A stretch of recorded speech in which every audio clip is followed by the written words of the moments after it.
Ugh, so many encounters.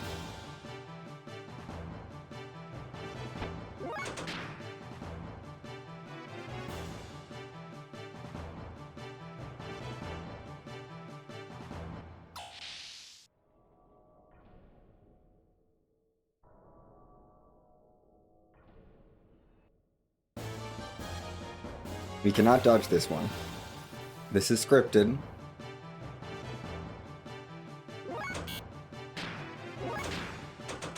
You can tell because we couldn't run away from it. But one Thermo Dragon cast is enough to wipe out everything in here. More than enough, actually. These guys have like 300 hit points. Somewhere in that range, and we're doing 1,000 to each, so... Yeah, we're a bit strong.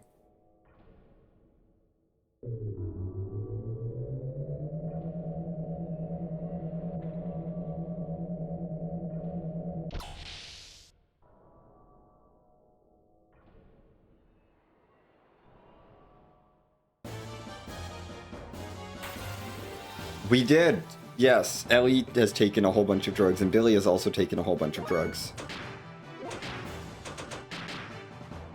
And now Ellie does this.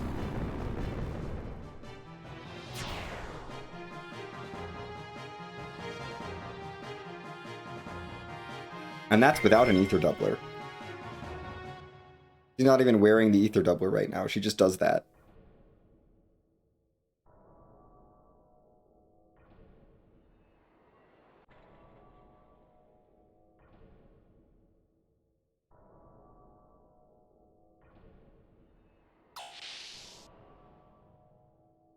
I love this dungeons environment.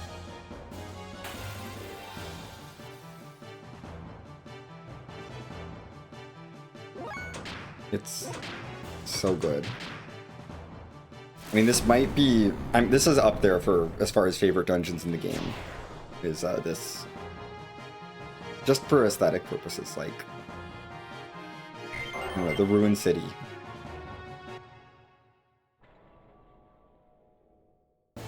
I really appreciate the Ruined City.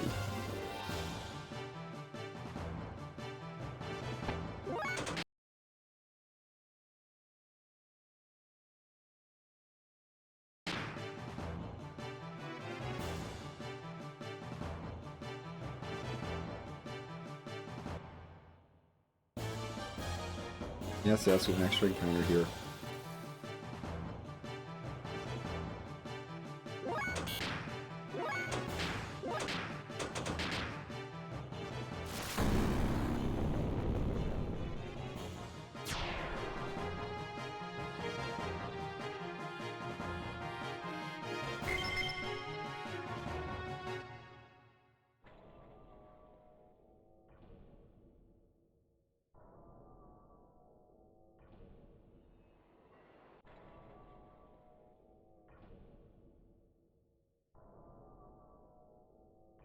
Anyway, that's literally all that we can do there. Do that scene.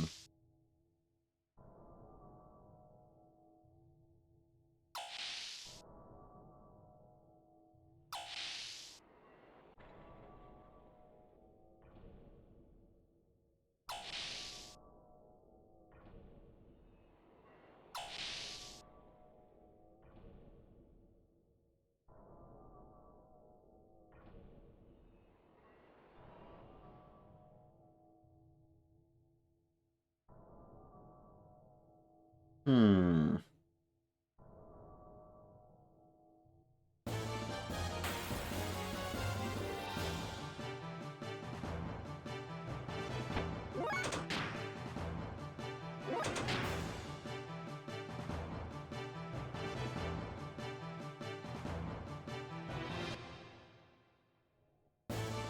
This is an invisible forced encounter. Or a scripted encounter, so we're gonna take it. Fine.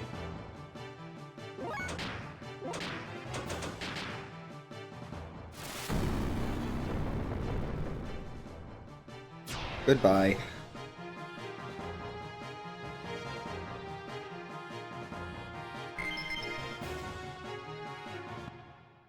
I think they're called shell bells. believe that's the name, is Shell Bell.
Anyway, Ellie turned on the computer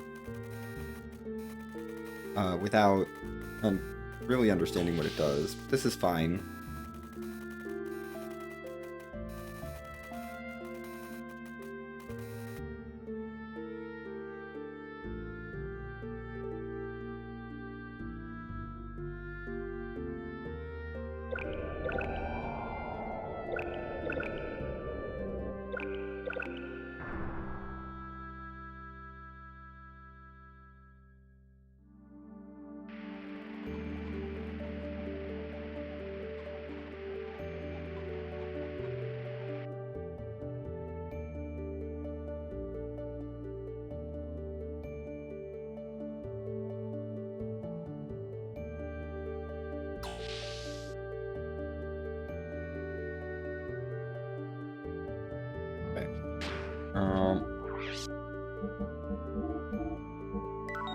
Just gonna heal her up real quick. Oh, and I need to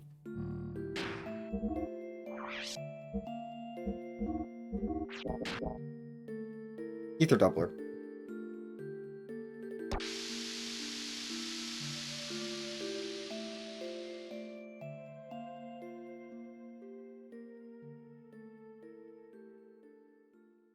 And here we are.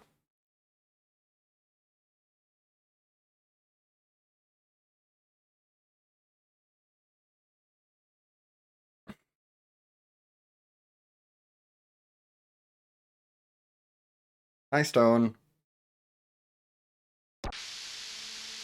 Well, here's Stone. We did the classic thing where we did the dungeon for the bad guys.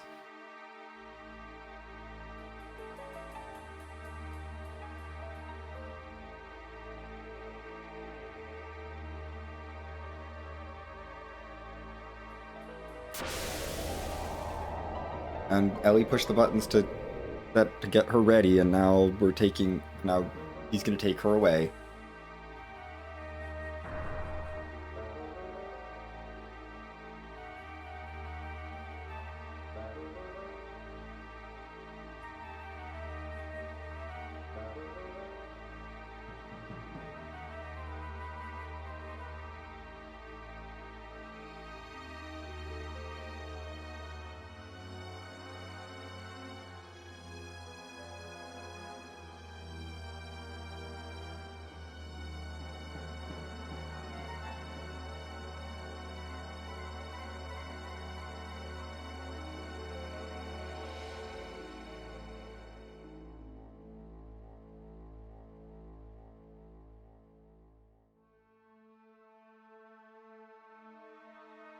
I do appreciate that we brought the 3 people who are actually relevant to this part of the story.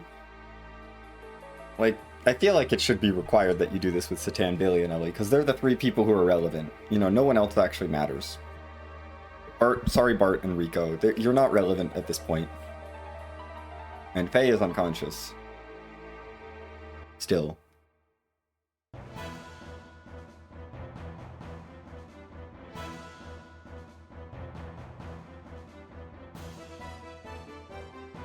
Anyway, here are Talone and Seraphita.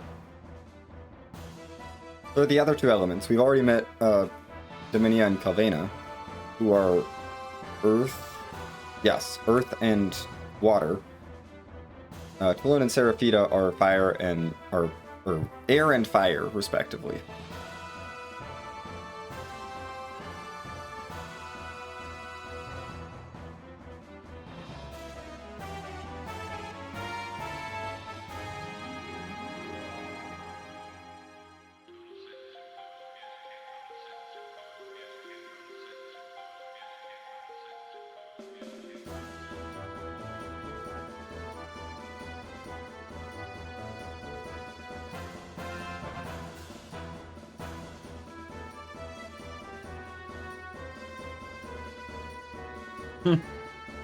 I love their back and forth. Great.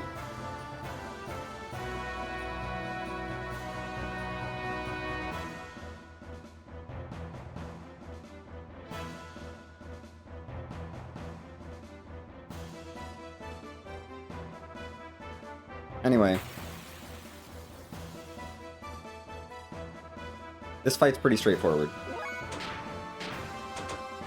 We're gonna rely on Ellie. So we're gonna haste her. So she takes even more turns.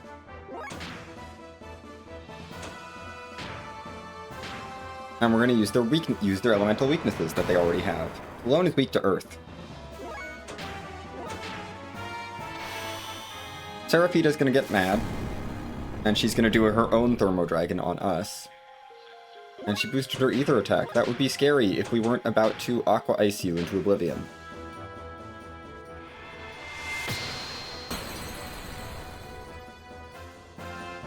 That's the fight. We do not need to heal right now.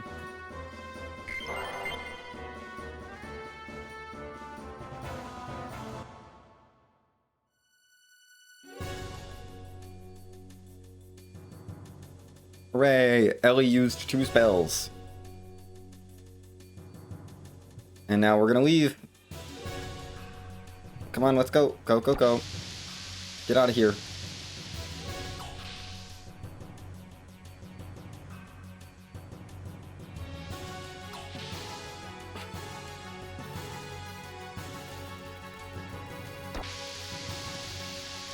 I apologize for the yellow flashing there.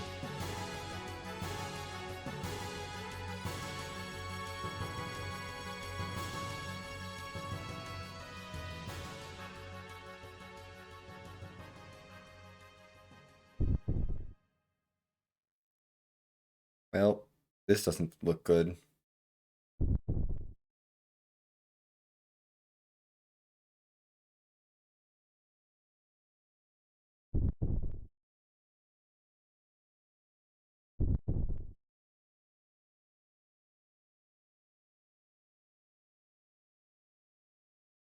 Boy, visions.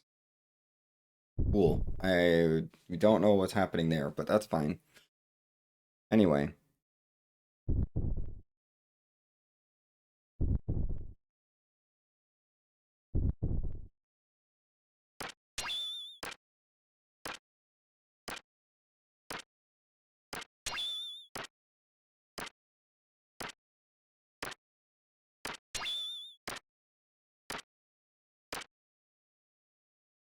That was a thing.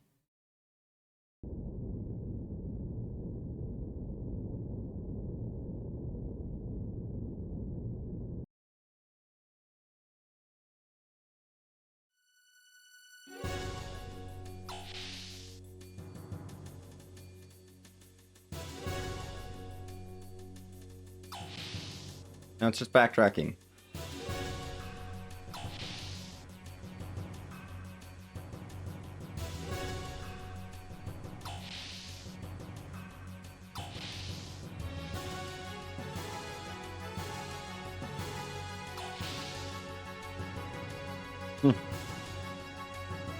Where did Faye go? We don't know where Faye went.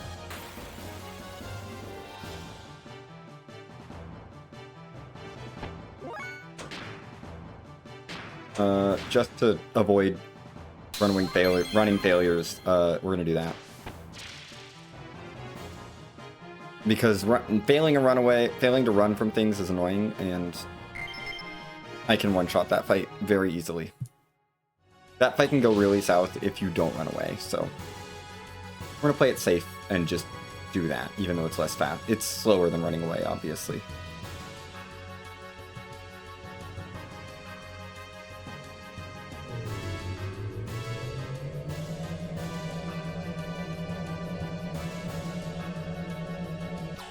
But Sazanami is strong enough to finish the fight, so whatever.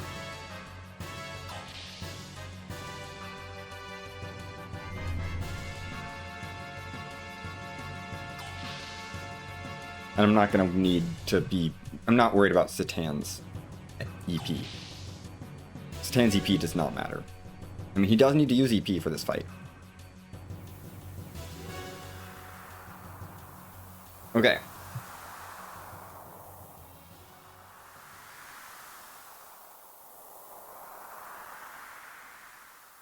So this fight, this is the fight we're going to get to use Satan's special give an enemy an elemental weakness strat.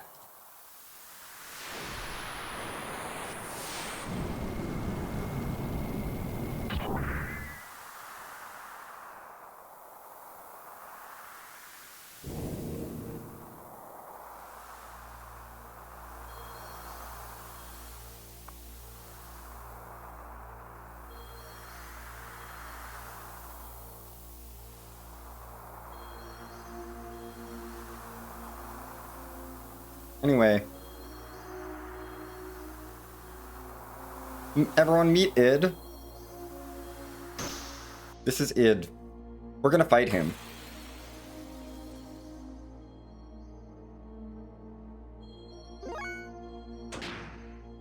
Here's our first step. We're gonna use Fusei on you. We're gonna give him an elemental weakness.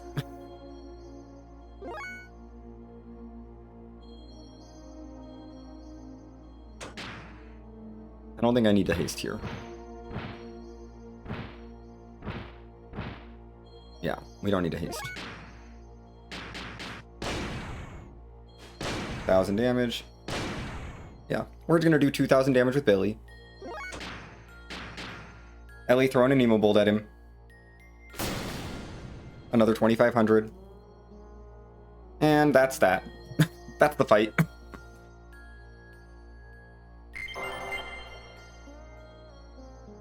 We made him weak to wind, and then we immediately did a bunch of wind damage, because Billy's square attack by default is, well, his square 1 attack, sorry, he has 2 square attacks technically. The odd-numbered square attacks are wind damage, the even-numbered ones are earth damage, so the even-numbered one didn't do anything. The second one didn't do anything, but the first and third one did pretty good damage. And then an Emo Bolt is wind element. And he's not usually weak to wind, but Satan has the ability to make him weak to wind. So that's what we did. We gave him an elemental weakness, and then exploited it. It's a great strategy.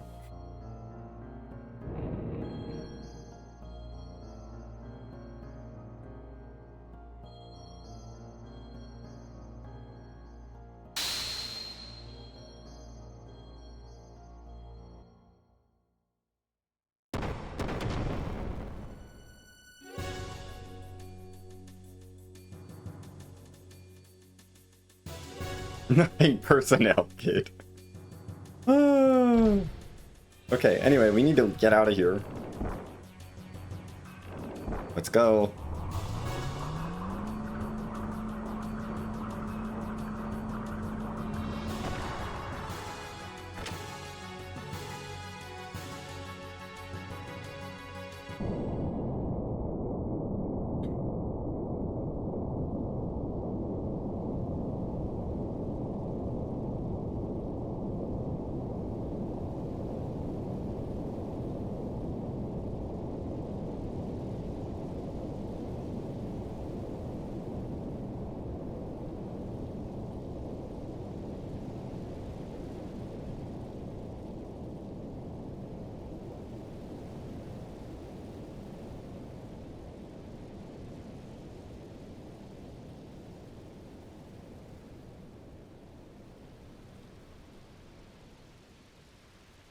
We have escaped.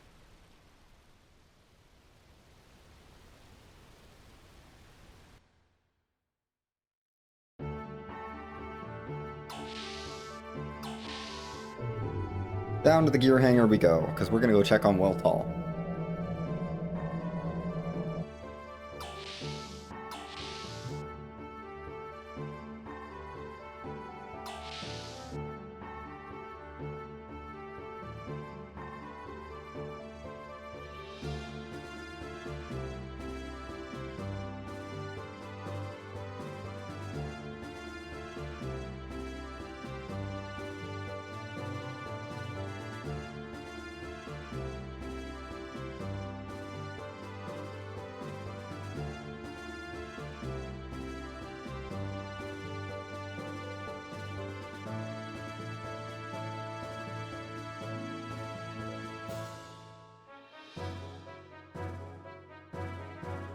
Anyway, Faye's awake now. And oh dear, there's an emergency! Alconshell is coming. We have to go protect ourselves from Alconshell. Faye's not ready to fight yet. Satan is going to say, hey, I need to sit out for a bit. Which means we're only going to have 2 functional characters, because let's be honest, Rico and Bart are not functional characters.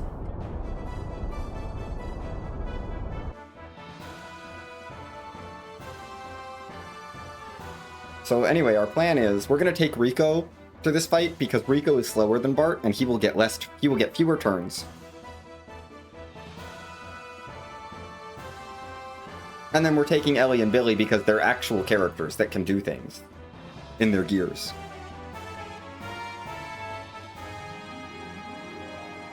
Yeah, get out of here, Bart. You don't do anything.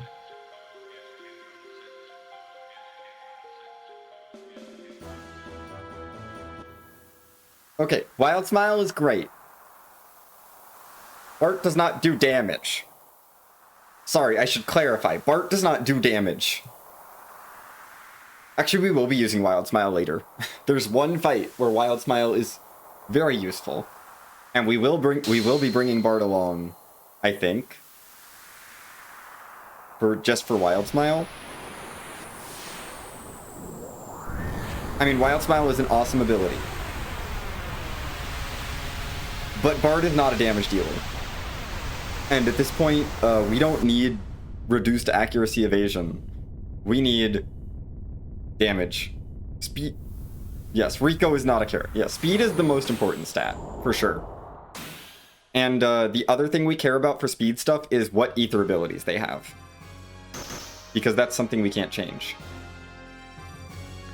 Like, Ellie's got great ether-based abilities. Billy has great ether-based abilities. So Billy and Ellie are awesome. Satan has a few cool ether-based, like, niche ether-based abilities, like his, you know, give enemies an elemental weakness. He's useful. He's not amazing top tier for speedrun, but he's useful.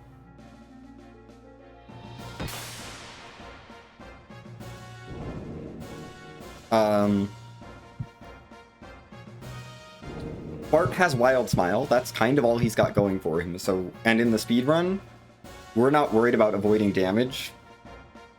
So we don't care about that. Faye we have to use because he's the protagonist, so we make him as useful as we can with his ether abilities, and he does have some ether attacks, so he's fine.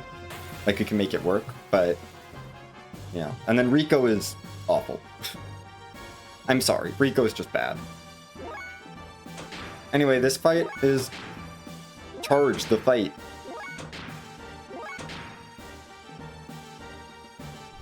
We're gonna be charging for a bit.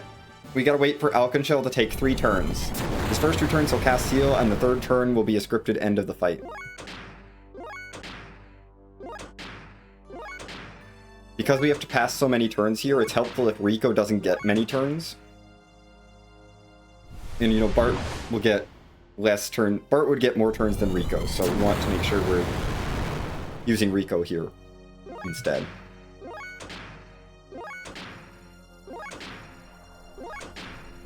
Oh, we have to parry so many times with Billy. Anyway, that's that.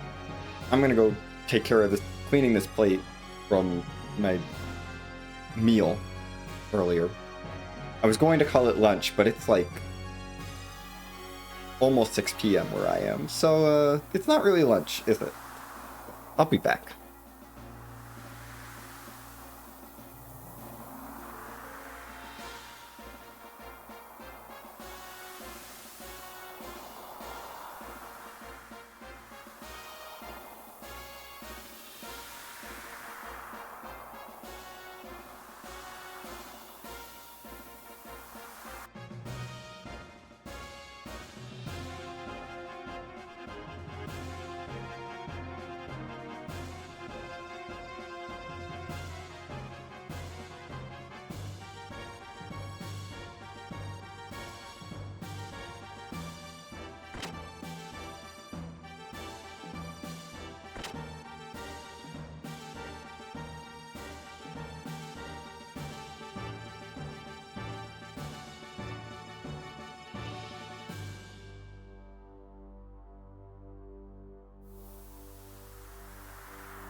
Sorry, I don't know why I come back and I see there's bad-mouthing Maria in the chat. Maria is awesome.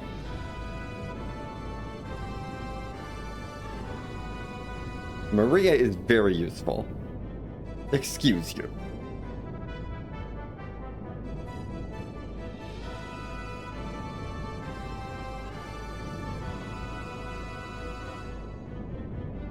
Maria is more useful than Maria is more useful than Bart or Rico.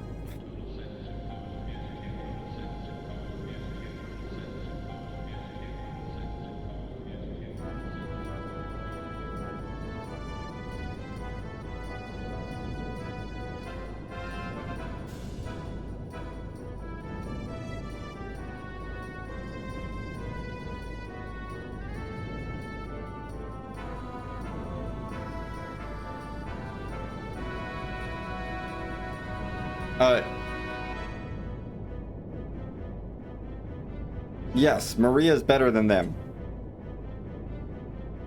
As well. We don't use them. Basically, the speedrun only uses Billy, Ellie, Faye, Satan, and Maria.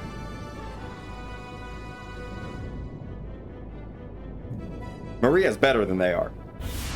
Because she has an awesome gear. And she has Graviton Gun, which is non-elemental. Big damage.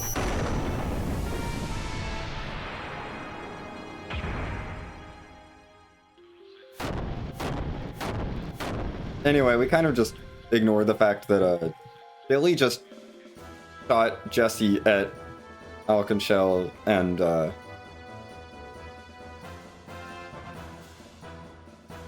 that wasn't great. Anyway.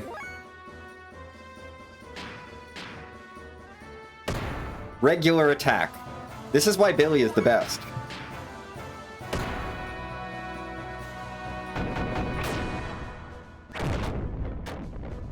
That animation time on being able to do quad 9s is ridiculous. Billy can just do quad 9s with a basic attack. And he's really fast. Billy is now the best character in Gear. Bar none. Because he just does so much damage.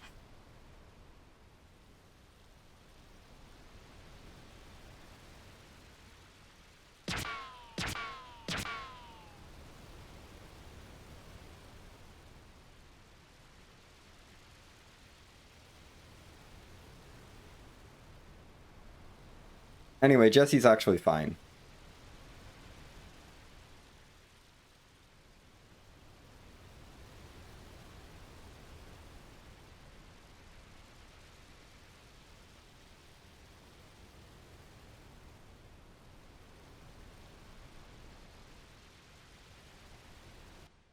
Oh my gosh, Prim spoke!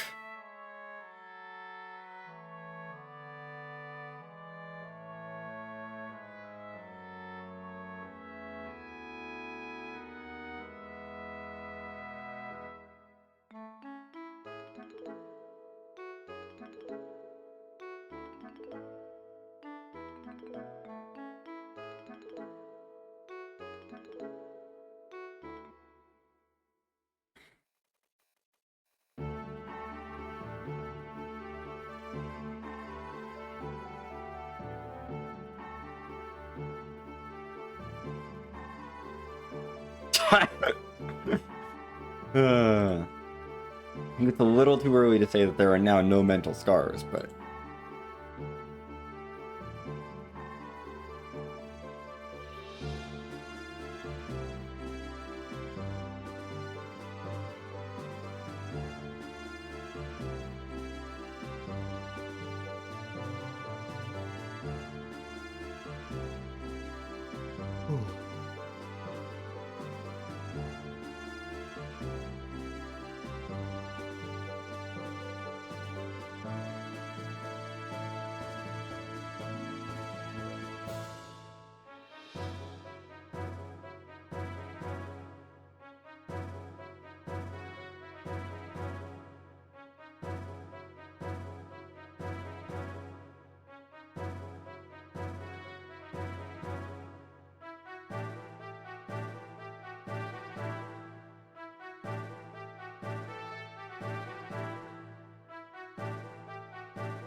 Mm-hmm.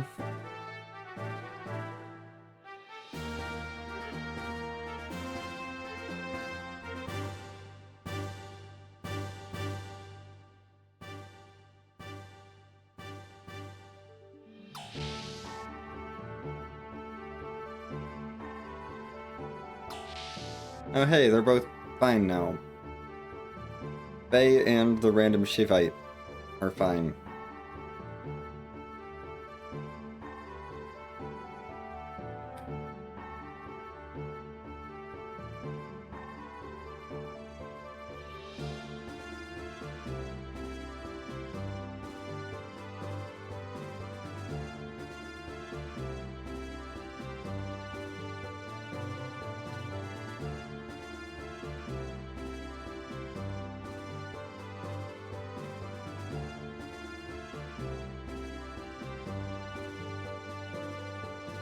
Now they're saying, hey, maybe we should go climb Babel Tower.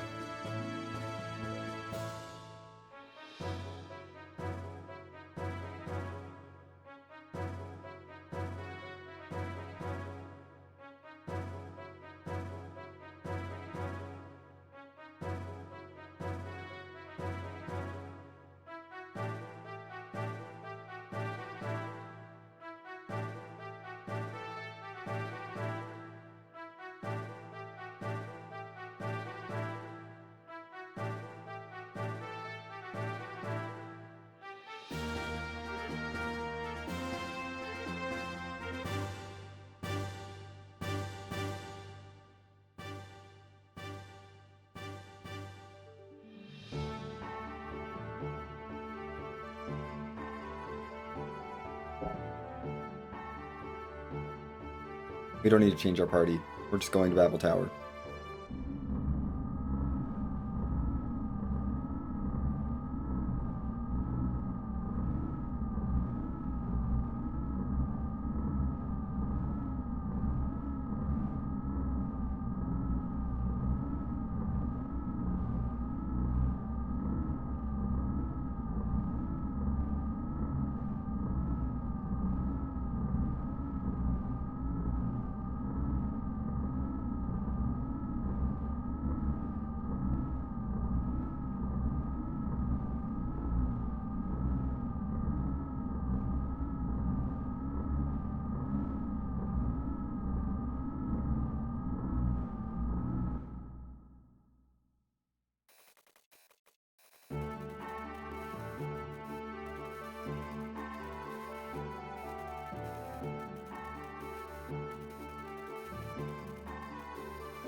Off to Babel Tower we go! Hooray!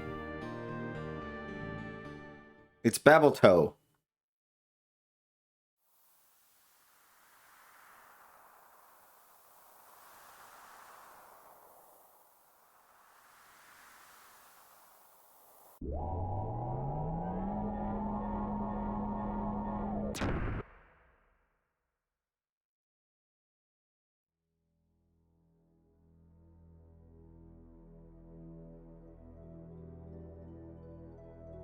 I love not being able to see where I'm going.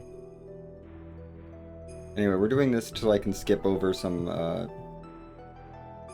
scripted encounters.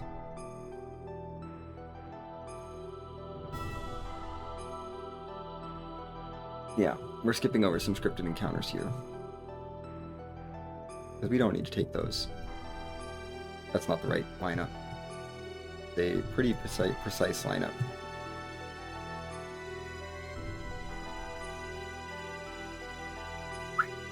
Okay.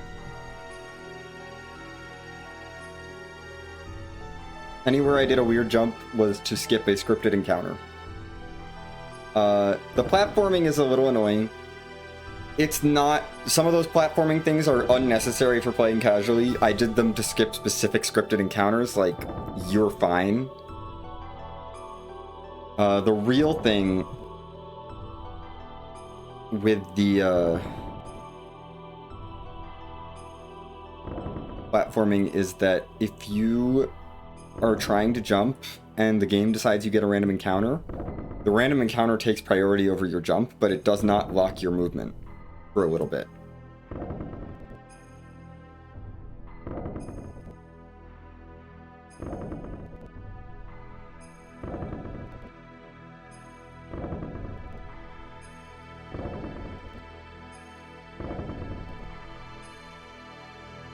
That's the big thing.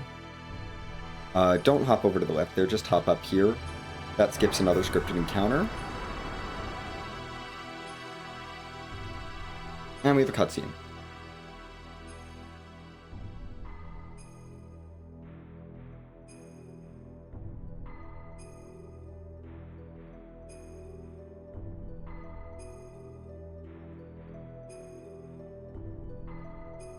The platforming can be obnoxious, yes. Oh yeah, the depth perception in this is not great.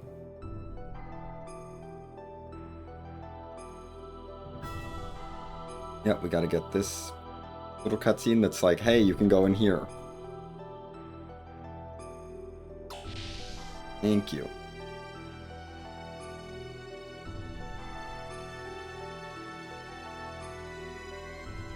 This panel is annoying because you have to stand here,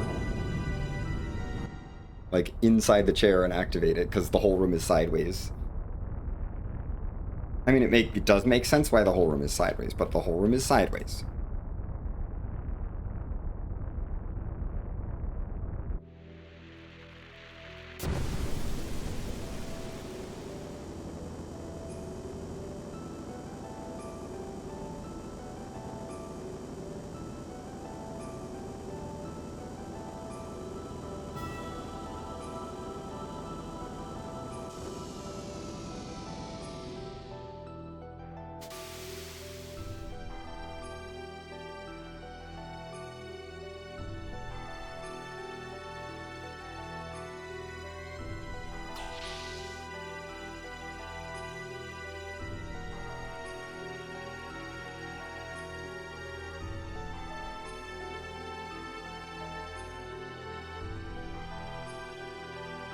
Anyway, we can hop in the train without our gears. The game lets us. It's fine. And then we can just summon our gears here.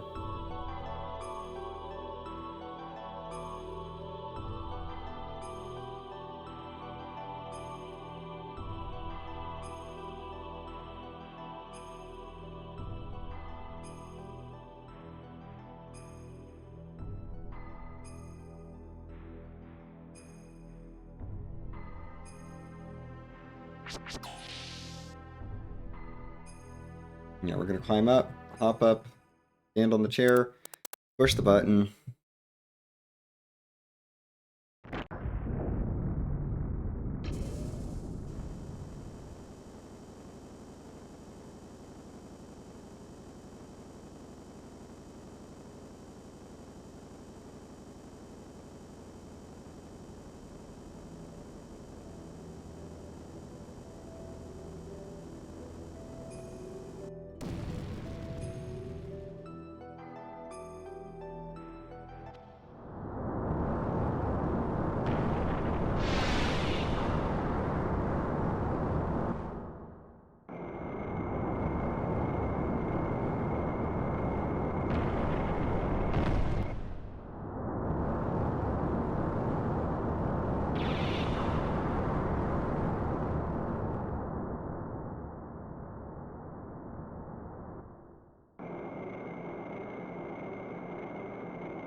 And our train is going to take us up outside of the tower.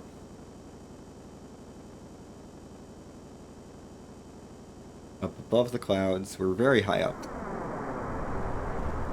And then there's explosions and the train stops. How dare they? How dare they destroy vital rail infrastructure?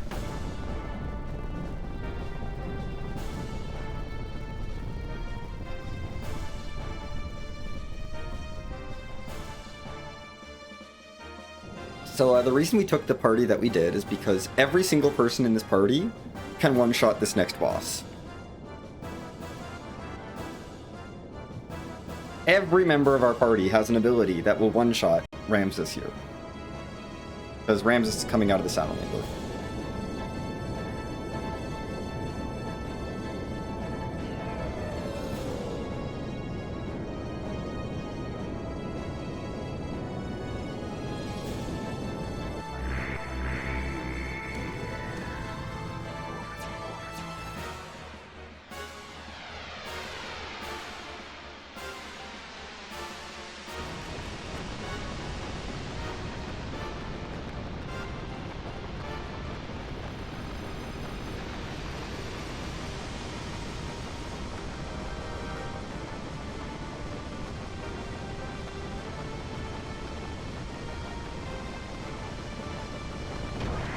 Okay, we're fighting.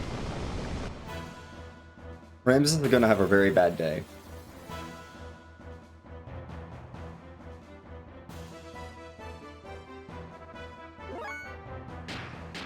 Okay, Faye got the turn. Faye goes for an X attack. You blocked it! How dare you! Now Billy has to finish you off. I shouldn't have relied on Faye. If Ramses hadn't blocked Faye's attack, Faye would have went one shot there. So I tried it, but Ramses blocked it, so... Well, Ramses got lucky. He blocked the attack, which meant that I had to follow up with a Billy attack. He was not going to live very long. In no major glitches, that Ramses gets one shot by Ellie there with air rods. But, you know, we don't really need to use air rods. Air rods is a long animation.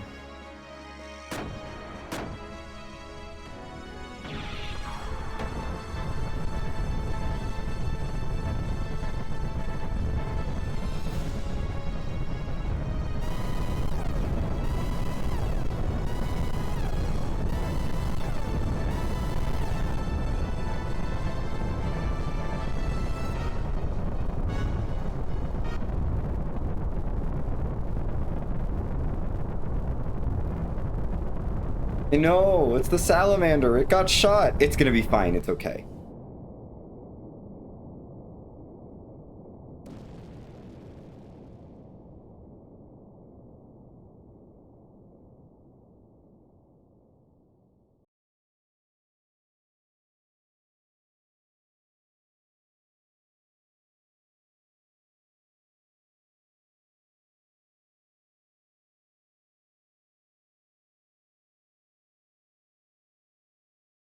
And on we go.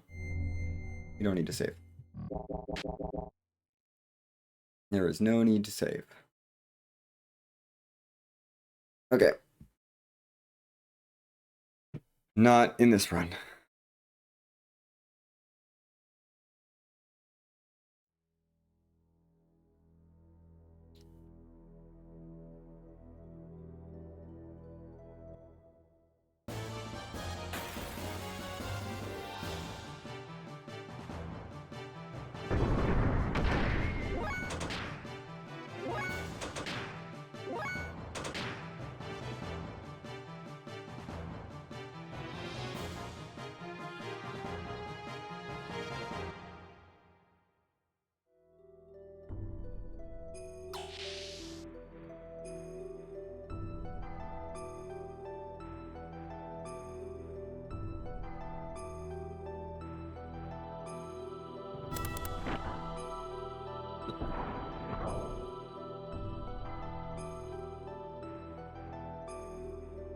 Anyway, that's the only panel we actually have to interact with here. The other cut, there's one that triggers like a little scene of the mirror getting moved outside, but it's repeatable. So it...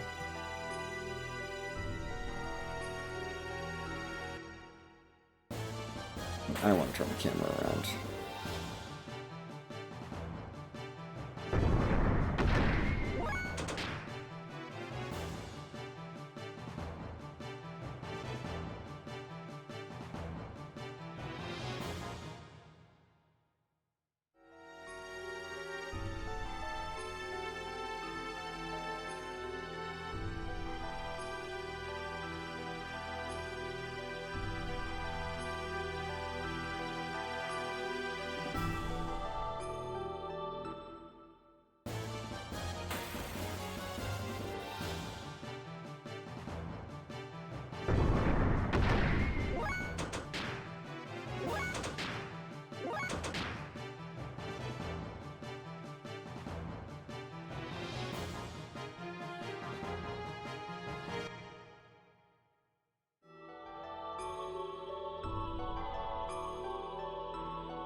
Thanks, game. I really wanted another encounter here. This guy's a nice guy. He actually tries to heal you, but it doesn't matter because we're just gonna run away from everything. We're nearly full healed. I mean, Faye and Billy have used a tiny bit of fuel, but that doesn't matter.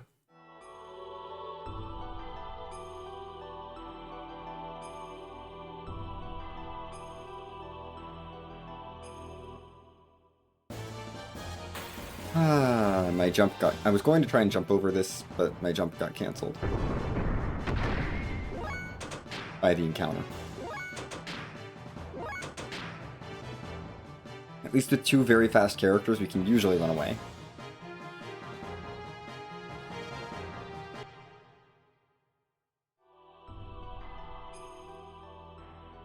Anyway, also, this is a part of the game we don't usually play in any percent, because any percent skips over... skips basically from the Vendetta fight straight to the second visit to the dungeon, or to this dungeon. So, we go straight to, like, the blowing up the much later in Disc 1. So, it's kind of nice to get to visit here again, or to keep going through Babel Tower, and show off some of these other skips further up.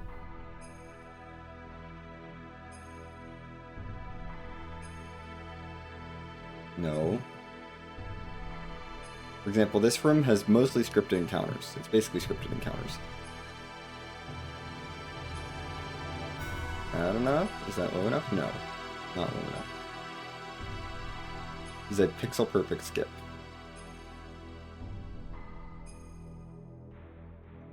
There we go. Hey, that's a thing you can do, by the way.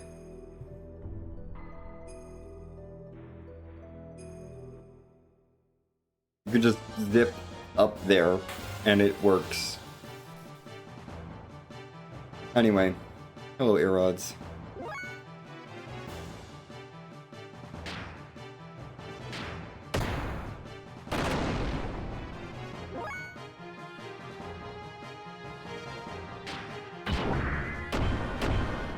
I do not know why that works, but that's in the NMG route.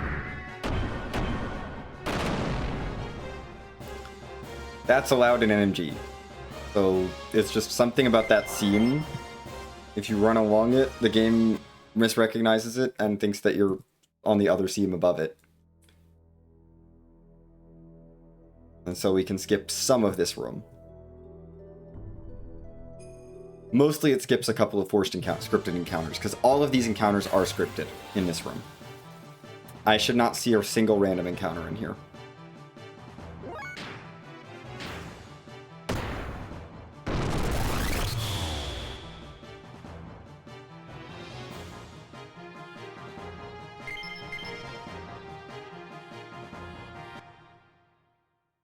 But they're also all very easy encounters, so like, eh.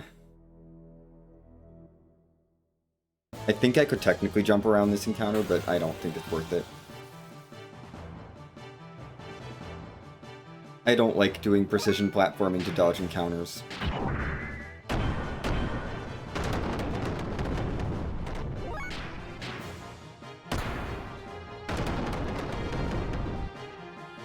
Not when the penalty is you fall into the pit and you have to climb back up.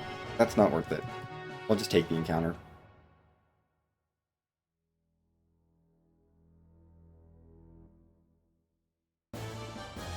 We do have to do an encounter for every one of these elevators.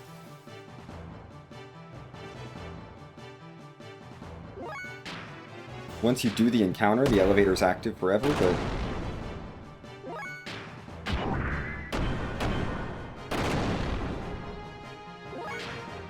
yeah, we do have to get through it. Ellie's not going to get to do much here because she's kind of slow. But she was in our party by default, so she's allowed to stay. She's fine.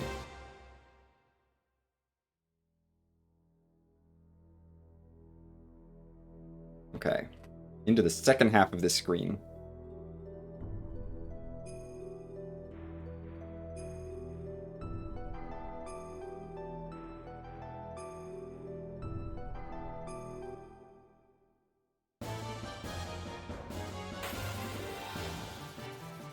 So many scripted fights here.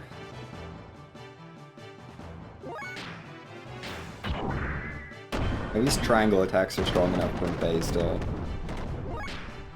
And then with Billy, we just always use square because his other attacks are pretty weak. He doesn't have a good engine on, but he can do quad 9s with his square attacks, so... like, okay, just never touch any other attack. Square is the only one that's worth using.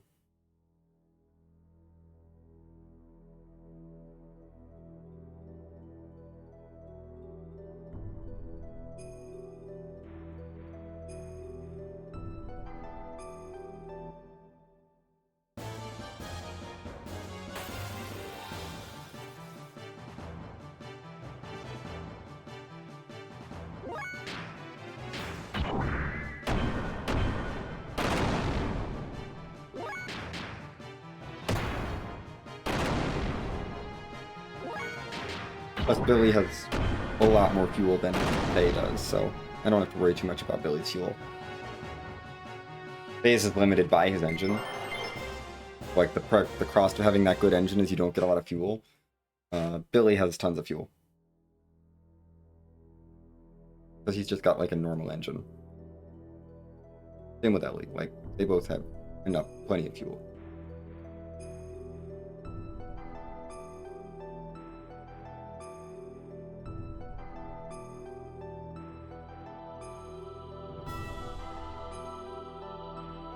Okay, only a couple more forced encounters. And then we are done with Babel Tower. Platforming here is not fun. Like the aesthetic of Babel Tower? Cool. I like it for that. The platforming? Not great. But you know, it's okay. Because we're gonna get through it quickly, and then move on.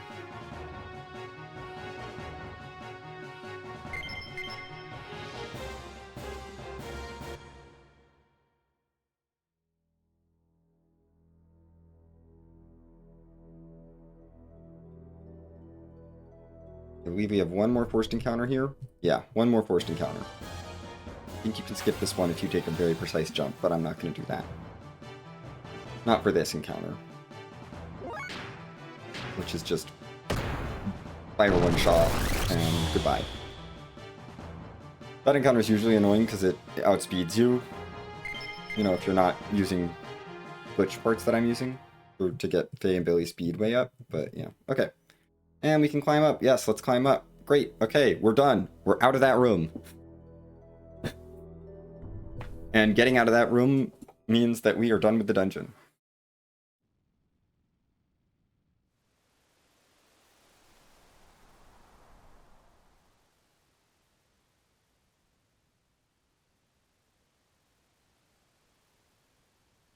And now it's time for our second boss of Babel Tower.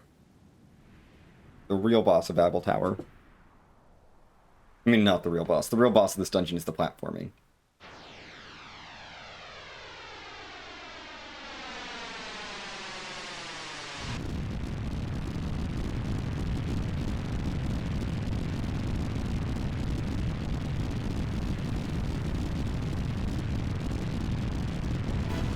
Anyway, Mystery Girl.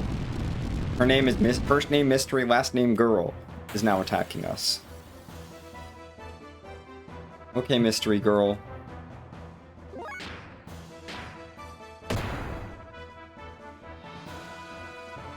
Goodbye, Mystery Girl.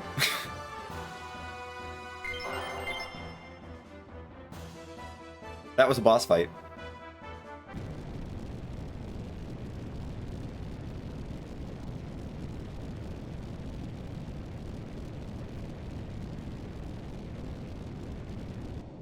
Billy is very overpowered.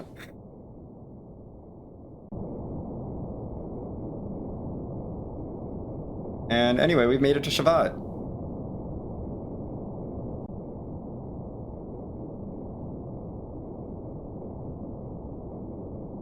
Okay.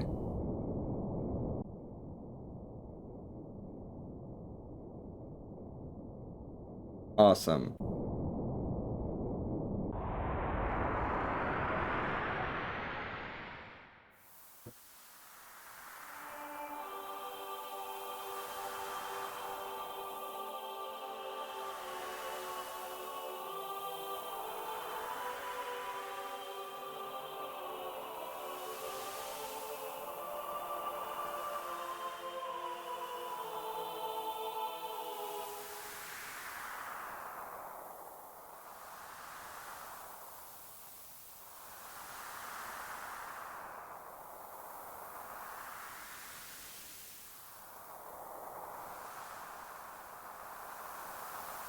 That's fine, Mystery Girl.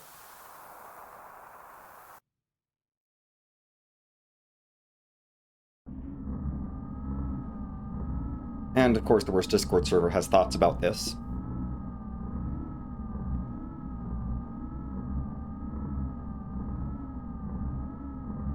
Because we accomplished something, they have to comment on it.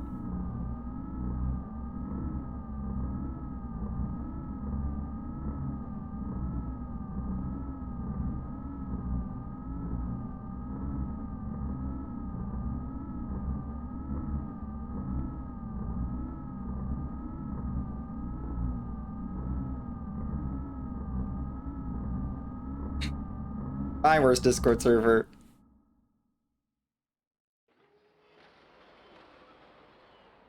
Anyway, they shortened her name to Girl now. I guess she's not Mystery Girl anymore. Her name is just Girl. And now her name is Maria.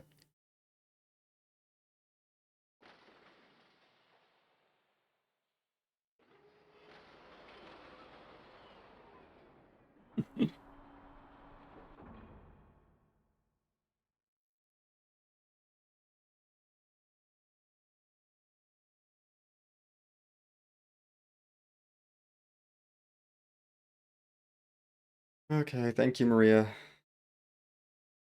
Apparently, Bal is her grandfather.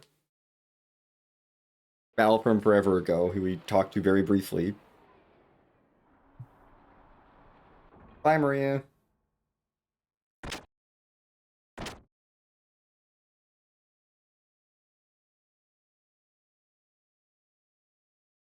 So what we could do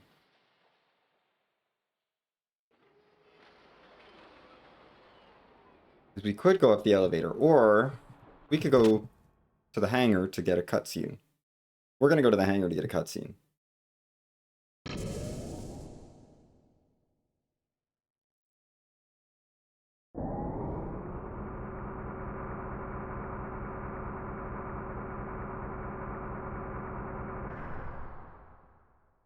Yeah. The guy who taught us about creationism.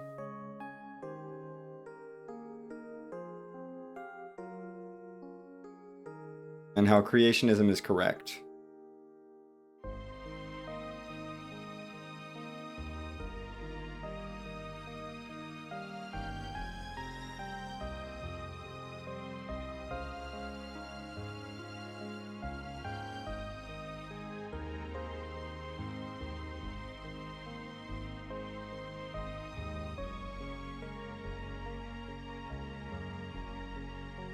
Anyway, I love this song. I'm glad we get to hear it a little more in this category than any percent only gets to hear this song one time, and it's halfway through disc 2. We're well, it's pretty far through disc 2, and by that point we're like, ugh, I'm exhausted. So it's nice to hear it somewhat early in the run. Not early, we're more than halfway through the run at this point.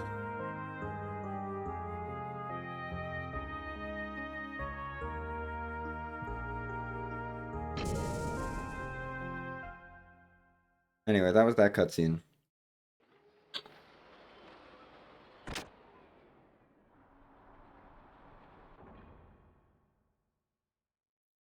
Yes, I want to go up.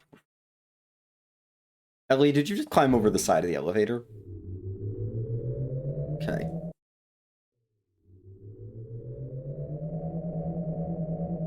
There's actually not that many cutscenes to do in Shavat. Like, we're not going to explore that much of the town here.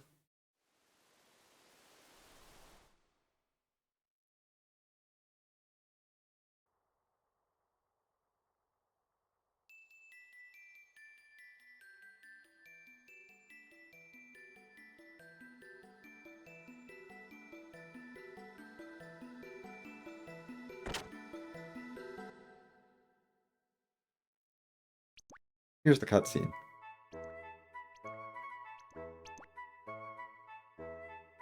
We have to say hi to Choo Choo's room. Bye! That's it. We just have to walk into the room.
Okay.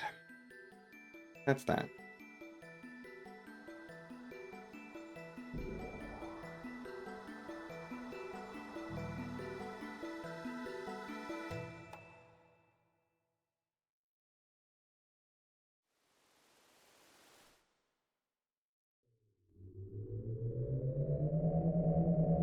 Up to the palace we go.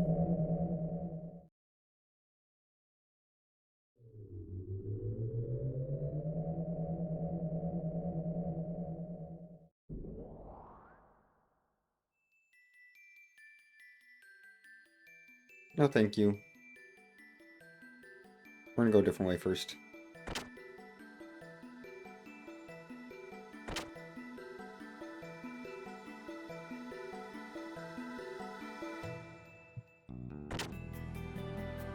Is this room? Not this room. It's probably all the way downstairs. Yeah, probably all the way down. This room? Yes. It's Yui!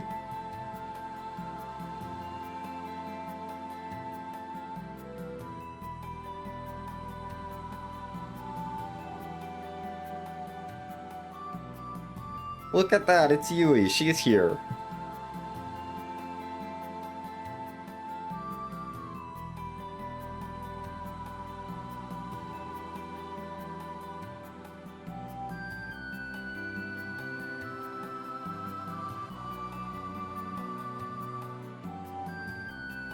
Ellie has thoughts.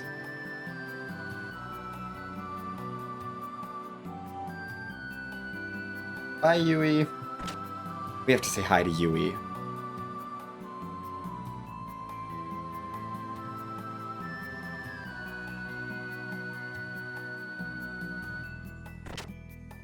Yes, that Yui, Satan's wife.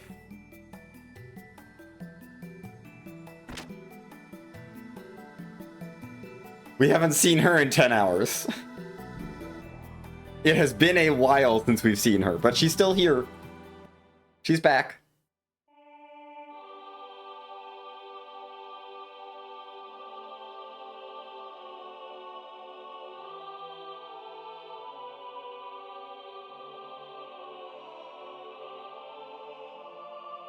Anyway, we're gonna meet Zephyr here.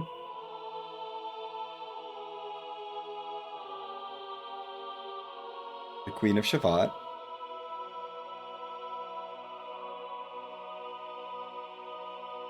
She's 500 years old, casually.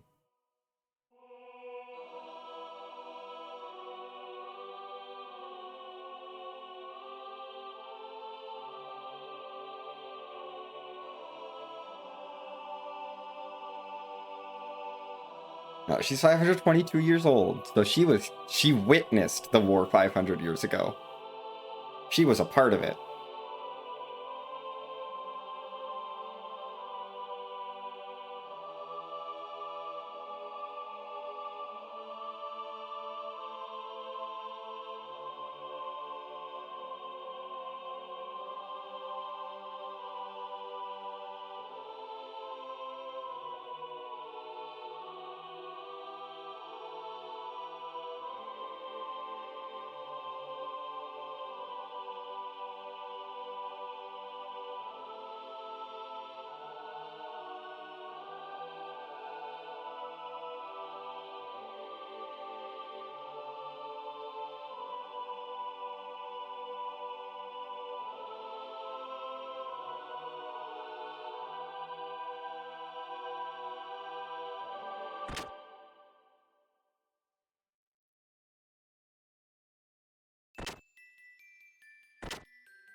You don't actually have to go get some rest when Yui sorry, not Yui.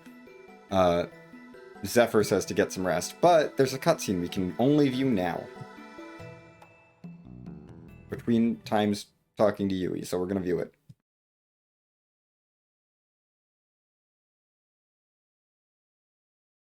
We're gonna come up here and talk to Maria.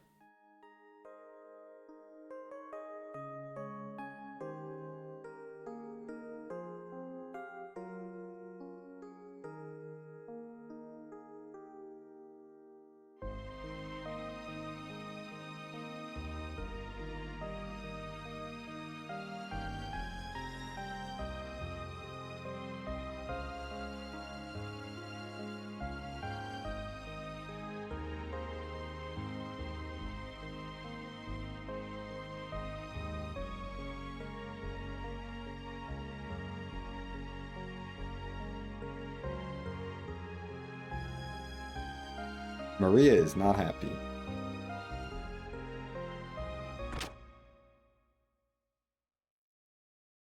Anyway.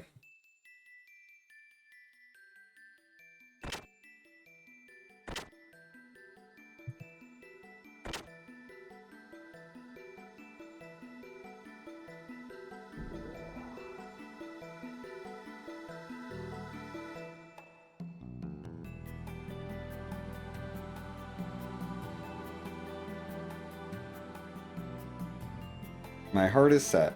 We're gonna do it. And as soon as we agree, there's a problem.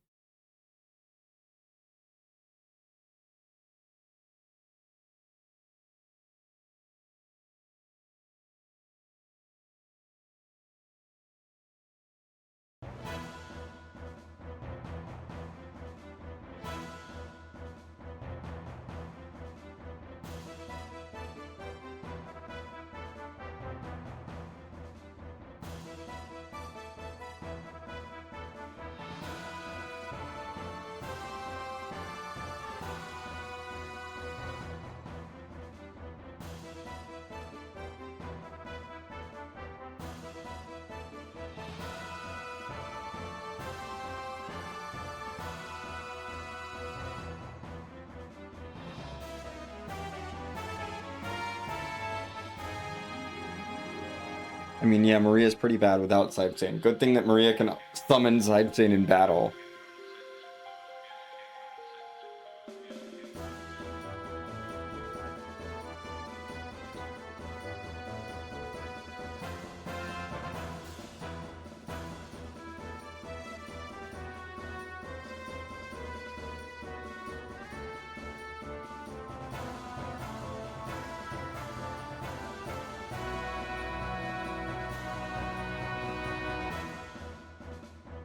Yes, we can leave someone behind.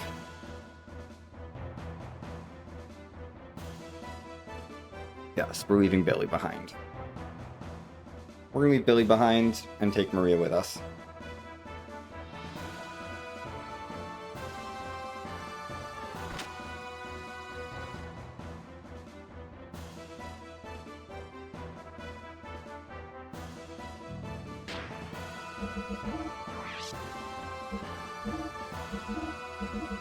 You don't need any of this, you just need power magics. You don't need any of this. There you go.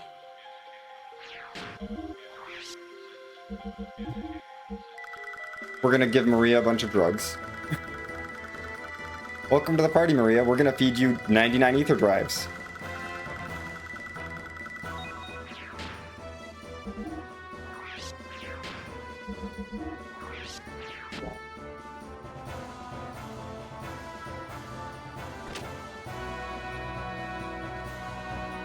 That is what those were for, yes. That's why we bought 99 for the road. They're for Maria. They were for Maria, so we're gonna feed her all of them.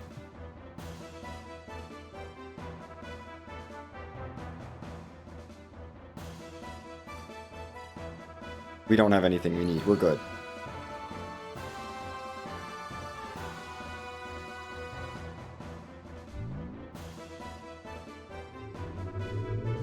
And off we go.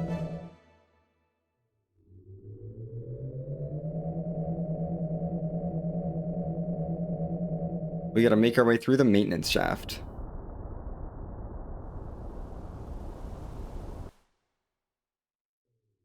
Which means we're taking the elevator all the way down.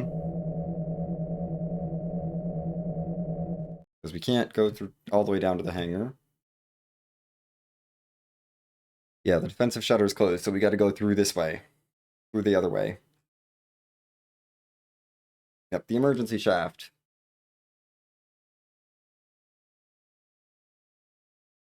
Yeah, let's go through the emergency shaft. Come on, Maria, let's go.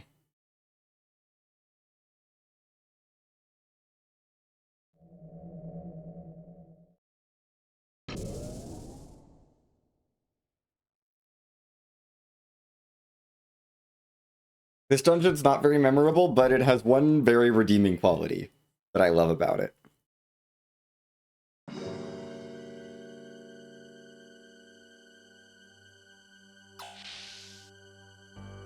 And here's that redeeming quality. Whee!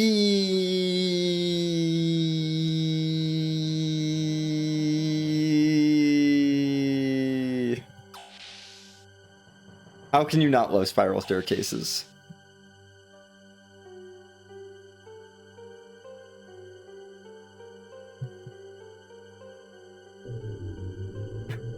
Like, how can I not?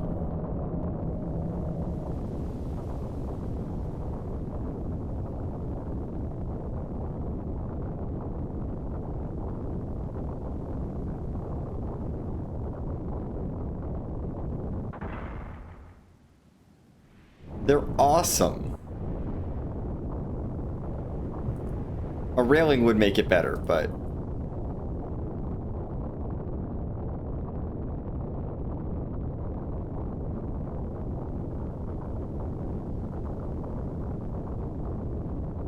Spiral staircase is pretty fun by itself.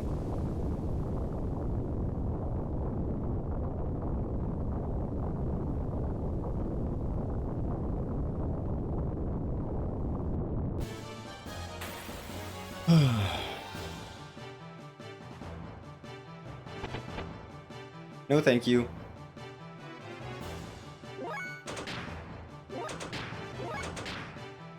Faye is still damaged from... forever ago? Like, that damage on him is from before he was unconscious. Oh my god.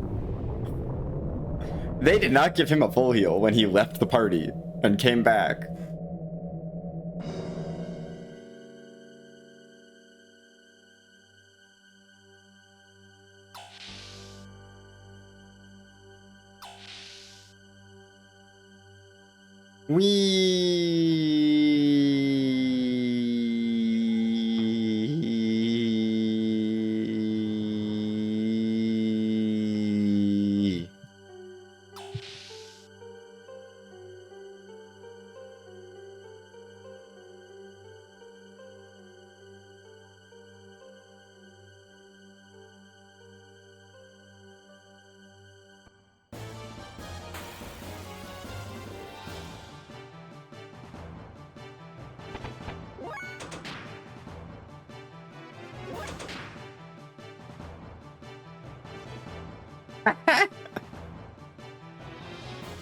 We got more.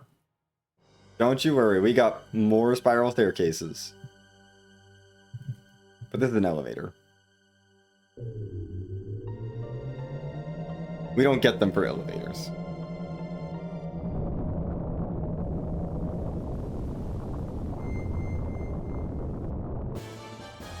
Gosh dang.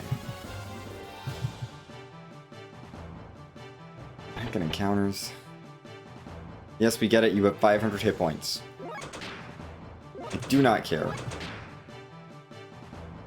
Forbiddens are not that scary. They do damage equal to the amount of damage you've done to them. So, if you just try and run away from them,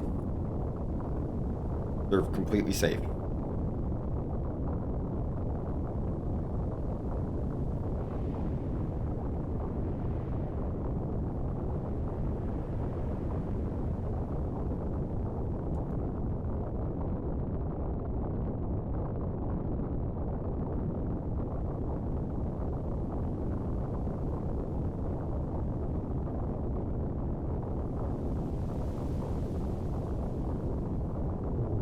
And down the elevator we go again.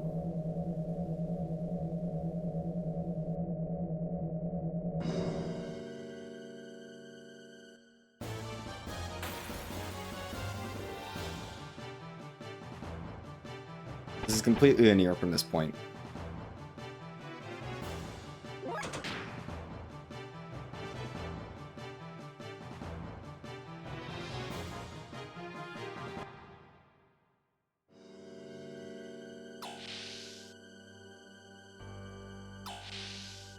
Whee!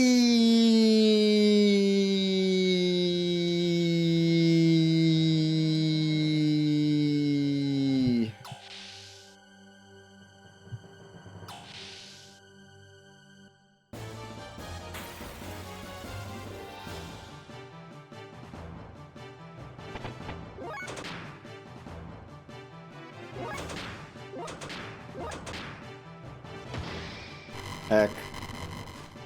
No, you're taking all my EP. Ow.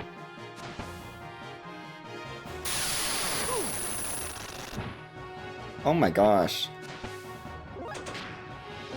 Let me out of the fight. We are trying to get down to the gear hangar right now. That's why we're going down.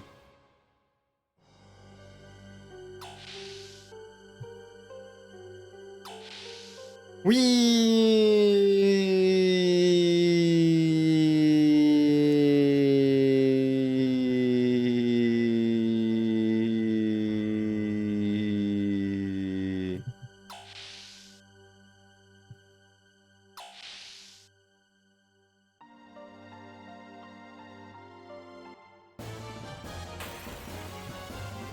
We're almost there.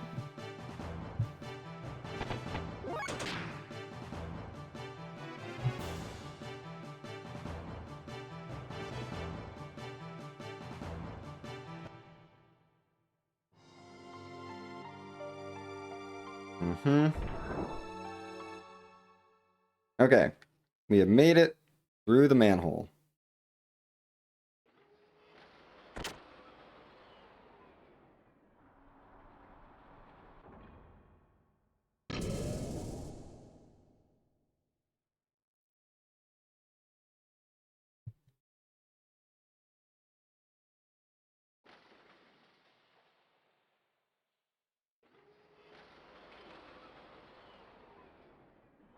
We did it. That was the dungeon. We're done.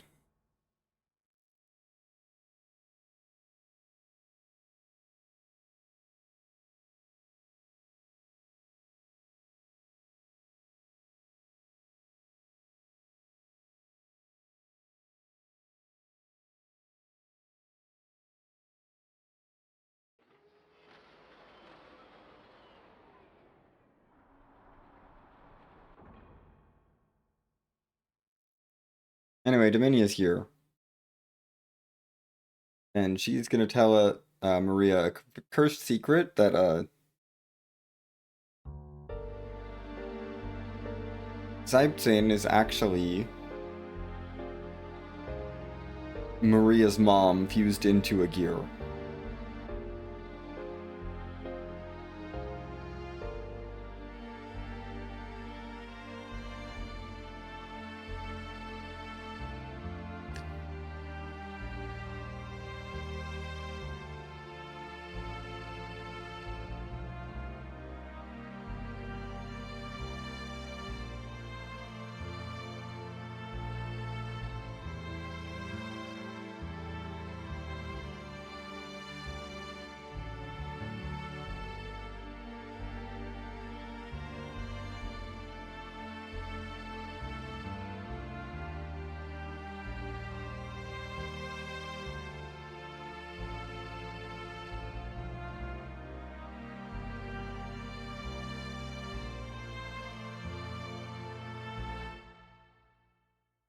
Yeah.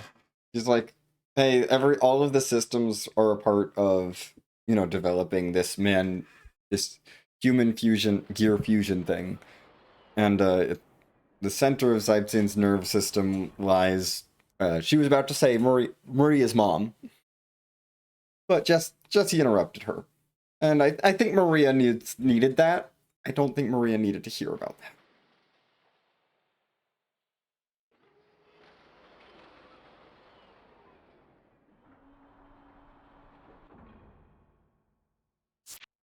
Bye, Dominia. Maria does not get in the robot. Maria rides on the robot.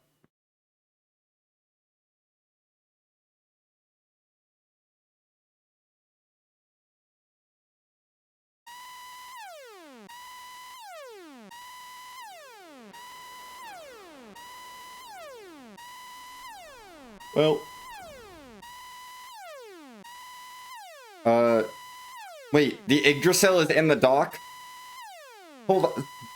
Did Shavat land while we were here? Because the Yggdrasil is a submarine. It lives in the ocean. Did Shavat take a dive into the ocean to pick up the Yggdrasil? I guess it's fine. That's what happened. Anyway, everyone's here now.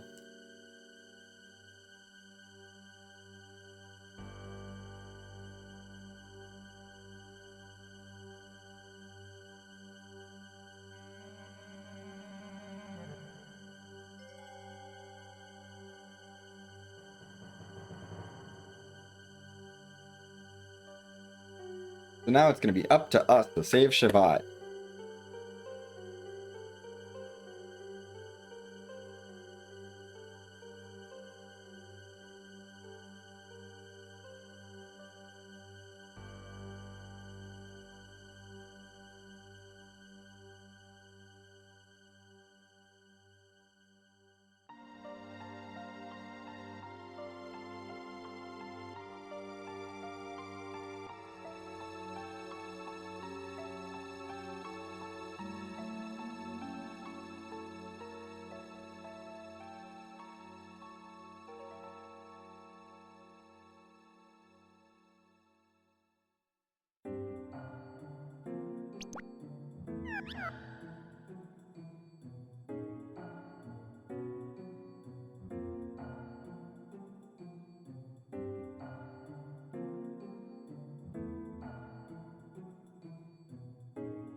Hey, Choo Choo. Sure.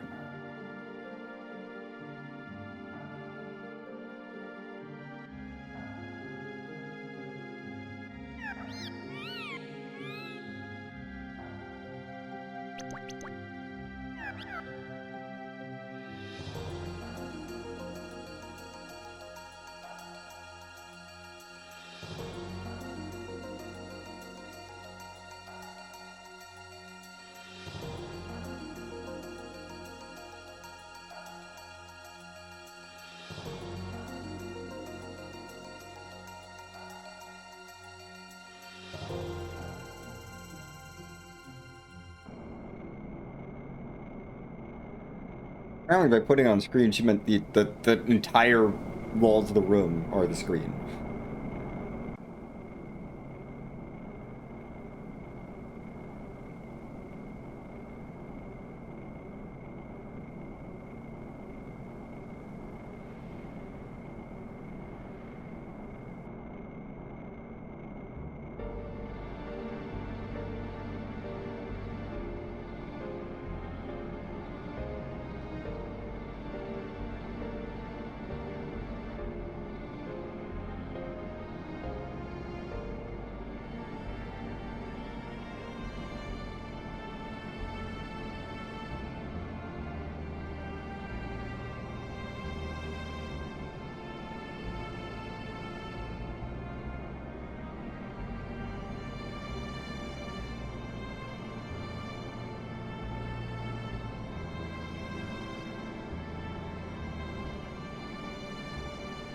Okay, and we need 4 teams. Well, given that I've set up 4 gears, not counting Maria because Maria's not part of it, I'm sure you can guess which of the which people I am using. It works out that the game makes us use exactly 4 characters, and we have exactly 4 characters that are useful.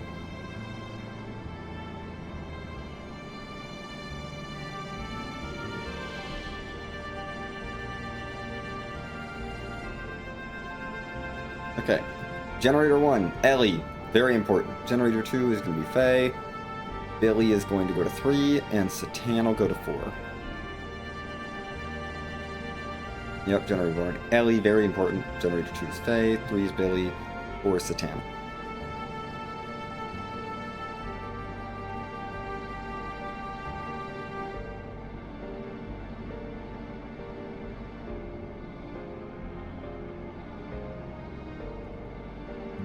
Honestly, the other 3, like, Faye, Satan, and Billy can kind of be shifted around depending on stuff. Ellie needs to go to Generator 1. That's the key, is you have to send Ellie to Generator 1.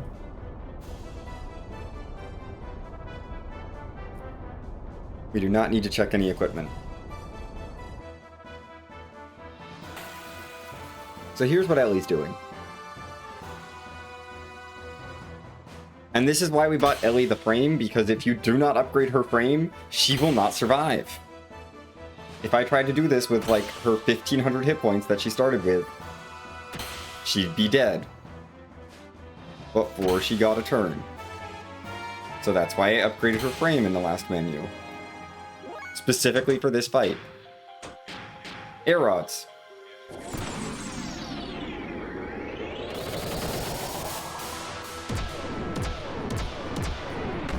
This is what you do casually here too. You just use air rods. It may not do quad 9s to everything, but you do air rods. One shot that fight. Like, wipe. Ellie's the best at AoE, just have her take that fight.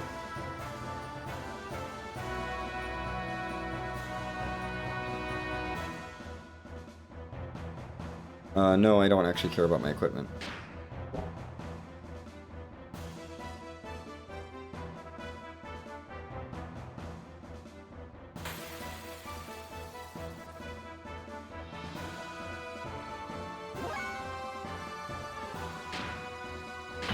Anyway, Faye doesn't need to do anything super hard. We sent Faye to this one because this is, like, Faye does the least. Of Satan, Billy, and Faye, Faye does the least damage per hit, but he's pretty quick, and these White Knights are pretty quick, so we want to take them out quickly.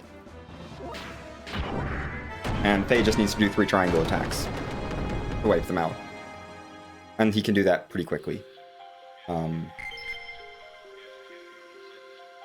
and 4 require another...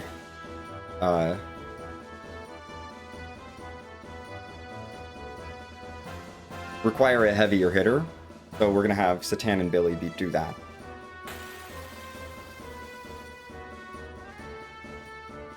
Satan is not very fast, so we sent him to this one because I'm not as scared of, you know, this fight of this main enemy.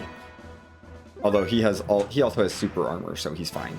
He's reasonably fast. He's just not super speed like Faye or Billy is. And Ellie goes to Generator 1 just because she can one-shot the fight. Okay. Yep.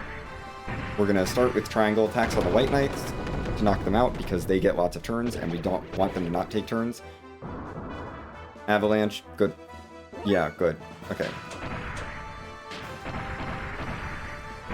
Tan, go ahead and poke that guy. Make sure he doesn't get a turn. And then we do a big heavy attack on the big one. And it's gone. And that's that fight. I mean, these are the recommended people to take on these fights, even if you're doing it normally. We're just doing different strats with them. Billy. So, I'm gonna take out the White Knights first, just because they might get a turn if I don't take them out first.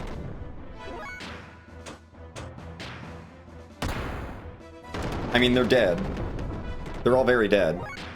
And now, we do not need to do a death blow here. It's like, oh, you could do a death blow because you got attack level 2. I don't care about doing a death blow here. I do not care. We're just going to do the regular quad 9 attack, and that's going to be plenty.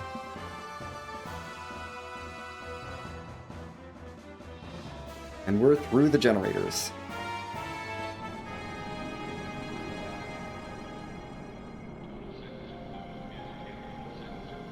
So that's the 4 fights that you can choose your party member for. We have 2 more solo fights. One with Choo Choo and one with Maria. The Choo Choo fight is going to be relatively... I mean, they're both going to be easy.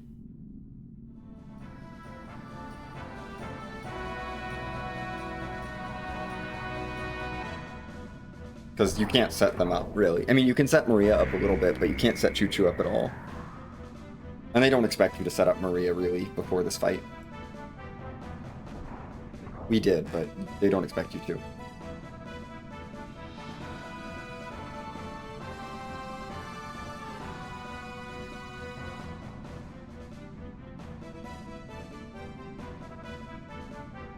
Well, really, those 4 fights are the ones that you actually have to be prepared for. The fights against Oxane are basically just scripted battles. Scripted story battles.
Hi, Choo Choo.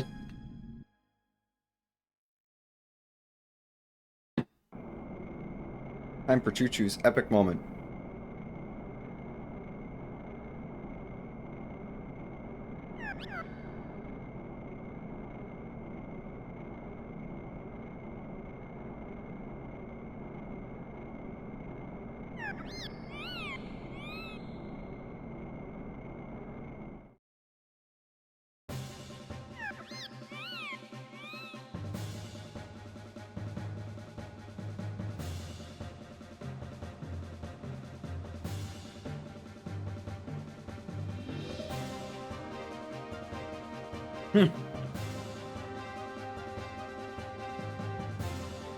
This is the first time we hear this song in the entire game. And it's for Choo Choo's transformation.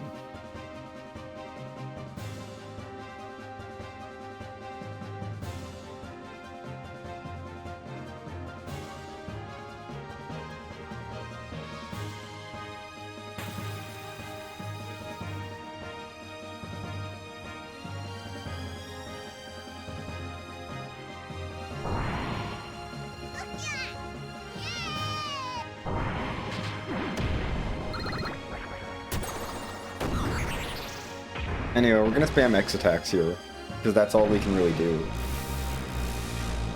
This fight is not a real fight. This is the only time we're gonna be using Choo Choo, so enjoy while it lasts, because she's not relevant for the rest of the game. This is the one fight she participates in.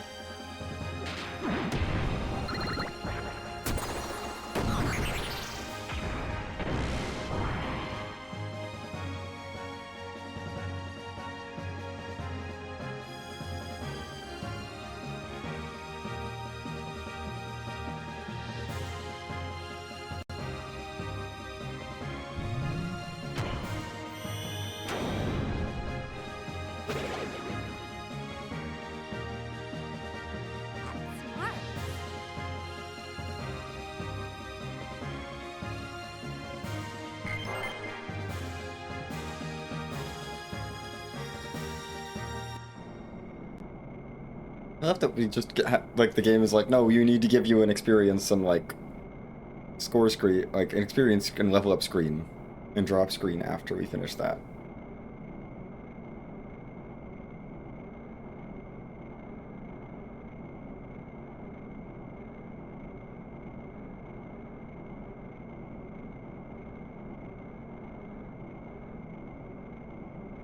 Hey, look, it's Midori!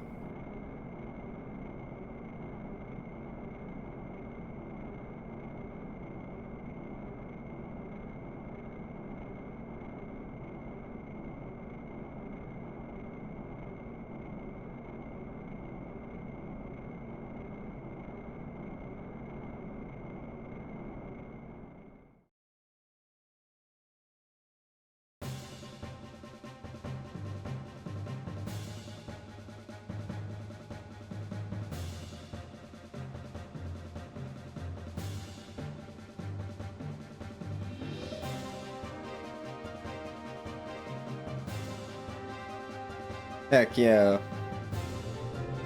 Maria gets her moment now.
Yep.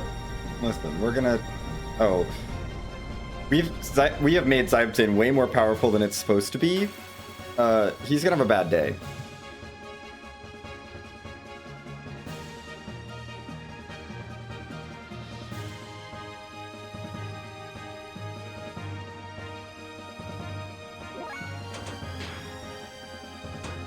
We're gonna use our missile pods, which only cost 400 fuel.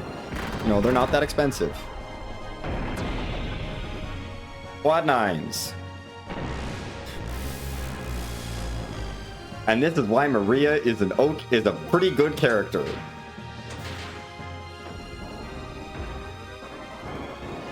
Because she can also do quad 9s.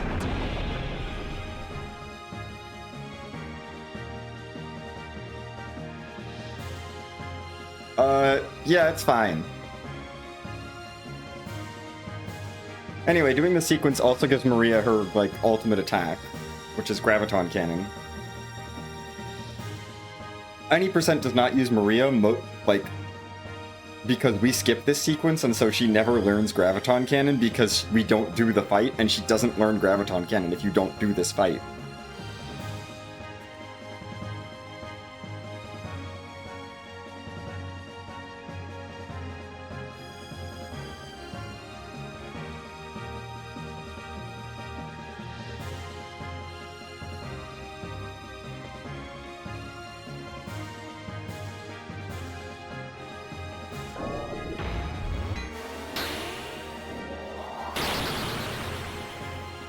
Like, we don't need to use that to do quad 9s, but basically, she now has an AoE ether ability that she can use in character battles that will do quad 9s to everything. She has become Destroyer of Worlds, essentially. She's ridiculously strong. Ellie's AoE is going to be strong enough that we can do that just fine, but...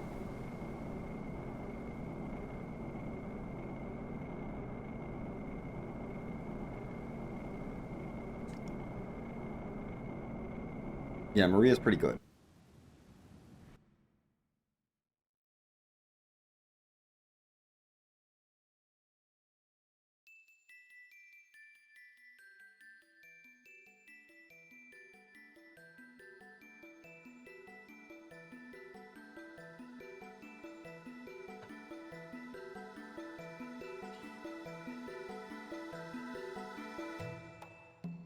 Anyway, we did it. We won.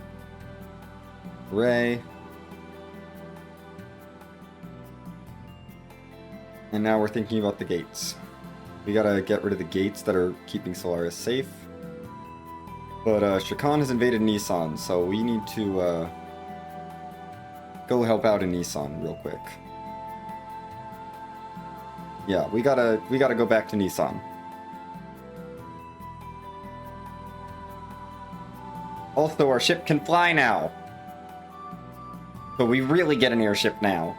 It only took 4 extra hours.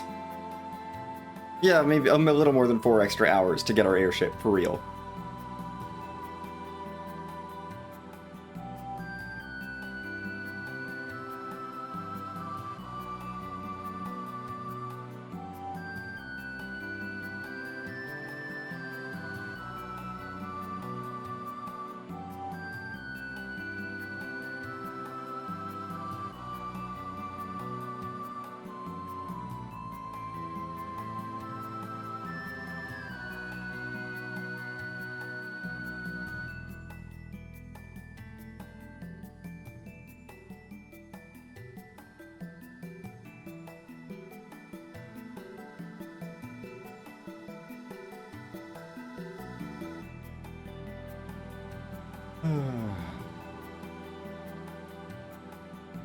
Yep.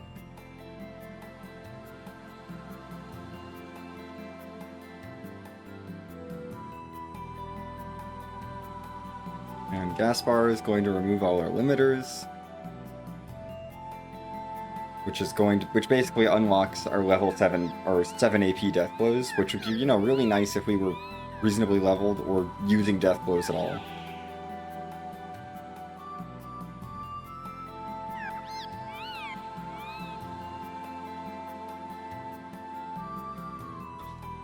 No thank you. No thank you.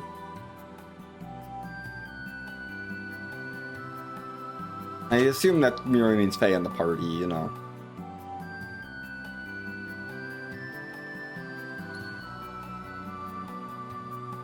We're done in here. We're done here.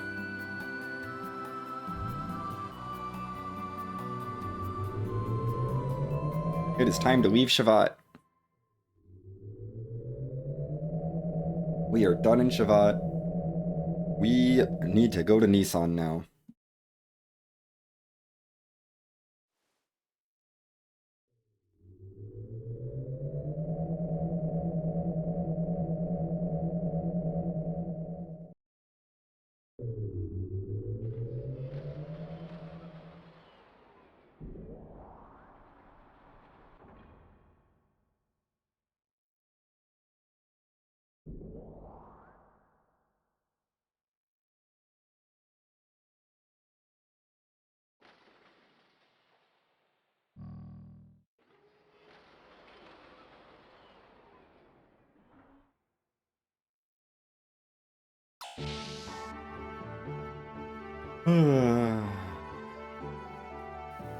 Okay, let's fly the airship.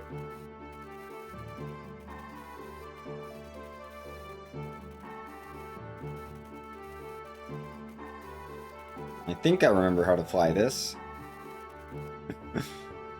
You don't use the airship very often in the speed run.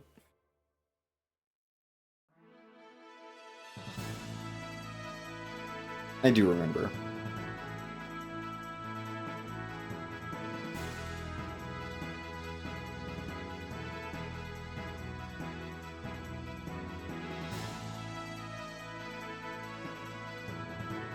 Okay, that is the backwards button. Cool. Making sure I remember for later. We're not going to actually fly backwards in this run.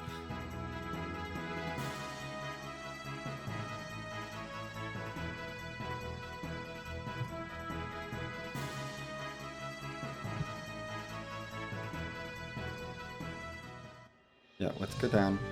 Hold on. Before we go to Nissan, we need to...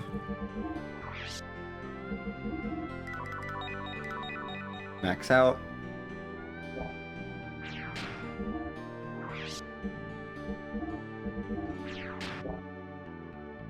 There we go.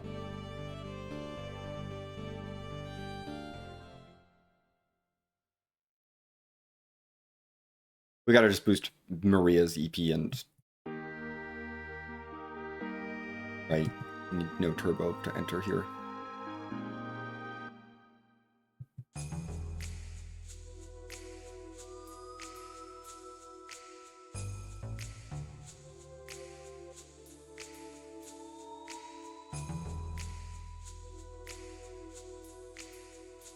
Anyway, the Ave has kind of taken over Nissan, and we're not a fan of that. So we're gonna try and liberate Nissan.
Hey, let's go.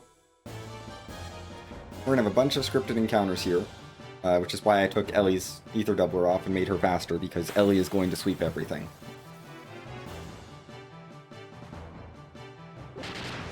No, I did not want to do that. Or it doesn't matter. We're just gonna Thermo Dragon. Boom. 1,000 damage to all of you. You're all dead. Maria did not get healed up. That's okay. We don't need to heal up Maria. We'll get it. Maria will be full healed automatically before we actually need her to use that EP. It's just nice for her to have it now. Like, we just want to make sure that she has the max HP and EP for later.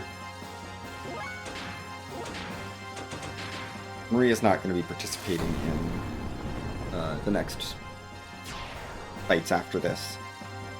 Like, after these fights. She's going to be out of the party for a little bit.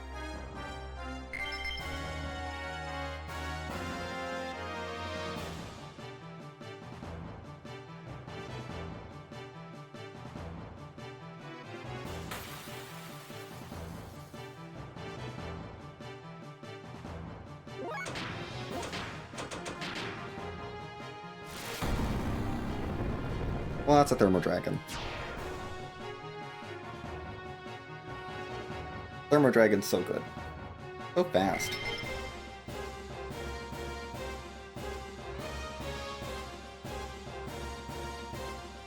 And we have another fight right away. That's fine.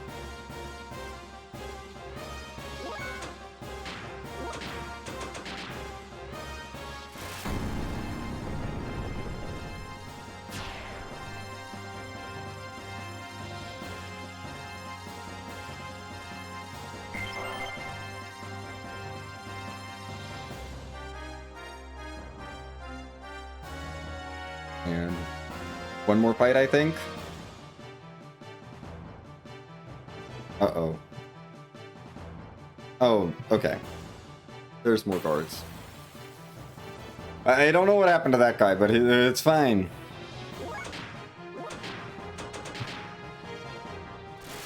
Let's burn more guards up with fire.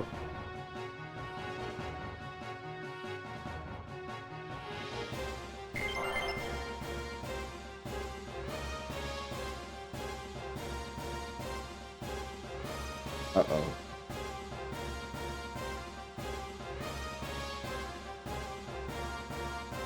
Uh-oh. I think we may have broken the game.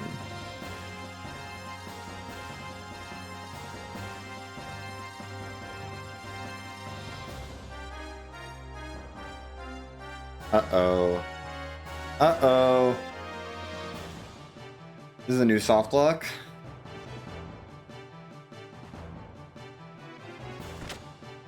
I'm gonna try leaving and resetting the room. I don't think it's an actual soft lock. I think I just have to reset the guard.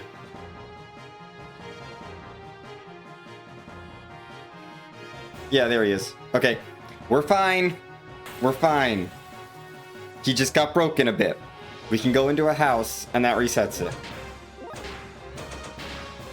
Okay, and now we can kill him. And now we're fine. Okay. That had me a little stressed. Okay, we're fine. The camera's panning in circles, which means we're fine. Okay.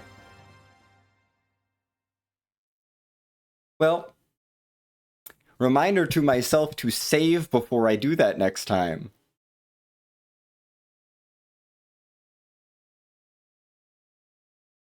When did I last save? Have I saved since I did the kernel menu? Oh no. I think it's been like 3 hours. I think it has been 3 hours. Yeah, I don't think I've saved since the kernel menu in the Ethos transport ship. We're fine. I don't think there's another soft lock potential till we get to Solaris. So I'll save in Solaris when we get towards Krelian's lab. Because I don't think there's a single other soft lock potential before then.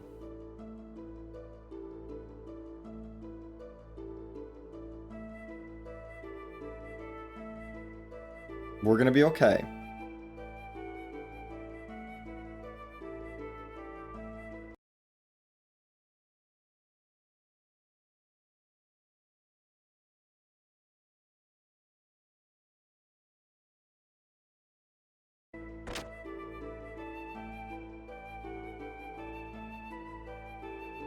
We're fine.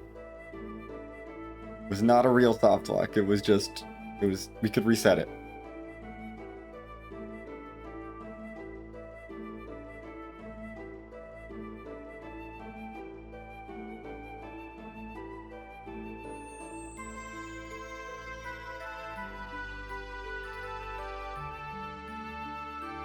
Okay.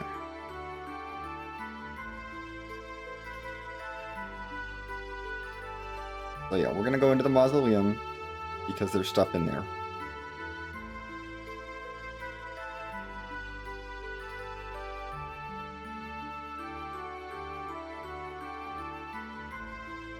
Shakan wants the treasure from the mausoleum.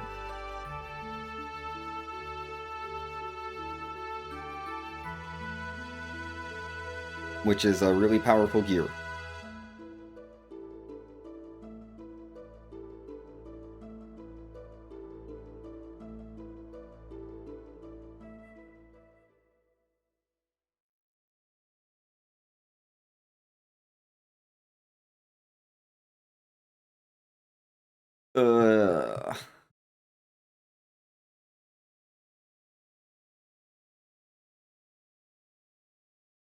Also, yeah, the Jasper was actually the eyes, their eyes, because it's a retina scanner.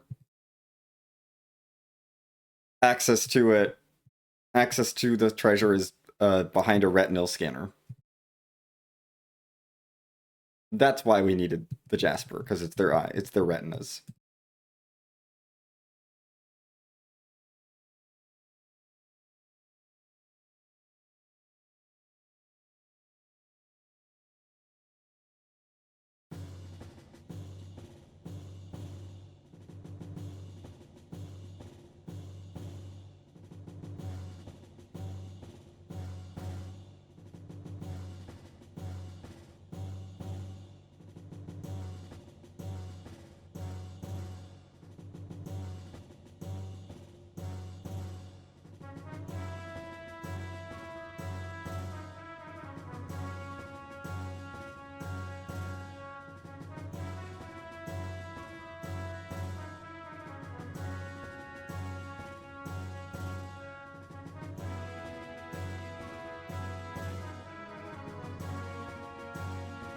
Yep, we're gonna take the capital while he's away.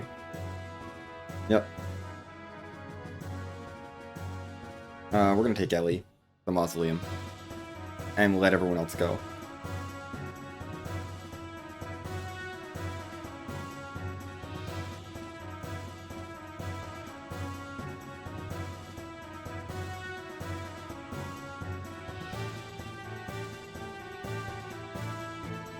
And we get Margie for this dungeon. Margie is not very useful, but she can occasionally crit. And if she crits on an enemy, she does manage to kill it. Like, she will do enough damage to kill it. So, you know, if she gets a turn and if you're struggling in this part casually, Margie can theoretically kill things. It's not going to happen most of the time, but she can theoretically do it. I don't know, don't rely on her. Anyway, we're stranded here for now. But that's fine. I think I'm going to save at the next save point just to be safe. Yeah, we'll save in there. We don't have preparations to do. No, we don't have preparations to do. We're fine.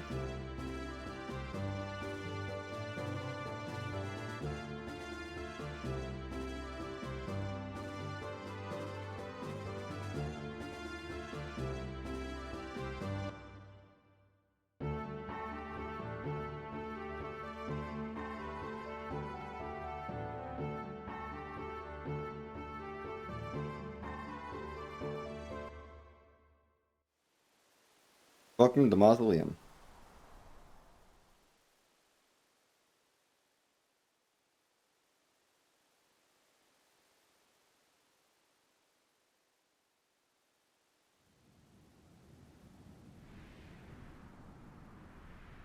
I love that Margie doesn't have a running animation, but she's just power walking, keeping up with everyone. Good job, Margie. And she's, like, eager to go.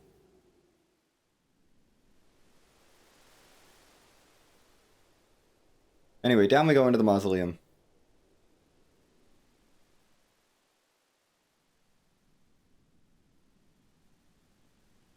Because we gotta save Nissan.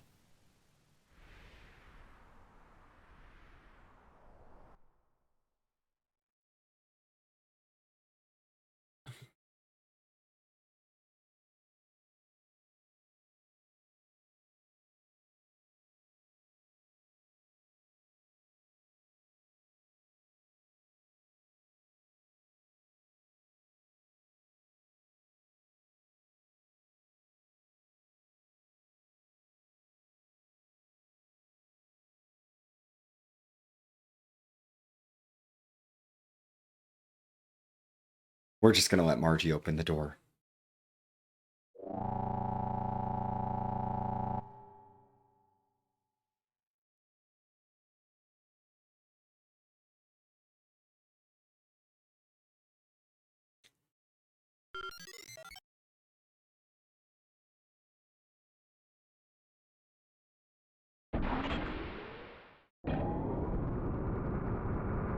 Reminder, this is actually a sci-fi game.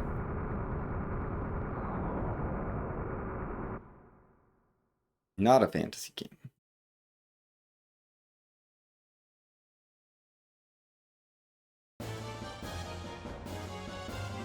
Oh no, there's guards!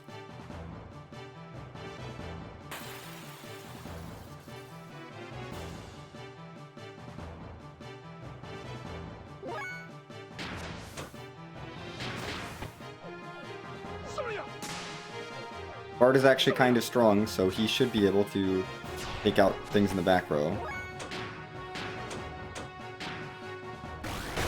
We're gonna have Bart and Faye work on the back row because Ellie can only target the front row here.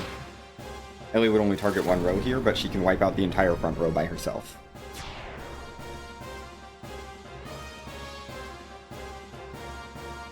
So yeah, Bart's strength does pay off a little bit more here. Because we have to have Bart and Faye in our party here, unfortunately.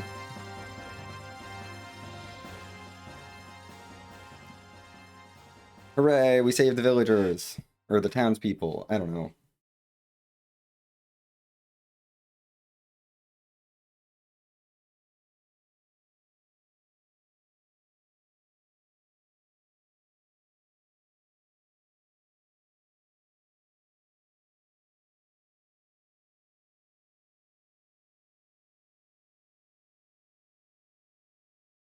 Yeah, we're past the Xenogears platforming section. We are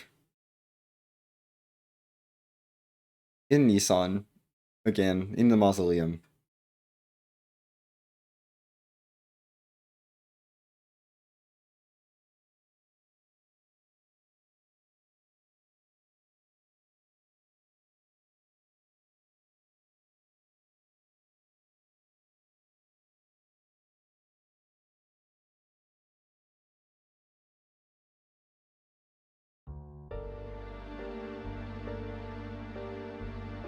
Yes.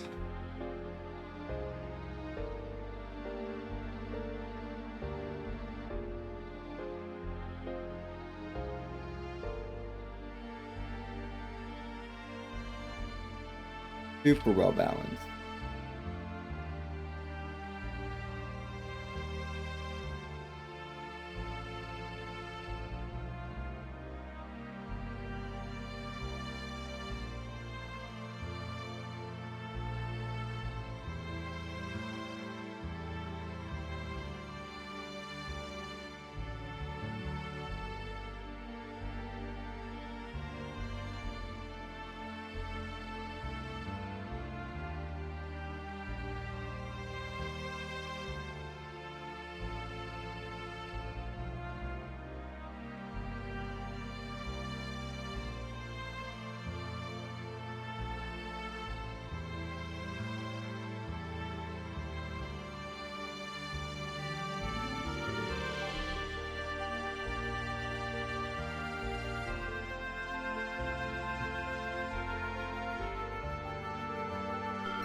And we're gonna step into the elevator here.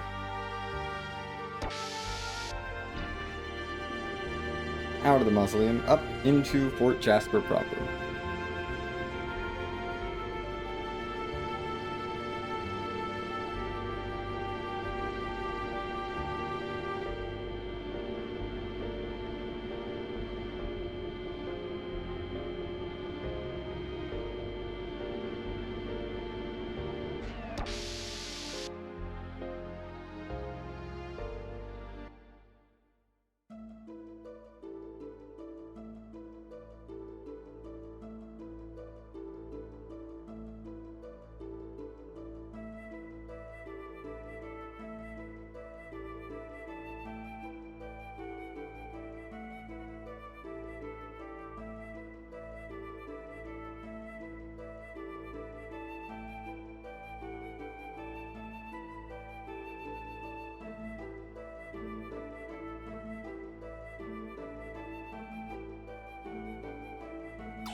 No.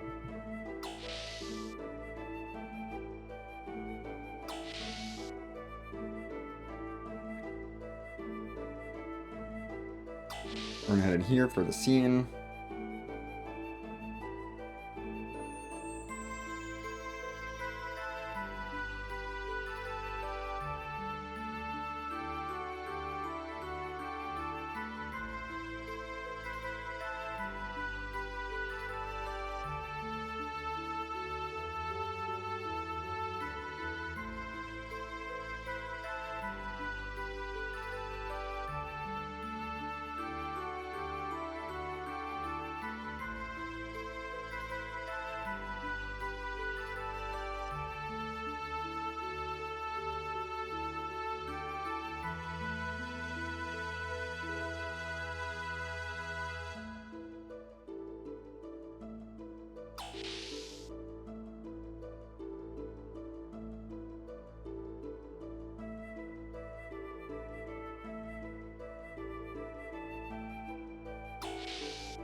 Up the elevator we go.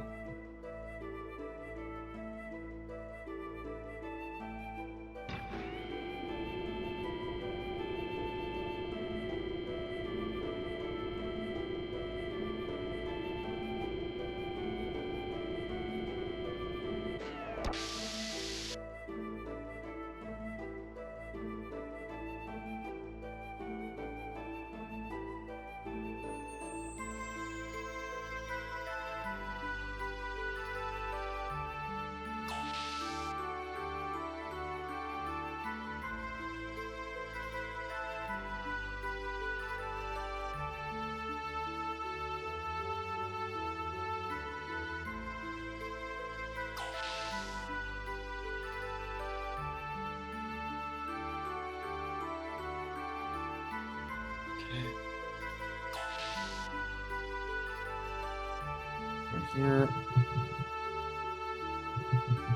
They give us lots of fate points here, which is nice.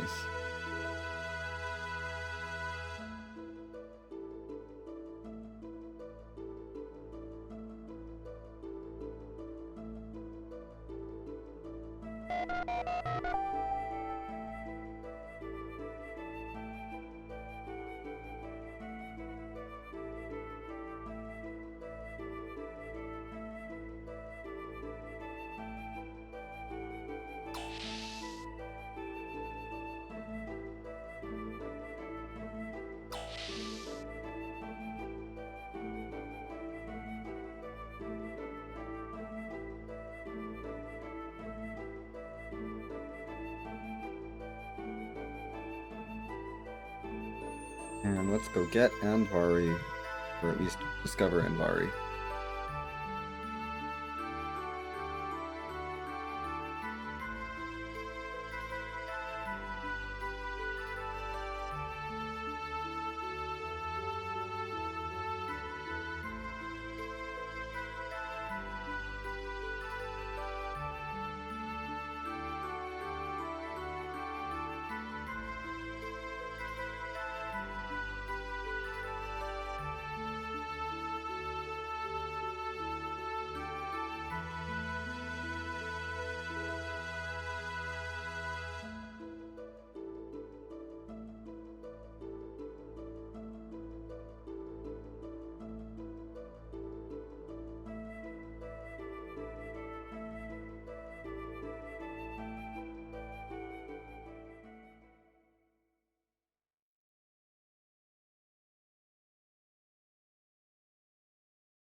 Okay, let's go.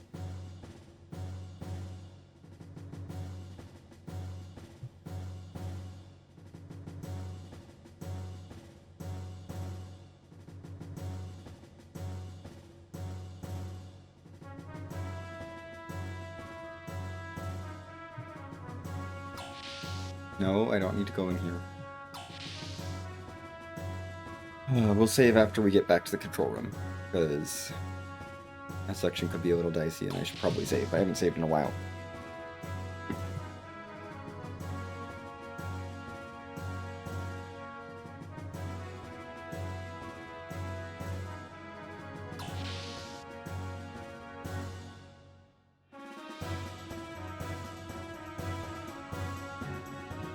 Go.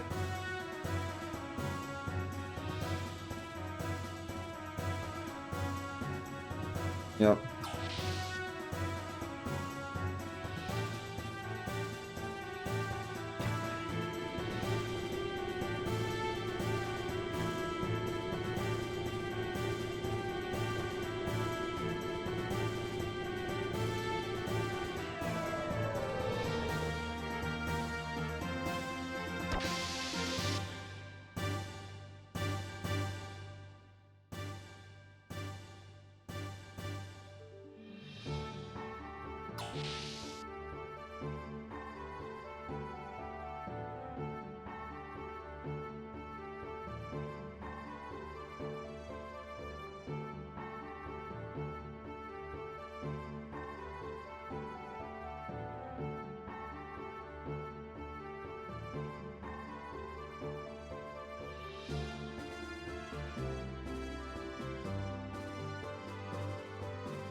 Save.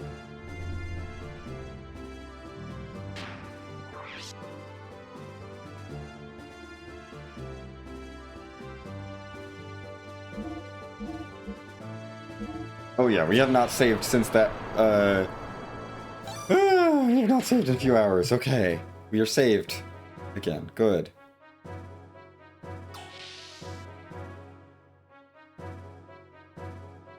Great. Okay. Moving on. Wait, no. No. I forgot to do something in that room. I was thinking about saving, I was not thinking about the actual thing I have to do in that room. You have to push a button.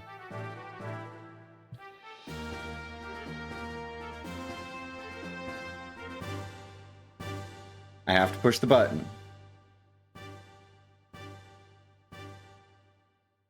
We've saved before we push the button, but that's fine.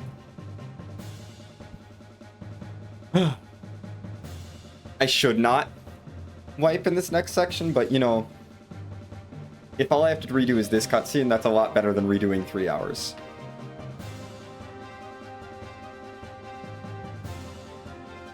I should have saved after this cutscene, but whatever. I don't really want to save twice.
Okay. Well, as it turns out, we just fired a laser across the world. Or an energy projectile or something.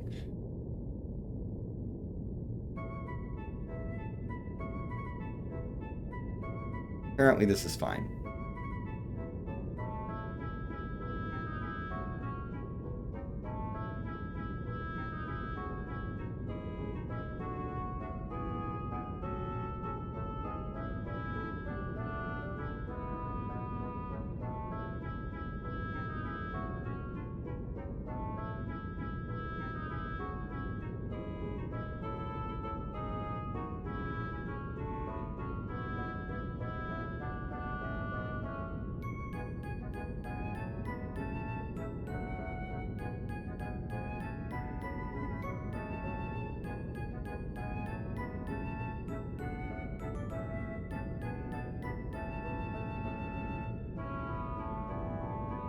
Oh my gosh, Bart.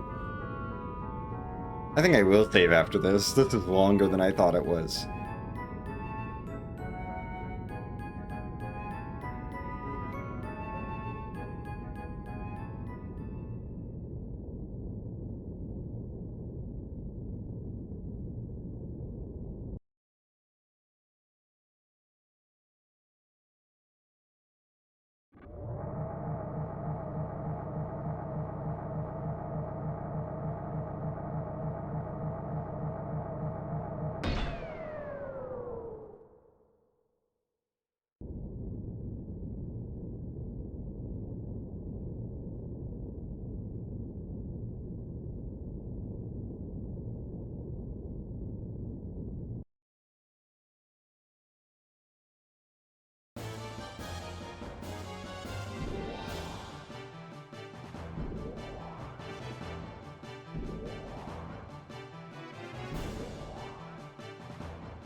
Yeah, let's go save again.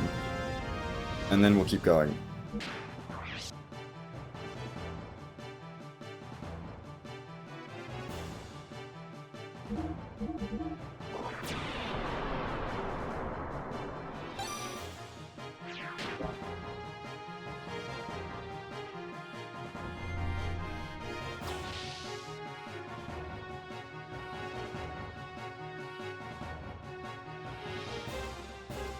We are allowed to run away from all these fights, by the way. This fight's slightly scary. Okay, we got away.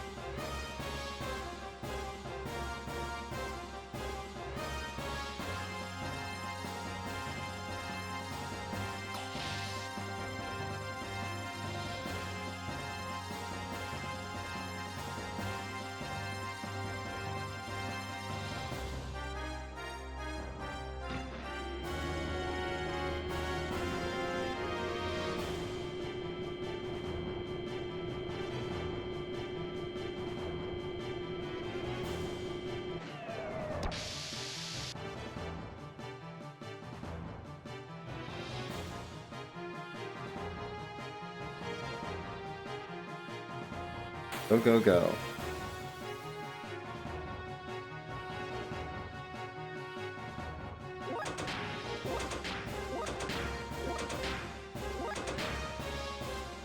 A lot of these are safe to run a bunch from, but those not sand people fights are not safe.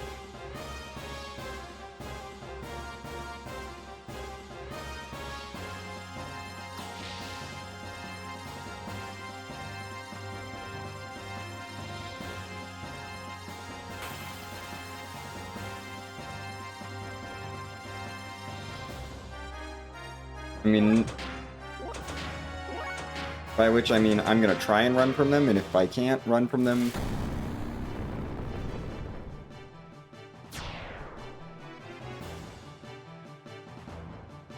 before I get Thermo Dragon off.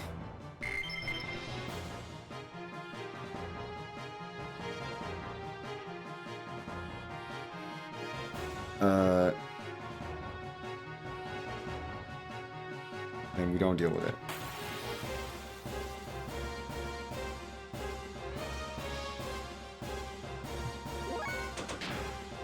Or then we just Thermo Dragon.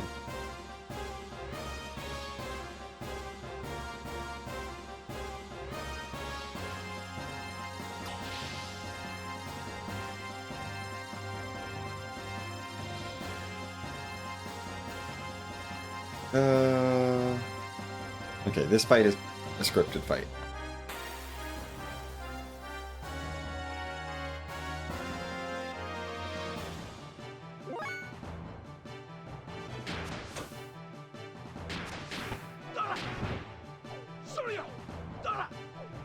Really?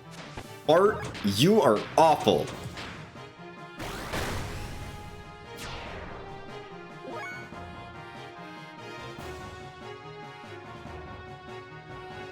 Okay. Bart, I hate you right now. I expected you to hit. Hit and attack.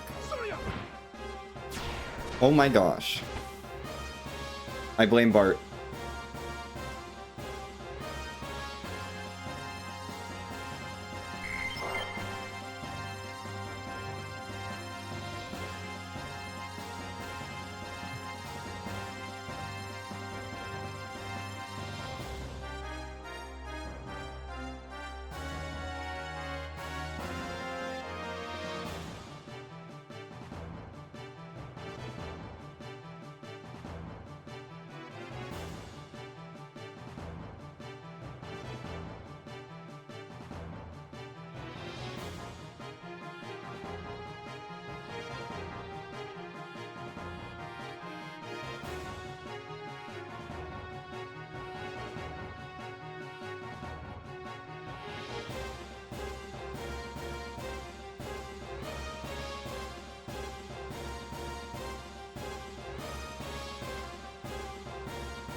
Help.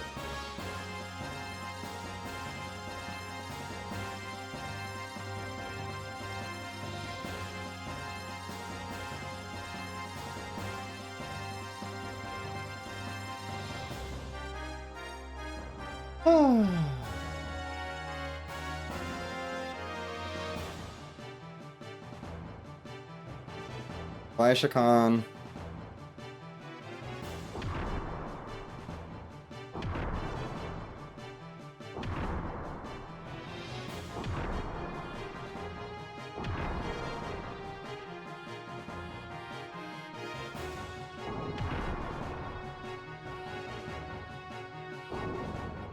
Okay, I don't need to save again. We're fine. I was more worried about the encounters than I am about this section.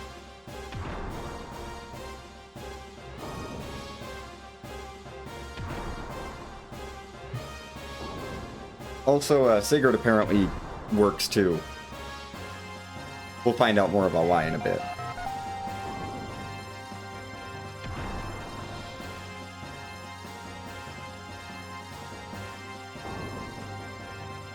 Also, I apologize for the sloppiness getting into this. I was trying to multitask and failing. But now, I am no longer trying to multitask. Hooray! I don't think I lost too much time multitasking. It's fine! I started an hour early. That basically means I have an extra hour for my estimate.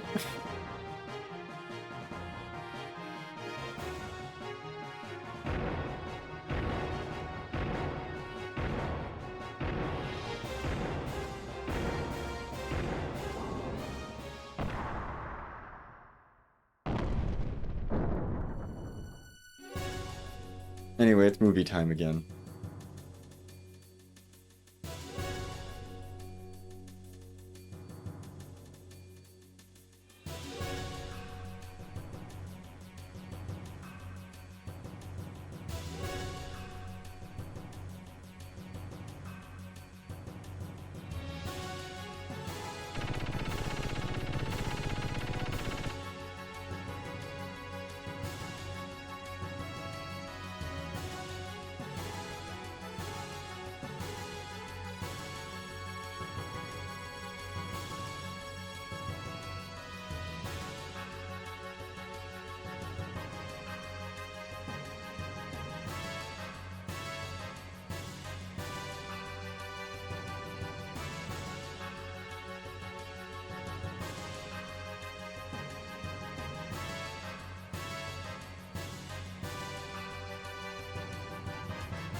Anyway, yeah, Margie's not doing so well, but we're fine.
Well, we just got Bart a super upgraded gear. Does that mean that Bart is going to be the main character?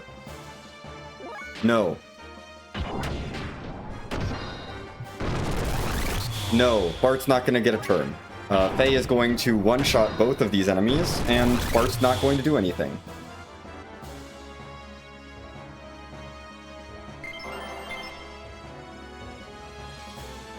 So, yeah.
Oh no! Margie's not allowed to do arts and crafts anymore. Bart said that she's not allowed to do any activities. But I know that she was really looking forward to the paper mache crafting this afternoon. Oh well. No paper mache for Margie.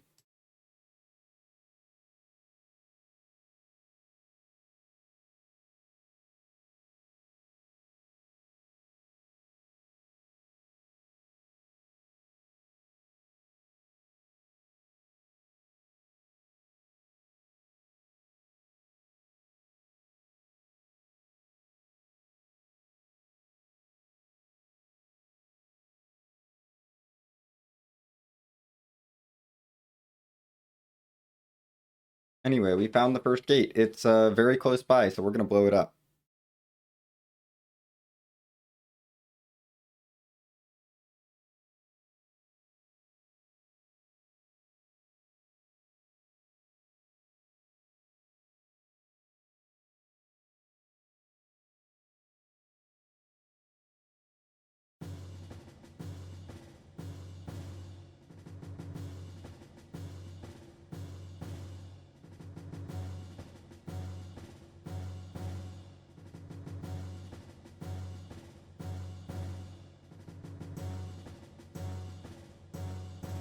Hey Billy, we're gonna swap you in.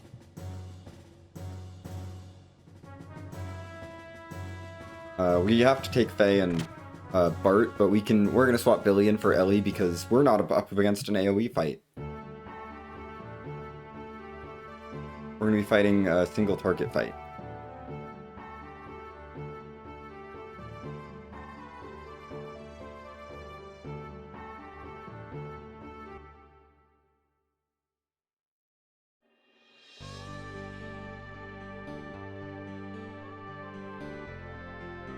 Nope, go this way.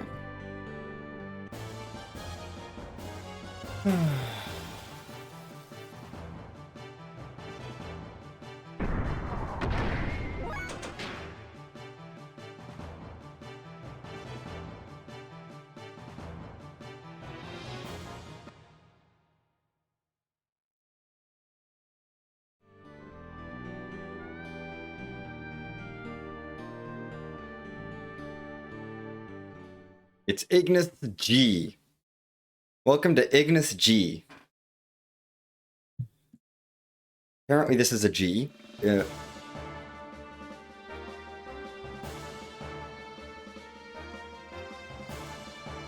you came here earlier, this cave would have just ended very quickly. Oh my goodness, it's more E-tones!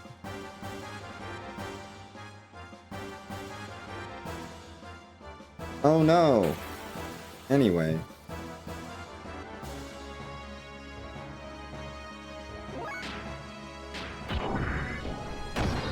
Faye can roundhouse kick you to death, and then Billy can bop you, and you're gone. That was that.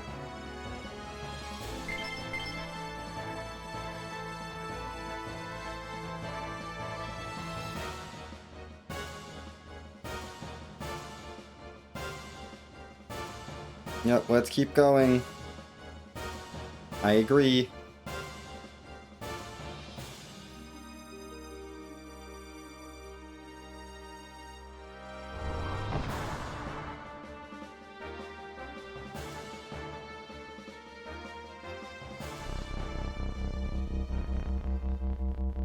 Anyway, we've made it to the gate generator. This is what the gates look like. There's gonna be a few of these.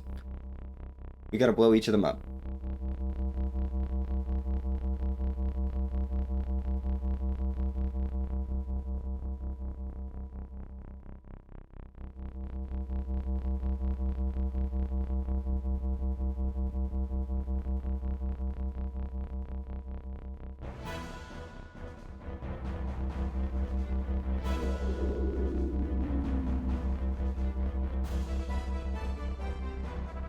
Anyway, here's Shakan.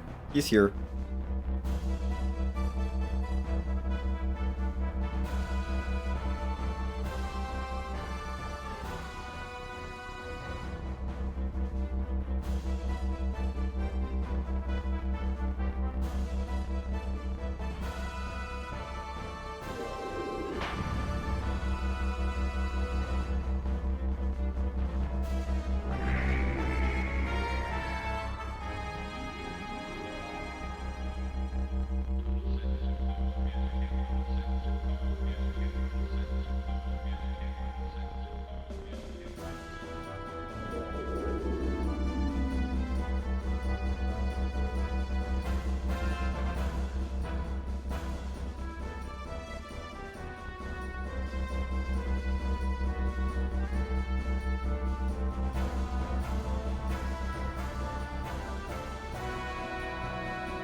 And it is time to give Brock the power.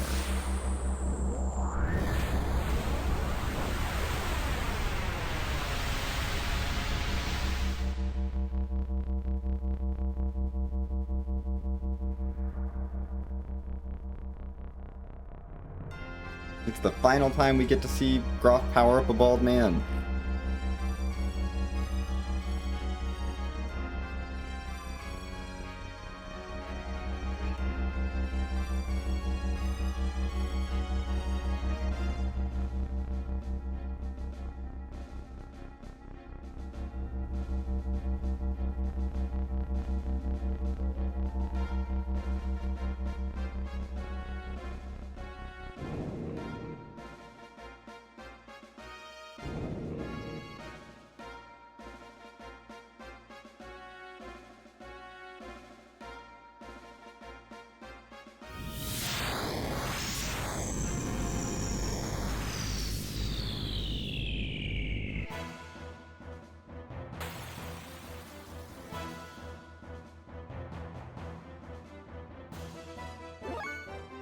Anyway, Billy is going to do quad 9s a couple times, and after this fight.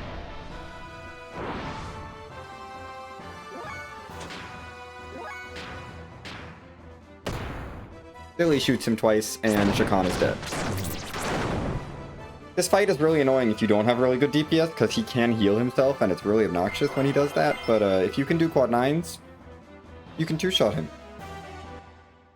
And that's the fight. Bye, Shakan.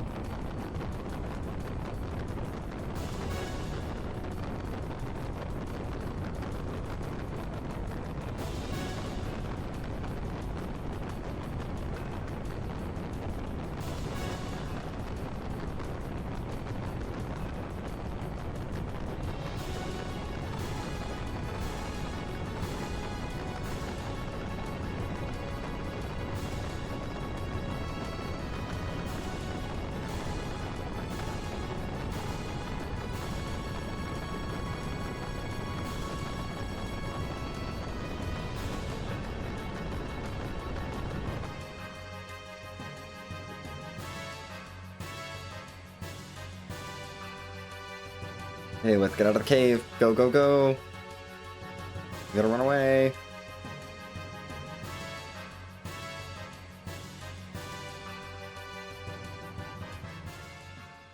Anyway, we get out of the cave. Lots of cutscenes. Hooray. More cutscenes. We love cutscenes. We blew up one of the gates because it was really close by, and we just happened to be like, oh, hey, there's a gate here. We needed to blow those up anyway. That's 1 out of 3. Because we did find out about the 3 gates, at least before we, went back to Nissan. 2 more gates to find. One is below the Ethos HQ, and the other one is hidden somewhere.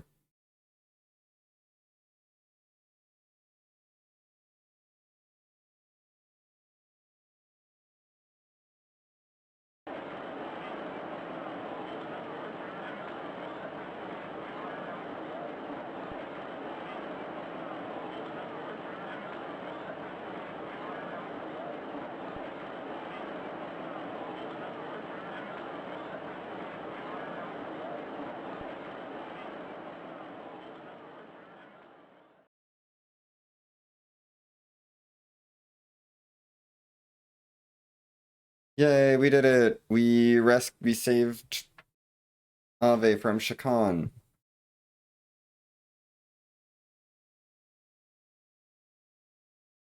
And Bart is like, yeah, no, we want peace. We don't want to keep this war going. And that's how you make everyone happy.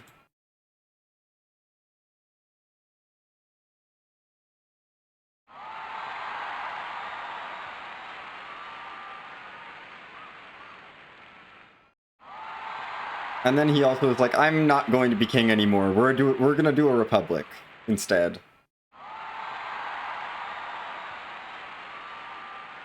Like, hi, I know I'm supposed to be the king. Let's have a republic. I'm gonna end the war. Let's reform our country's government so that we don't have a monarchy anymore.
Also, yeah, Sigurd is Bart's brother.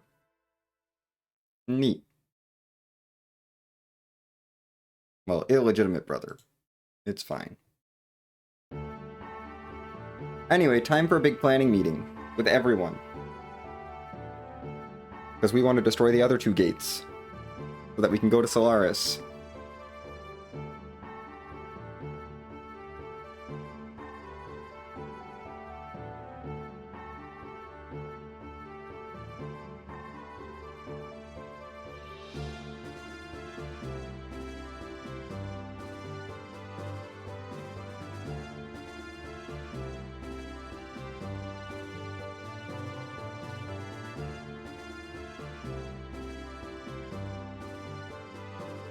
Yeah, we're trying to figure... We have to figure out a plan for how we're going to deal with the one under the Ethos HQ.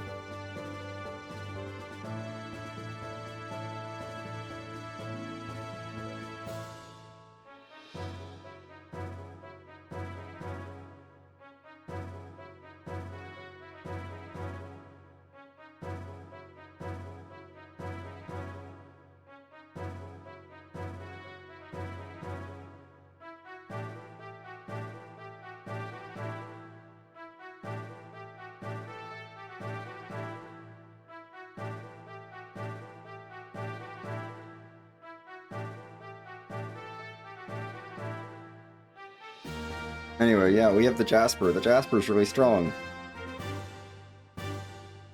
But it won't work that way. But there's a giant mirror on the side of Babel Tower.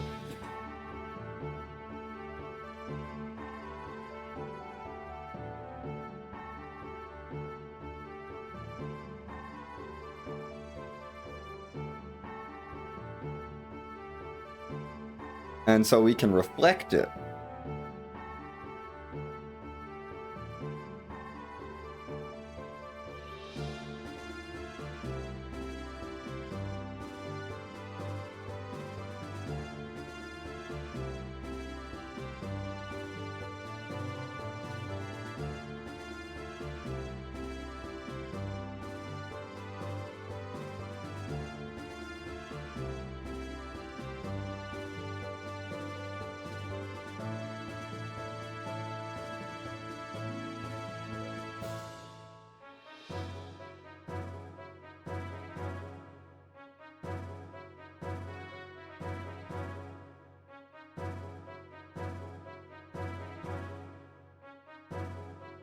So we're gonna combine these 2 things and use them as one weapon to destroy the gate.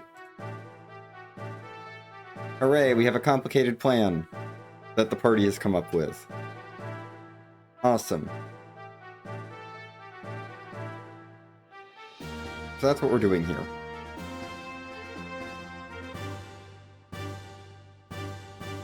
There's a couple of these scenes where it's just a bunch of the party talking and brainstorming together, and like, you know, this one's cute because then we do the plan and we actually get to like feel like we're executing this thing.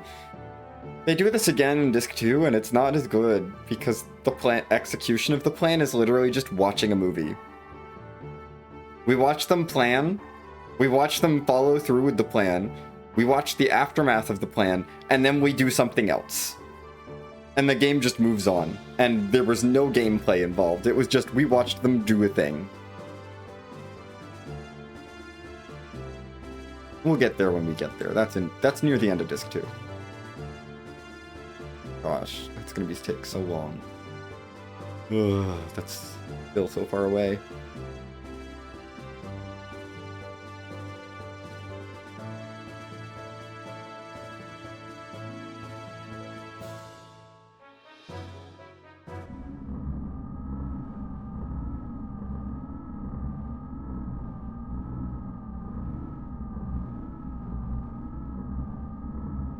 Yeah, we'll do that. We'll be there in like 7 hours.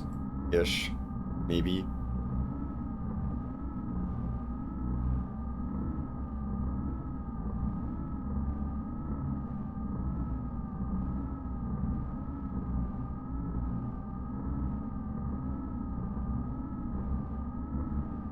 Anyway, hi, worst Discord server. We don't like you, but you're here anyway.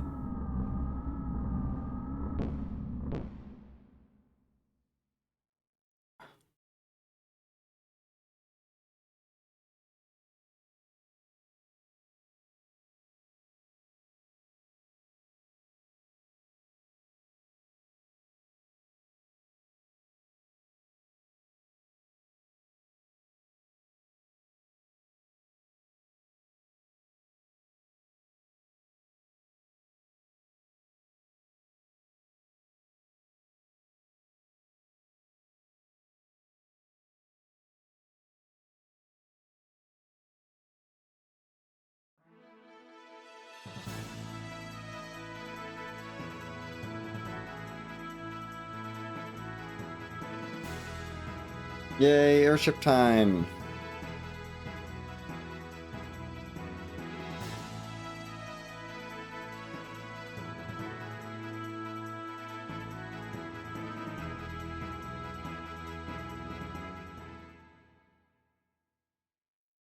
Anyway, we're in Babel Tower, hooray!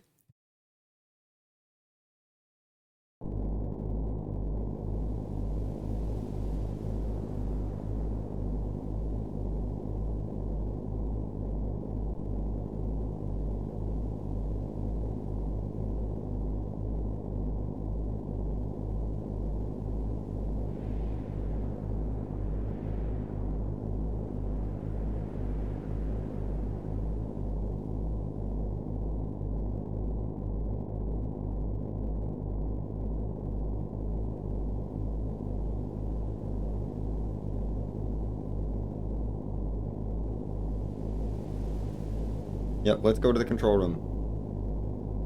Go, go, go.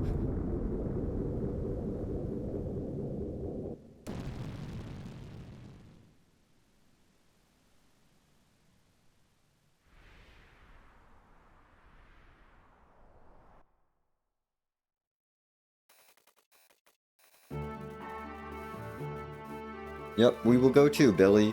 Unfortunately, we're not allowed to use any of our good characters here, so we're gonna get rid of Bart and bring in Maria, because Maria's... Well, sorry, Maria's a good character, but we're not allowed to use Billy, Ellie, Satan, or Faye for this fight. Or for that fight. For this party, so... We're gonna bring Maria, because Maria is the only other good character that we have, and we're getting rid of Bart in favor of Choo Choo, because Choo Choo is slow. And Choo Choo won't take turns.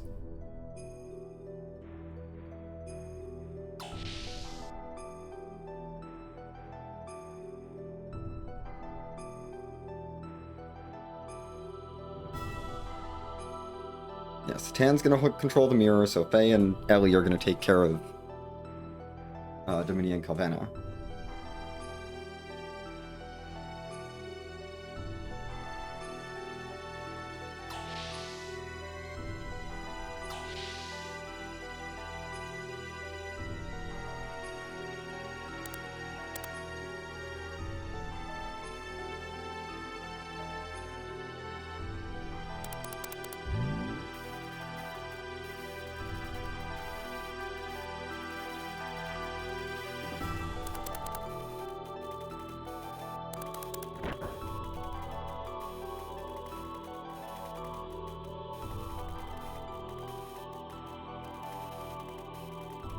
Okay, we're getting ready to fire.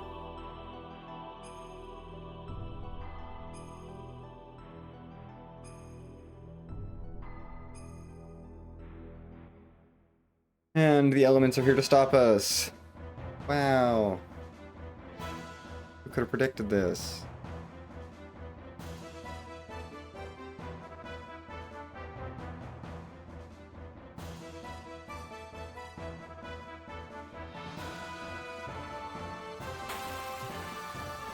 Anyway, it's Dominia and Calvana. We're gonna try... Oh my gosh, we got lucky! Dominia's super dodgy, so Faye is not guaranteed to hit her there, but this fight does go faster if you can just punch both of them. Because air rods is a long animation. If Faye misses Dominia that first time, it's not worth going for any more punches because Ellie will get the third turn. Faye goes twice before Ellie goes. And once Ellie goes, you can just air rods and finish the fight. But if Faye can hit Dominia, he's gonna hit Calvana no matter what. So you go for the hit on Dominia. If he hits Dominia, then great. He'll finish the fight with Calvana by taking out Calvana. If he misses Dominia the first time, don't bother. Just wait and do air rods. Because air rods will hit both of them and kill both of them.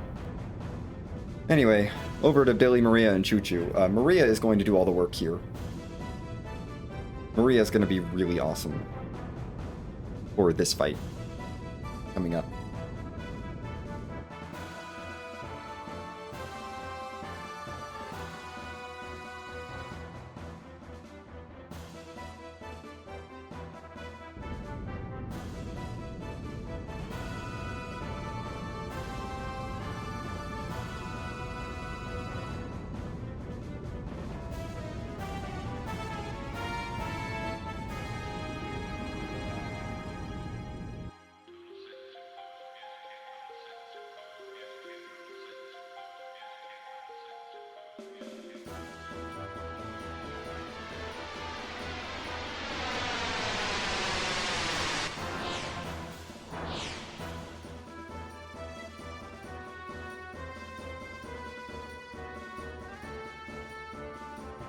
Hi, Talon and Seraphita.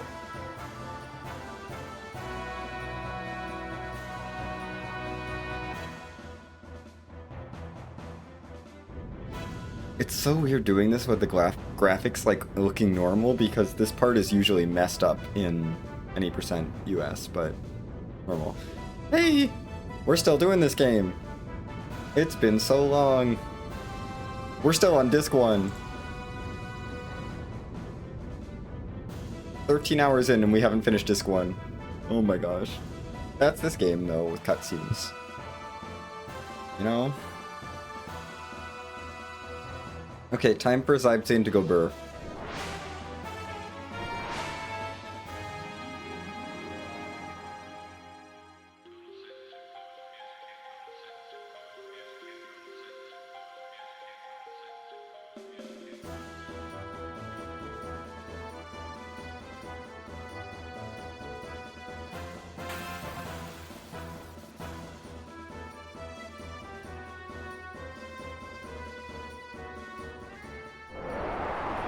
We cannot outspeed Skygeen, so Skygeen is going to do Skygeen things.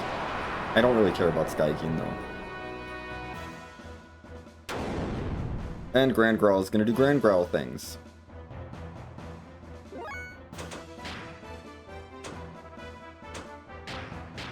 And unfortunately, Missile Pod's the enemy area, which will not actually hit everything. We have to do Graviton Cannon to hit everyone. But one Graviton Cannon is enough to wipe out the fight.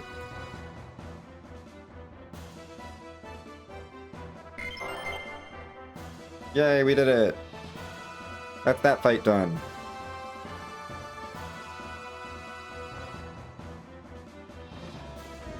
Unfortunately, Billy is a failure who can't aim right the first time, so we're gonna have to do these 2 fights again.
That is interesting. I mean, I've seen the debug messages of, oh my gosh! Faye is accurate today! Oh, this is awesome! That never happens. I don't think I've ever had a run where Faye just hits both attacks. Or hits Dominia first try in both those fights. That is awesome. We're having good RNG.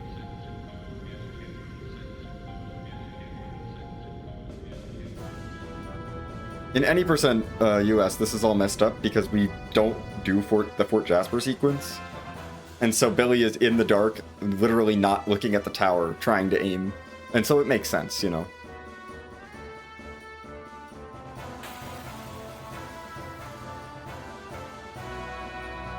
Because it hasn't updated the state of the area. Okay. No, Skygeen, don't do your slow attack. Ugh. Okay. And Grand Growl. Thank you, Grand Growl, for doing your thing too.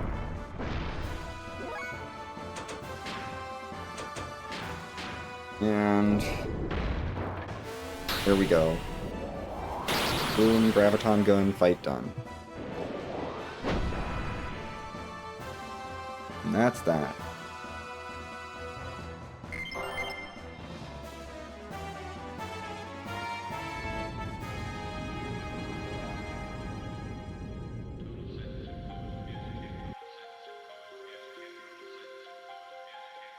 And we fire again. This time it's gonna work.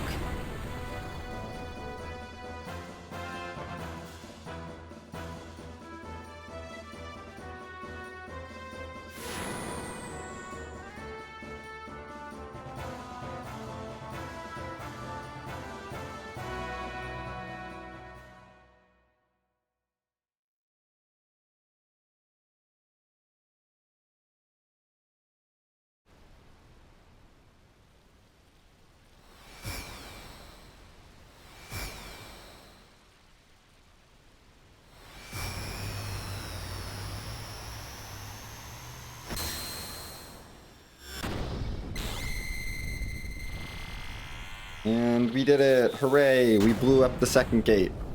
That's all we needed to do. That's 2 down, 1 to go. And now it's time to try and figure out where the third one is. Because we don't know.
And we've decided that we know where to point the gate is because it has to be in the water. Or the center has to be in the water.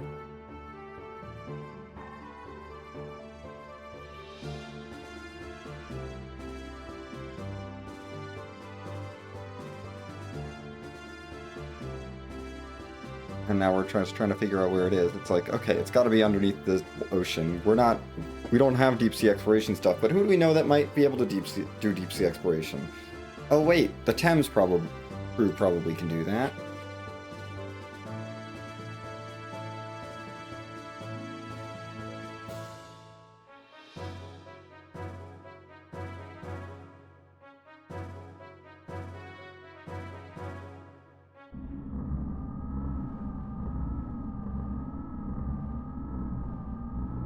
Anyway, back to worst Discord server still talking about how the gates are not doing well.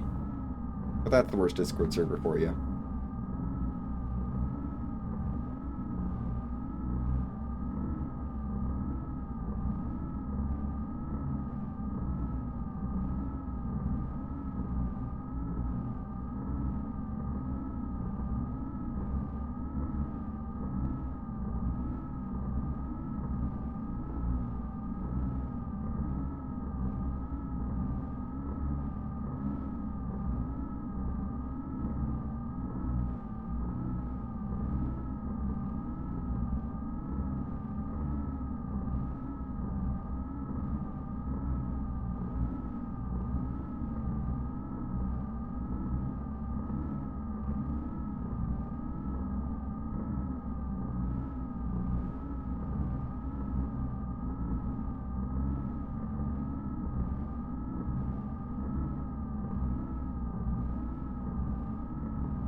And Krellian is like, yeah, I'm done with the nanomachine colony that I got earlier, so we can go ahead and do a test with that and whatever.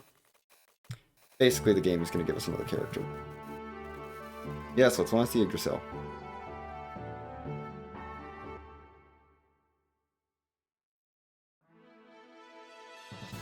Nope, I don't want to go to Babel Tower.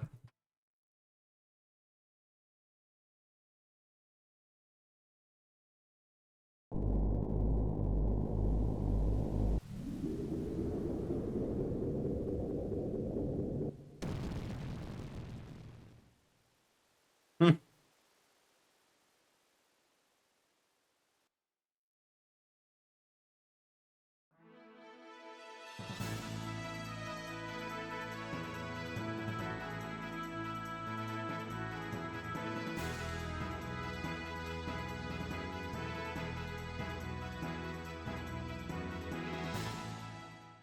Into the Thames we go.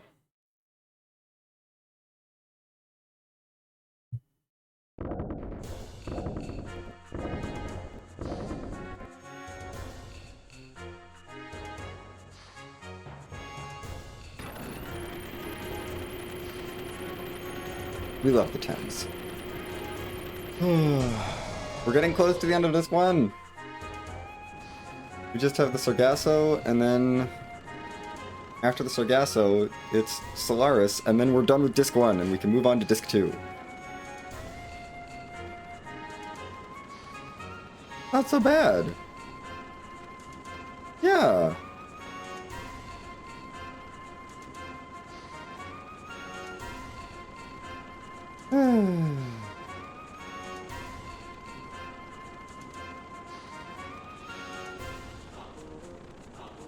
Only a bit more than 6 hours out. Yeah, okay. Oh, okay, we have 7 hours left on our estimate. Yeah, we're fine. Okay. I'm not worried about estimate anymore. We're fine.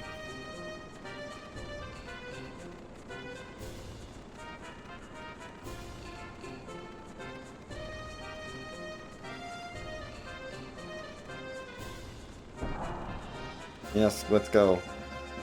We don't want to be at the Thames anymore. We gotta go to Sargasso.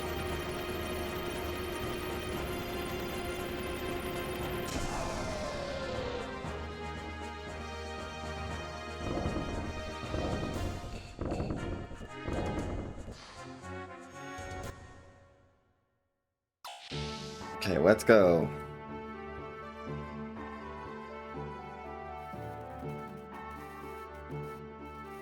Yes, we're ready to go to Sargasso.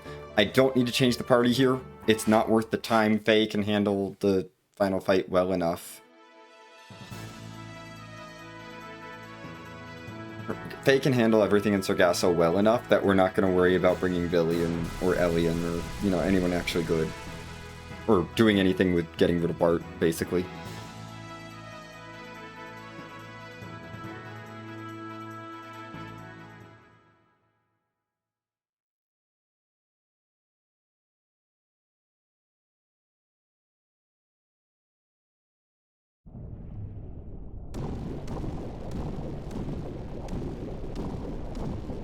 No.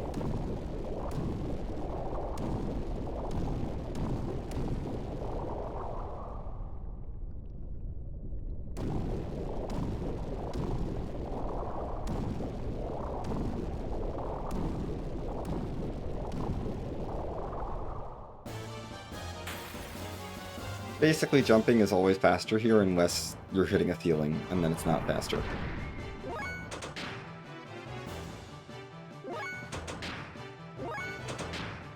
Unfortunately, Faye is very slow underwater. He'll be fine once we get to the boss fight, because that's not underwater, but for now, we're underwater. Oh yeah, Bart got a free upgrade because of his Omni-Gear situation, so we're fine on that front, too.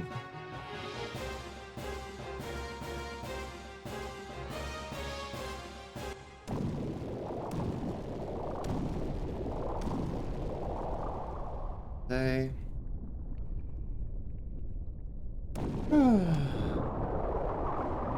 Yes, yes, there's a current.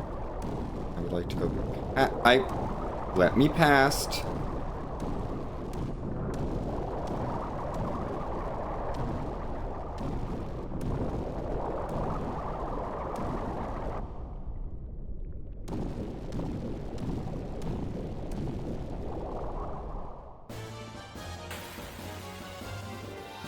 encounters. I'd like to be out of the encounter quickly, please. Nope, you're not gonna be nice to me. There we go. Okay.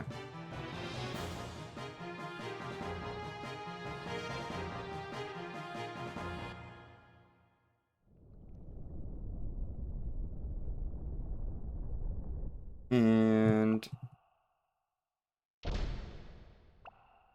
yes, it is very funny. Unfortunately, switching party members costs time.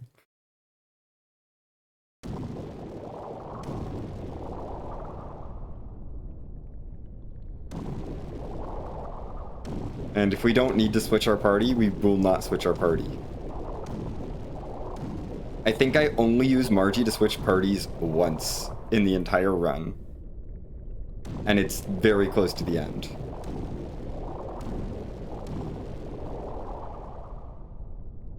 And it's because we literally have to talk to Margie for a cutscene. Because she has extra dialogue, because it's right before the final dungeon. And we need to bring in Emeralda for the Emeralda stuff.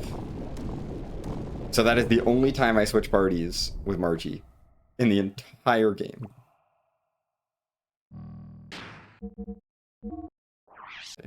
This. Yep, this. Good, good, good. Okay. Into this fight.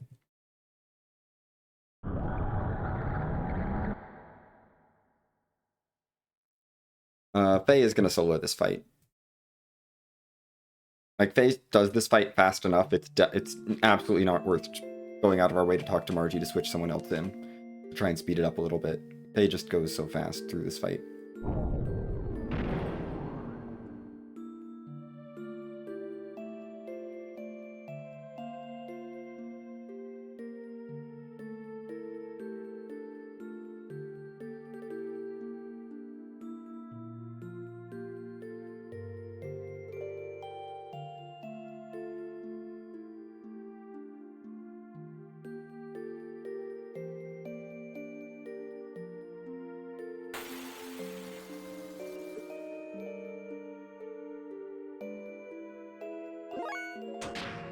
We're gonna booster Faye. And he's just gonna go for X attacks.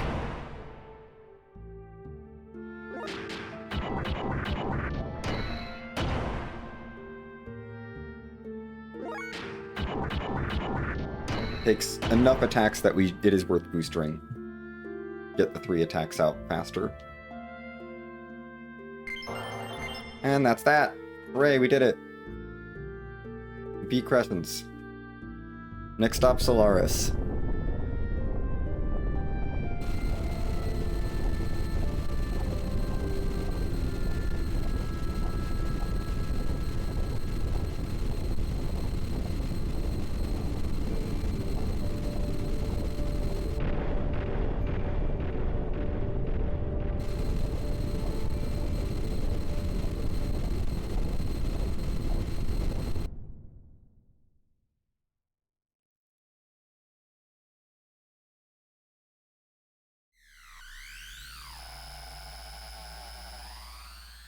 Yep, there's that last gate gone.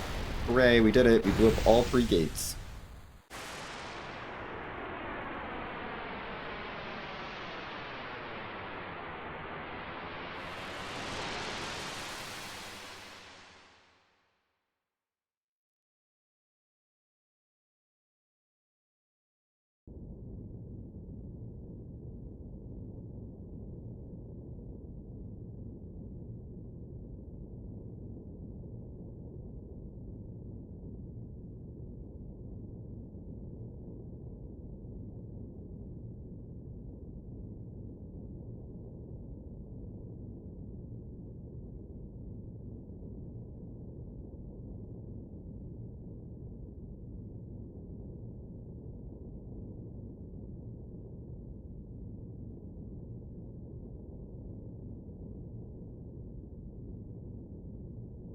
Anyway, this is Emeralda.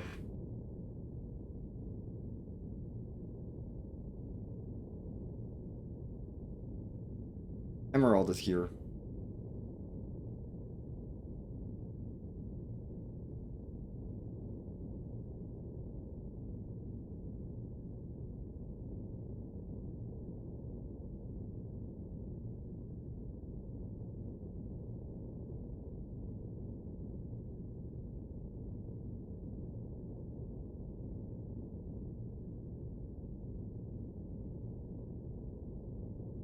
we are never going to use Emeralda. She joins way too late in the game to be useful. Like, I'm sorry, Emeralda. You're joining more than 2/3 of the way through our estimate? Like, no. No, Emeralda, I'm sorry. Well, we will use her because she is required for some cutscenes. She is not going to actually be useful. We're not going to invest into Emeralda, but she will be physically present for some of the fights. She's actually going to be... We're actually going to take her into the final battle just because there's no point in swapping her out. Because we only really have two amazing characters at the end game, and that's Faye and Billy. So she's going to fill the third slot just because she's required for, you know, her cutscenes in the late game and for her little side thing in the late game, and there's no point in swapping her out of the party.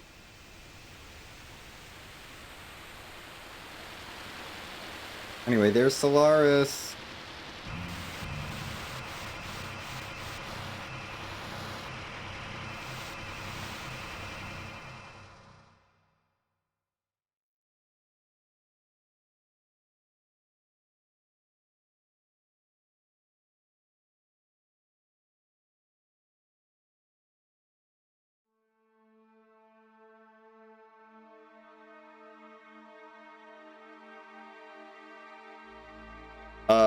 I don't think so.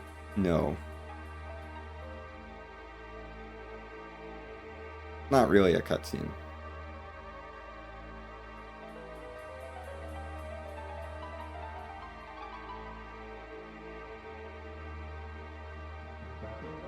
It is beyond the scope of this run. We are trying to go somewhat fast.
Anyway, Solaris is revealed.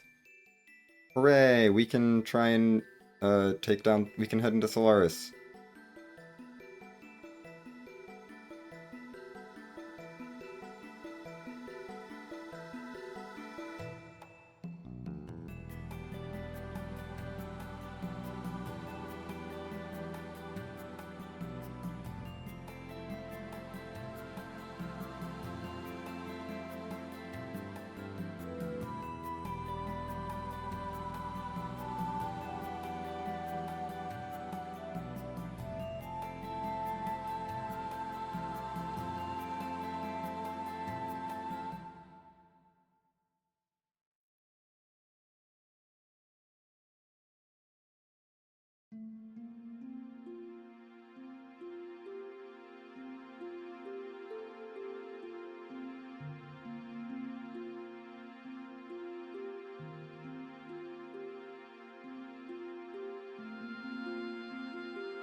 And Yue has to give Satan the sword. Yep, we're all getting ready for our final sequence here.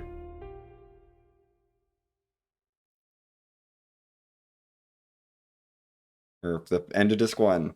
End of disc 1. It's not the final sequence. We have a whole nother disc to go, but we've made it.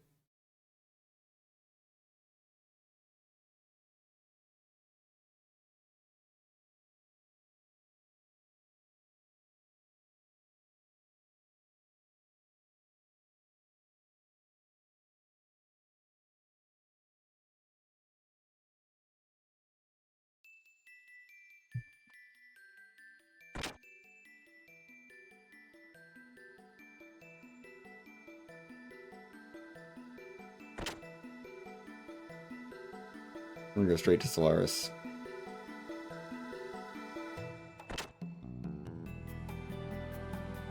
Straight to Solaris.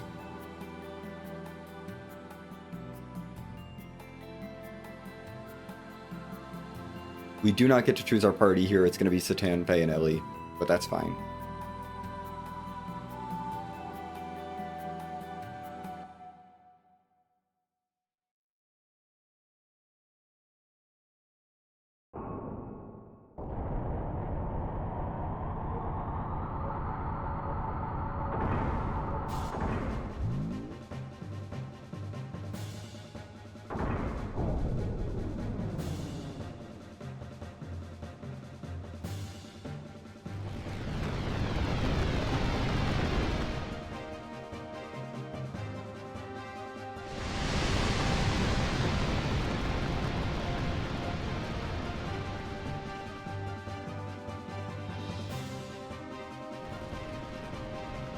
Here we go. We're heading to Solaris.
Here we are. It's Solaris. Okay, I have to do a menu before I get to anywhere in here because we have to give Ellie her ether doubler back. Okay.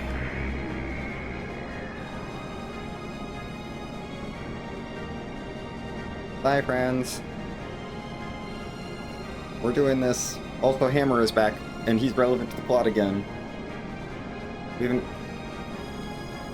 talked to him in a while, but bye, Hammer.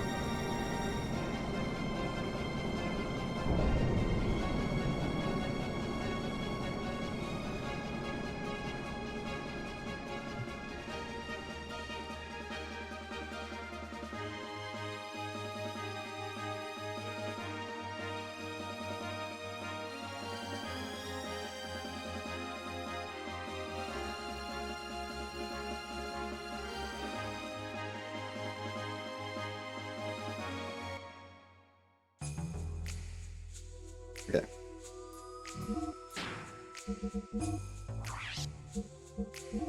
We just need to give her an ether doubler back. Okay.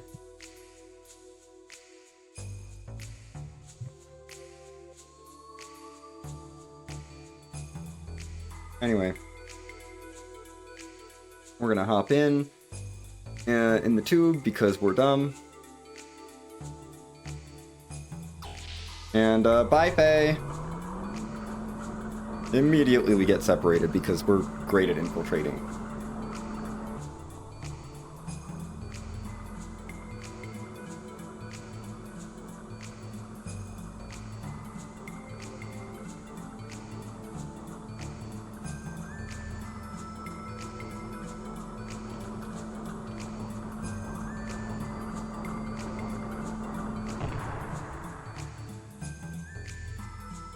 Welcome to Solaris.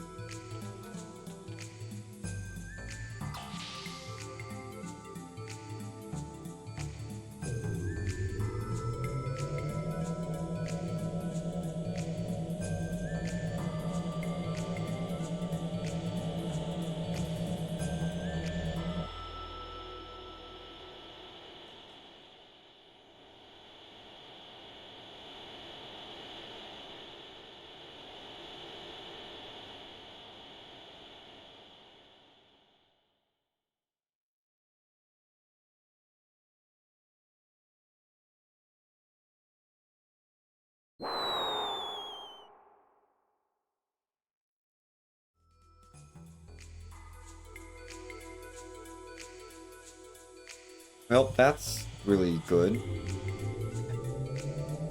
Bye! Yep, wee! Anyway, we're gonna talk to this guy.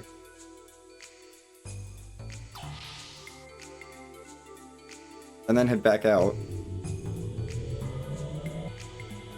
And, they're taking that entire block away.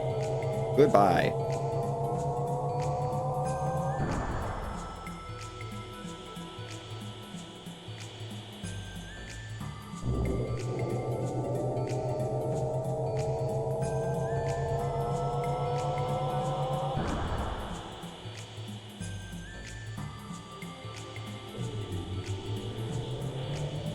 There, let's head up here.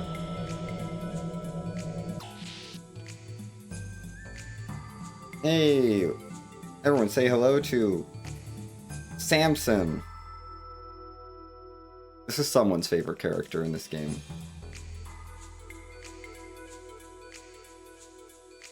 He exists. He's a character.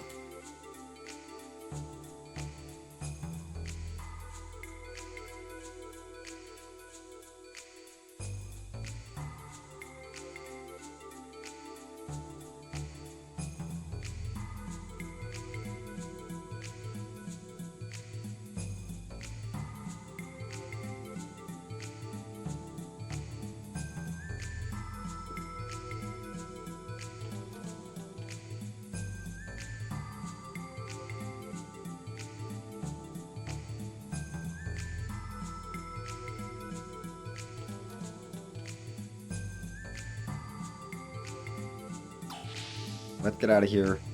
Thank you, Samson, for your information. You do not have to go to Samson first, actually. You're just trying to get through here. All you have to do is go to Ellie, who is all the way down here.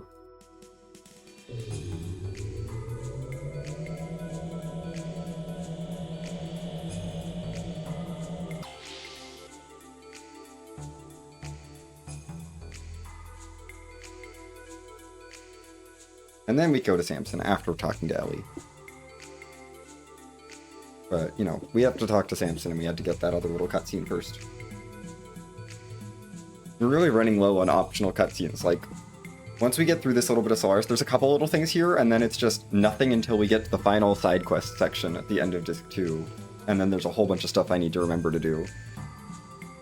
That's, like, optional stuff, which is really fun for me, you know, at the end of the run.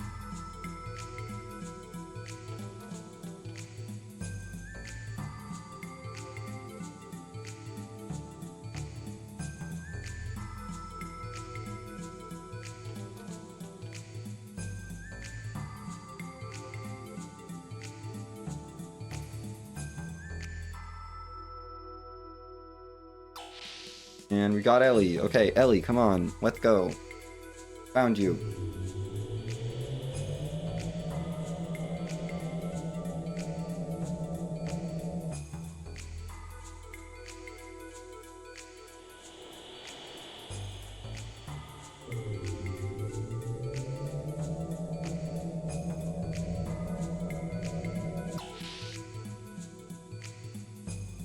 Now we can talk to Samson. And he's going to give us the pass to get up the guard tower.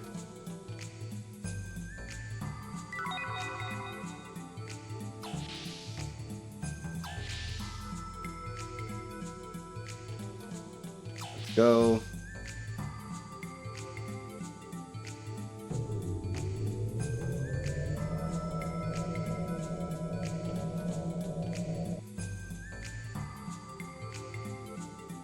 Okay, up the guard tower we go.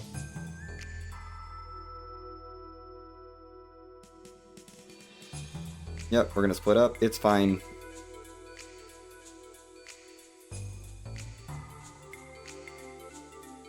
Yes, we're gonna be fine.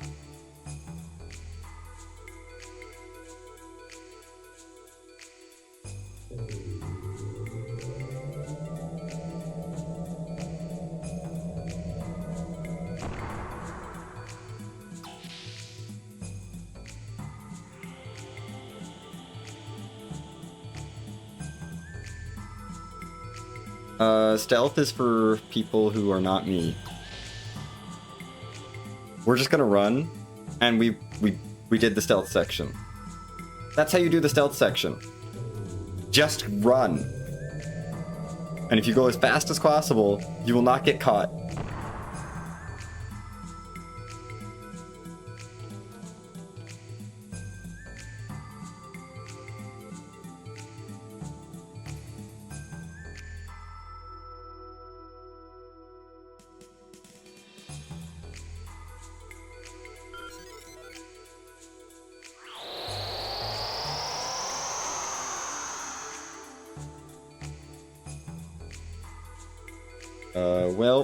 Thampton is gone. Bye, Thampton. We knew you so long. We knew you for so much of our so much time. All of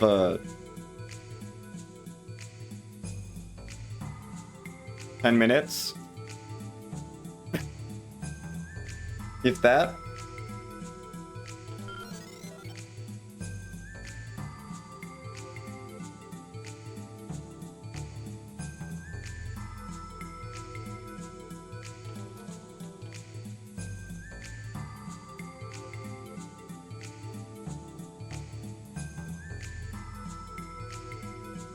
Okay.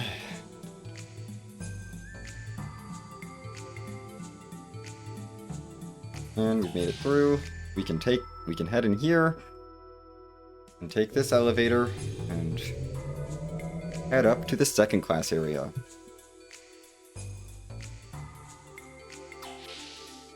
Hooray, we did it!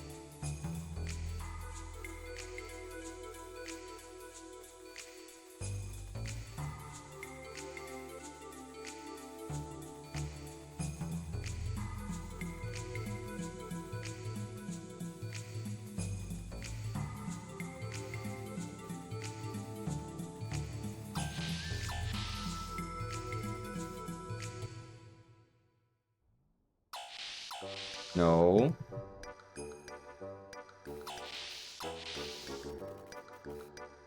Oh, this music. I love this music.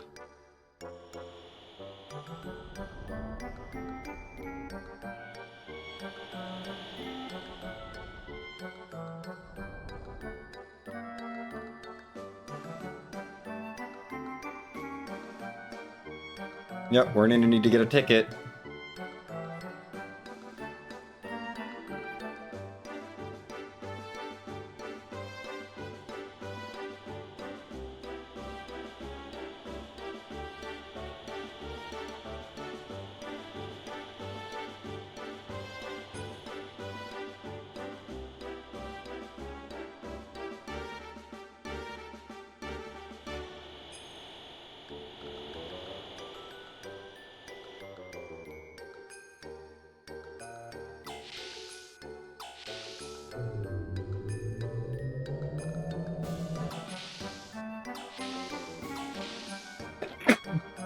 Excuse me.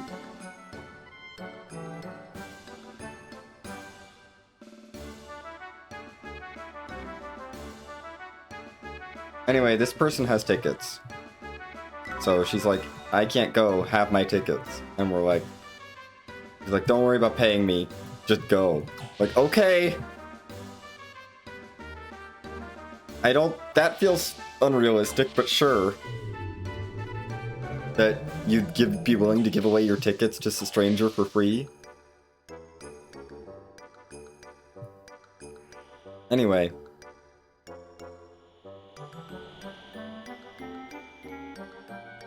Time for the dedication ceremony.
Uh,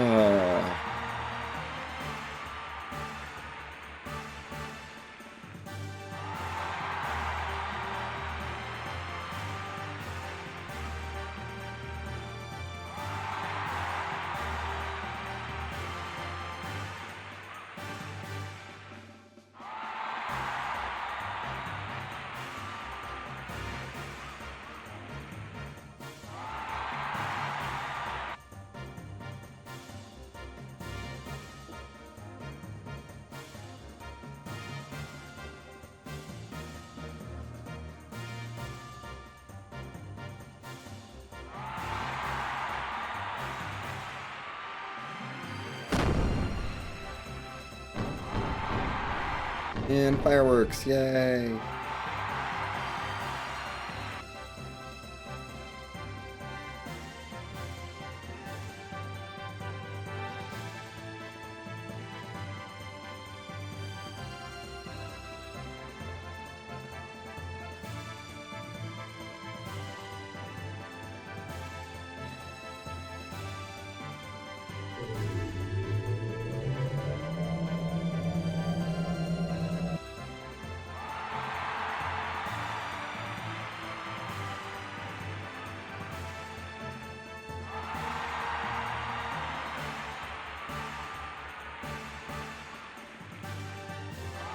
Oh boy, it's Krellian. Hi, Krellian. And just seeing Krellian makes Faye flashback. Cool.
Apparently this is Lacan talking to Krellian.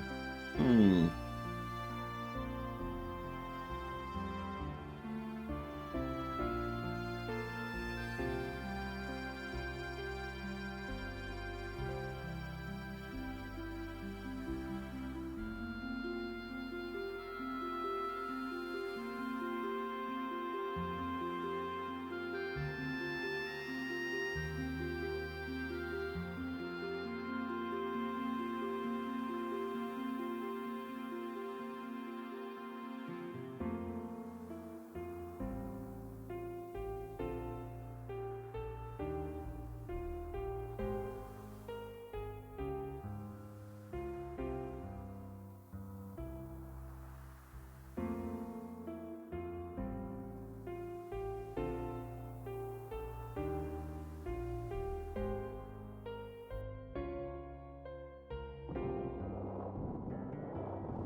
Well, okay. Well, that was a ceremony that happened.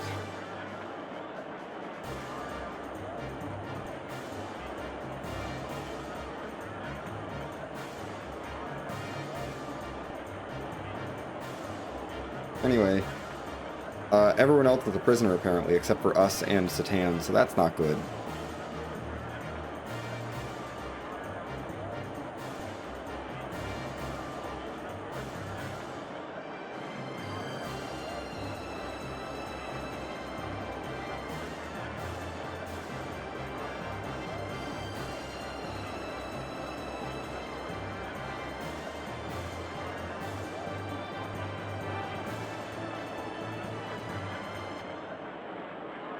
And we're not being subtle.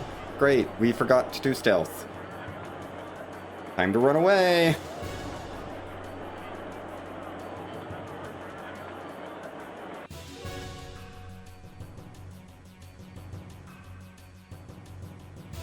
Oh boy, I get to play the game again.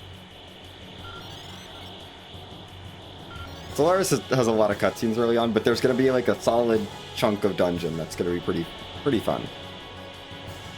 And after that solid chunk of dungeon, there's a bit of cutscenes before the final fight, and then it's dinner break time.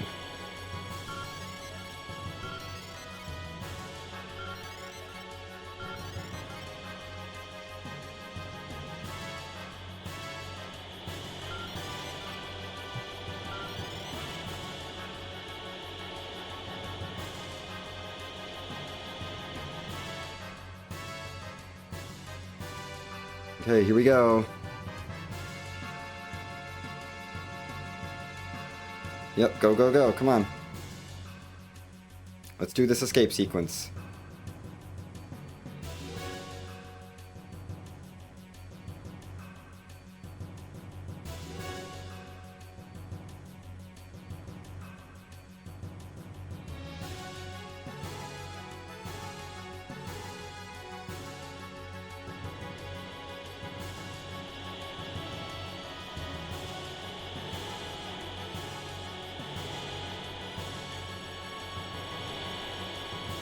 Okay.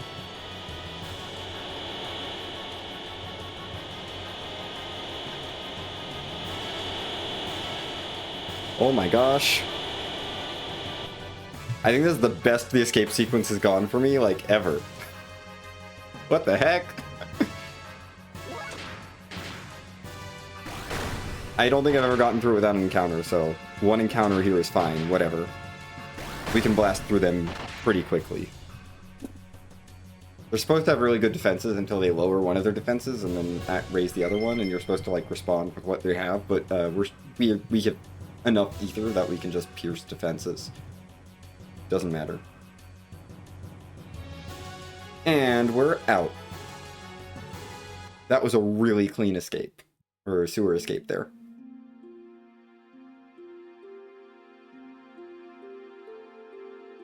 Welcome to Ellie's house.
And it's shower time.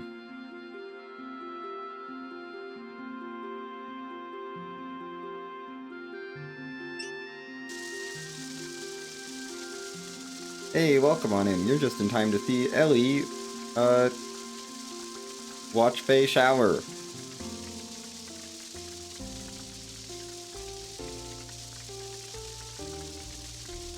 Mm-hmm.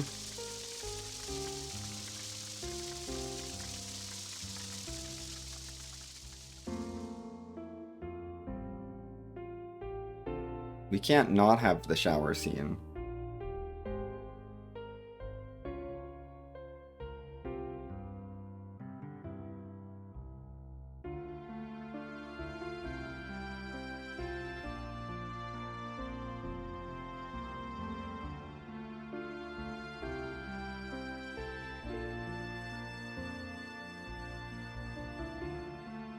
Okay. Let's deal with what we need to do here, which is we need to send Ellie's mom grocery shopping.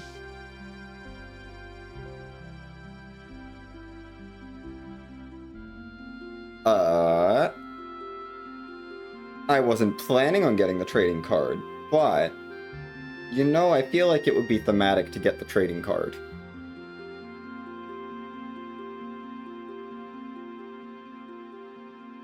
Maybe I could be convinced.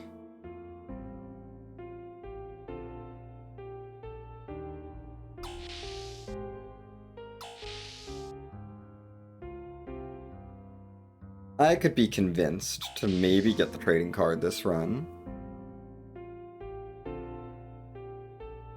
But you're gonna have to convince me.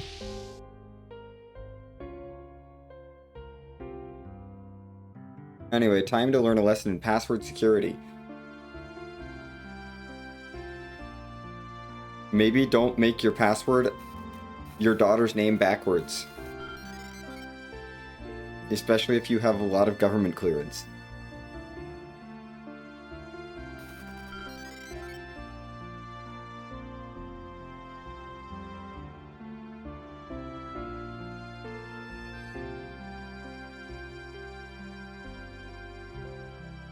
Ah, yes.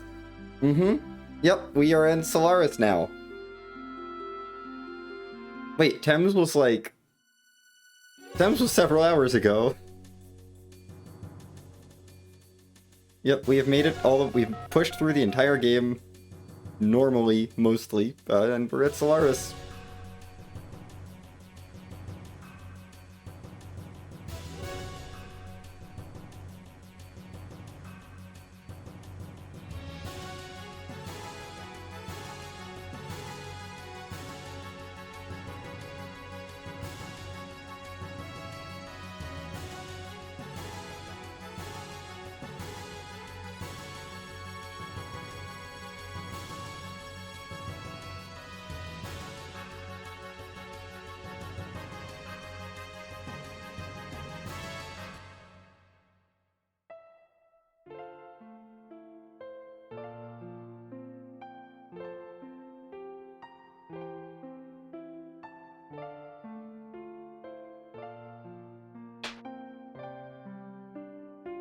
Ellie, you're not half a land dweller.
Anyway, we've left.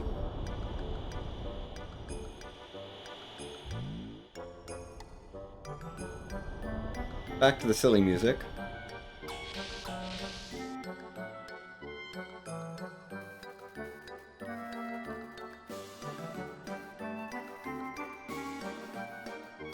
And we immediately get arrested.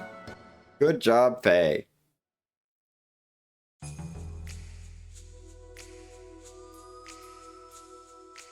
Except that the person who arrests us is Satan, and so we're fine.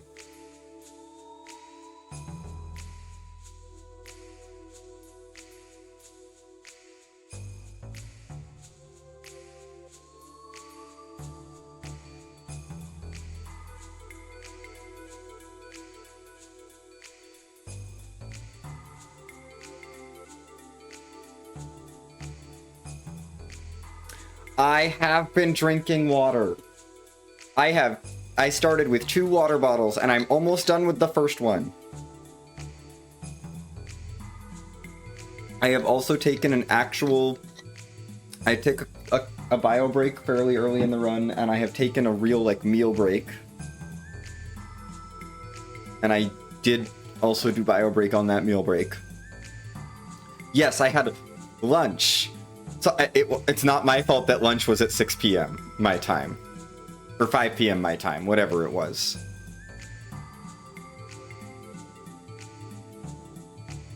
Listen, I'd also been snacking throughout the day.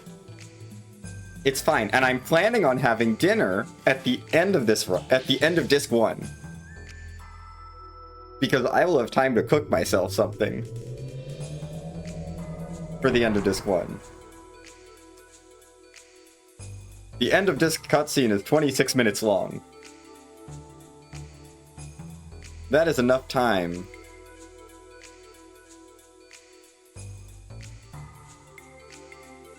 for me to really, like, cook myself something properly.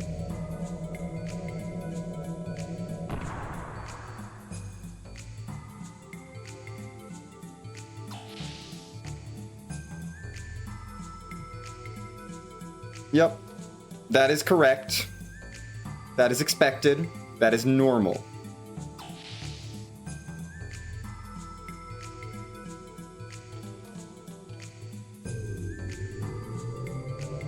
Disc 2 is much shorter than Disc 1.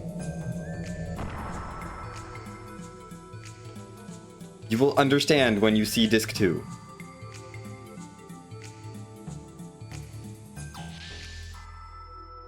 We are near the end of Disc 1.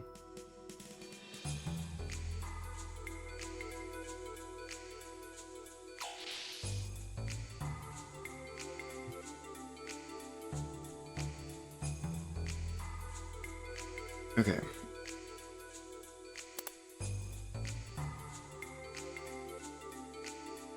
Oh, you don't know what Xenogears Disc 2 is. Oh boy. Yeah, Xenogears Disc 2 is a thing. It's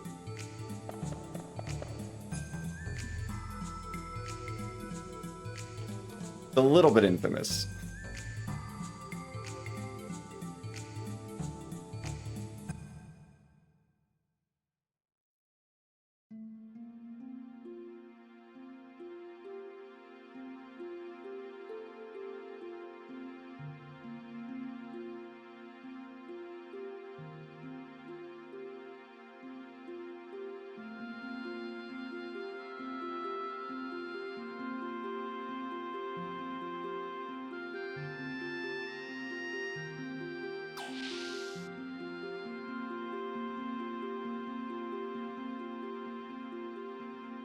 Anyway. Okay, we gotta save at that save point. Because there's that sequence, that cutscene there, that's a little bit of a problem. Yeah, okay.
Okay. Well, Ellie has rejoined us. That's good.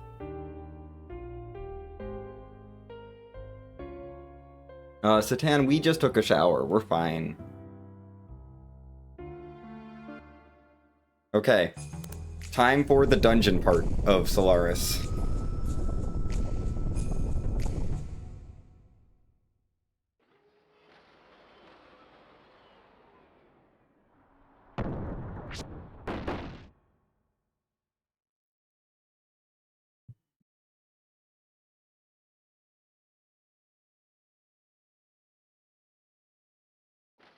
Come on. Open the door.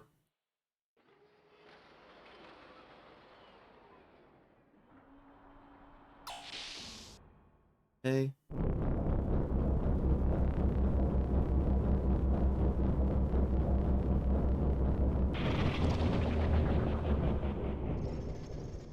Turn off the fan.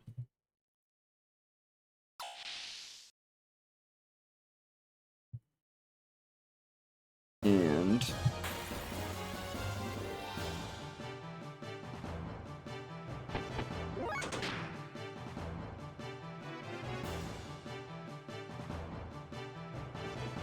into the next room. Come on. Let's go. We're almost out of this first area.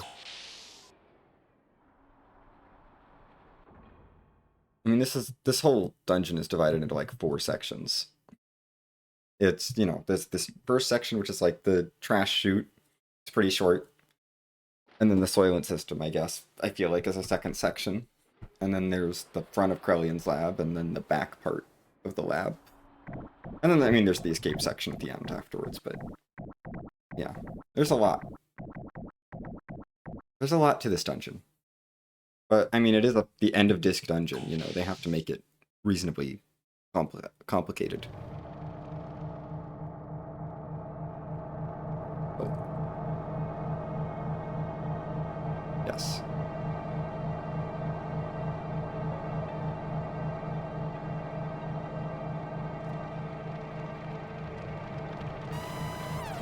We gotta trigger the scanner.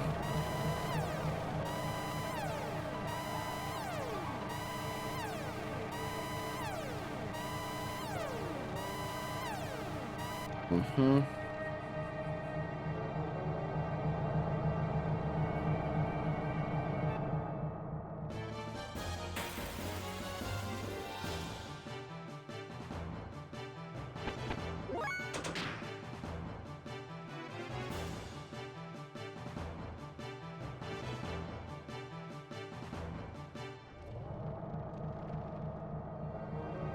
There's the door.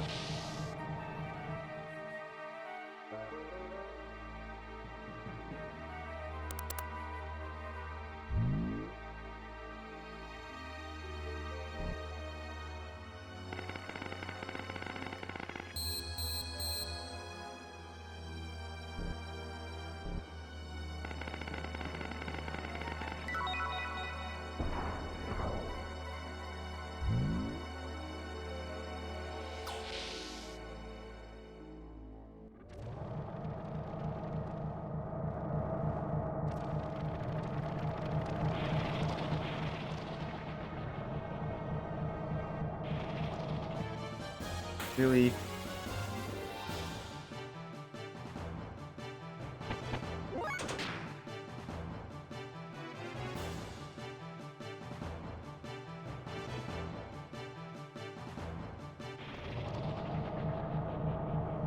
Anyway.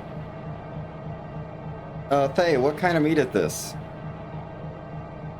It's yak meat!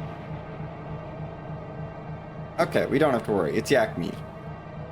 Like, I understand that they're using yak there as an expression of disgust, but maybe don't use yak as your expression of disgust when asked specifically about what kind of meat something is, because yak is an animal.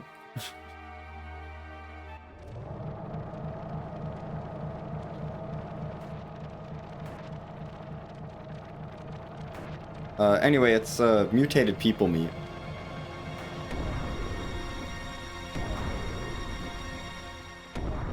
So that's a thing.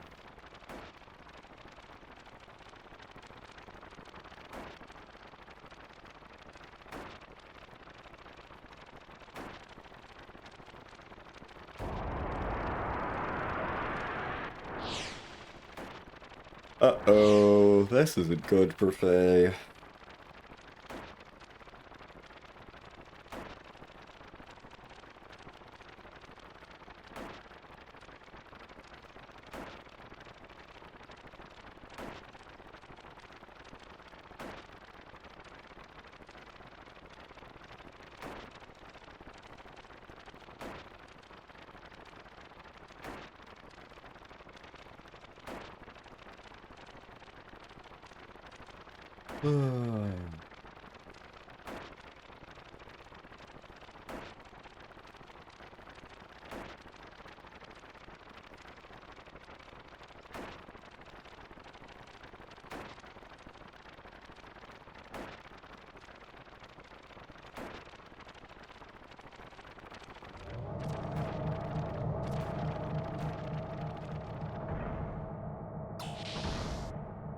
And we keep going.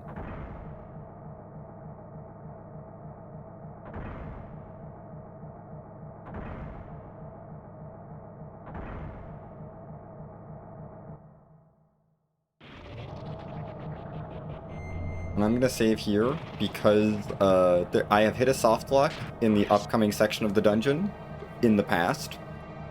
And I would like to not lose my run if I hit that soft lock again. And it's been a little bit.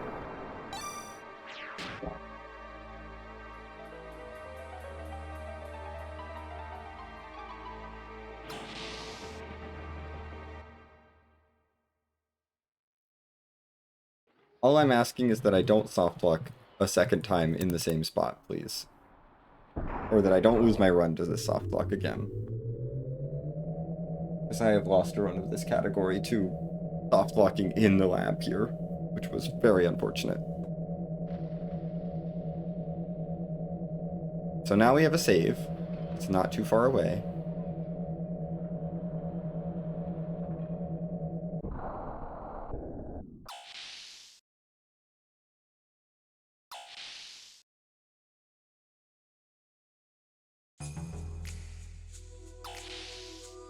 Okay.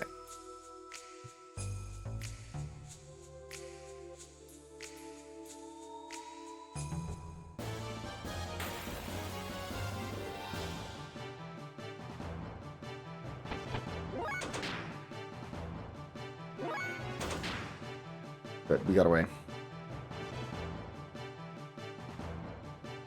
That bite's a little scary sometimes, but we did get away. I think if I don't run with Satan, I should probably have Faye just killing that. Oh, there's a save point in here. You know what? I don't trust this scene. This scene has soft locked me in a marathon before.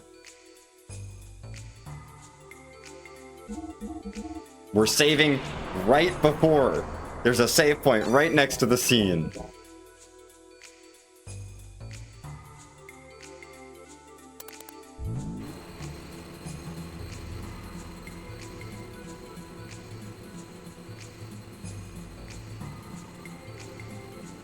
So anyway, save points are actually an in-universe thing that the Solarian government has been using to spy on us. So that's that.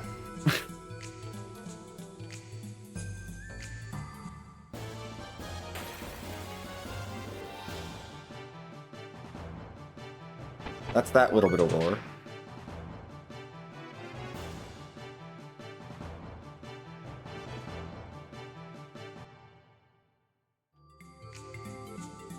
Come on.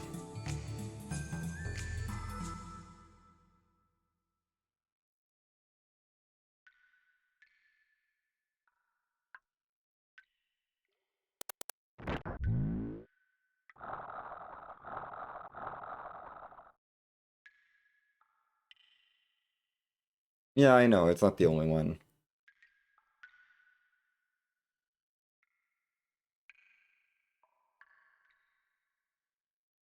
Only 3? That's not that bad.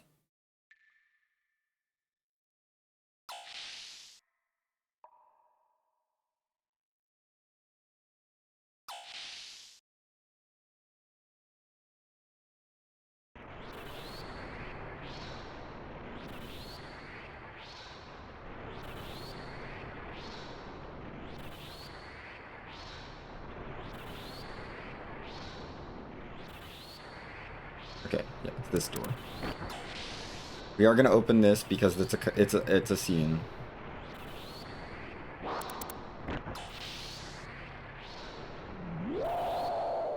And we're gonna have a little battle here. It's okay. We'll win the fight. I'm not worried about the fight. Oh no.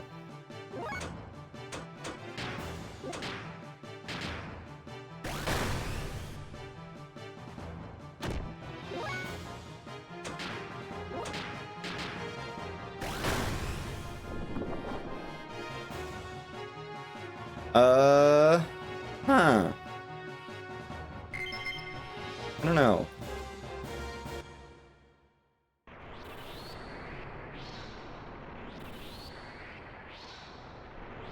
That was that.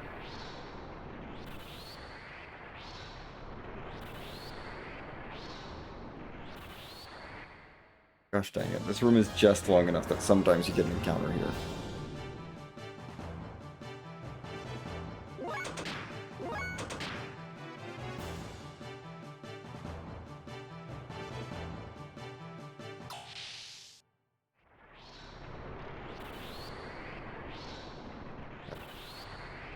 Skip all these guys. Okay. And...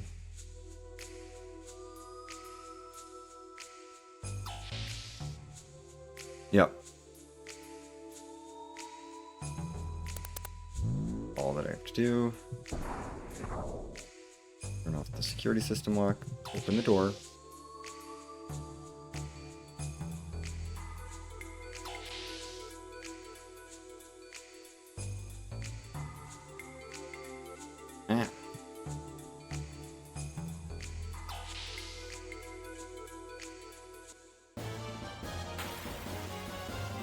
Yep.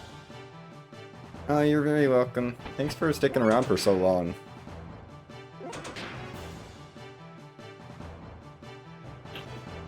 We still have like 5 hours left in this run. Actually, 5 and a bit, probably. Knowing me. Okay.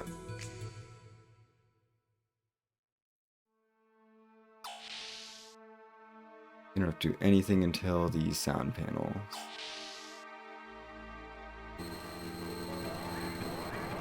Gotcha. I'm not scared of anything coming up.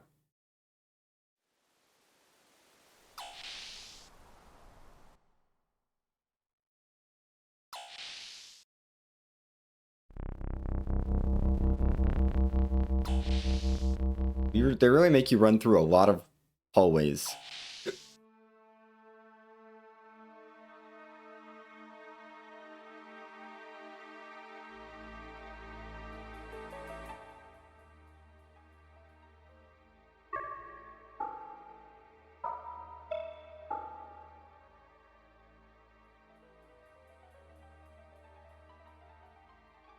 We get a little cutscene for putting in the wrong code here.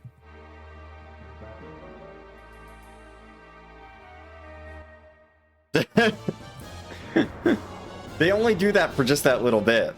You know, it's not the whole game.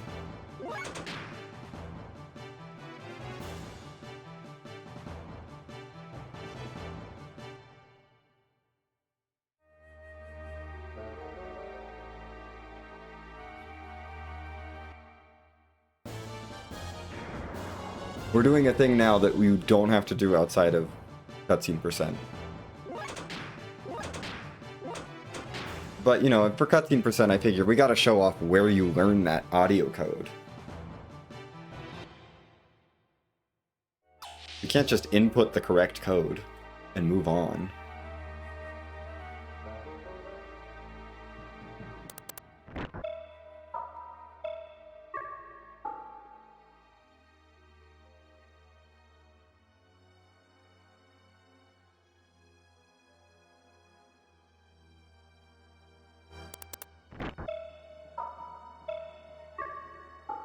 Everyone got that audio signal?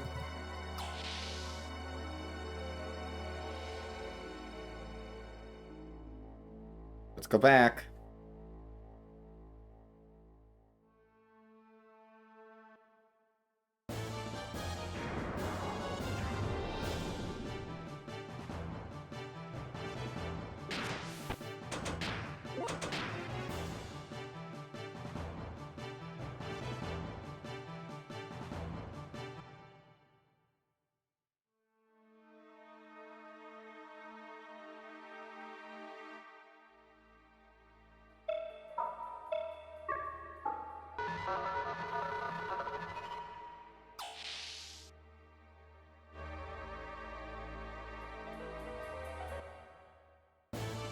I knew we were getting an encounter, so I was just like, let's go straight forward.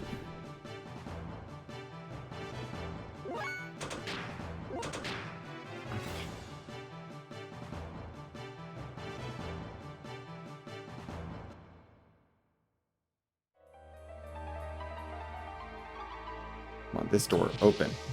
Thank you. I don't care which spiral staircase room I go up, or which spiral ramp room I go up, as long as I go up one of the spiral ramp rooms.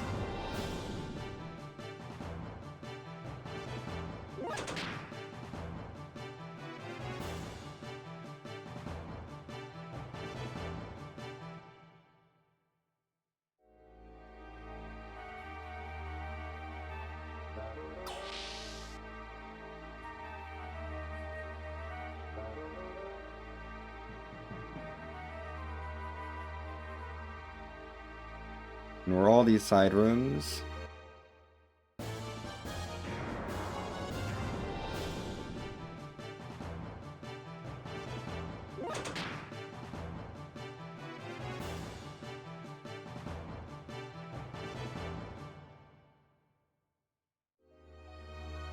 Gotta go in this run.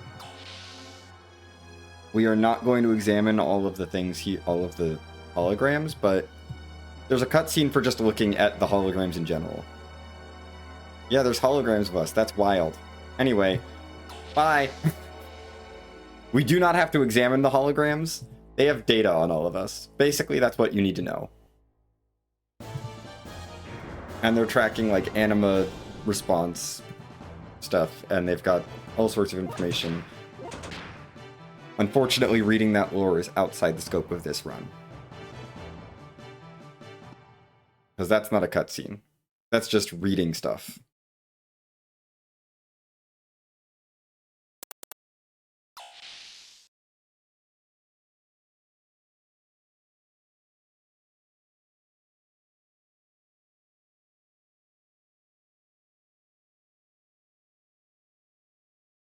Anyway.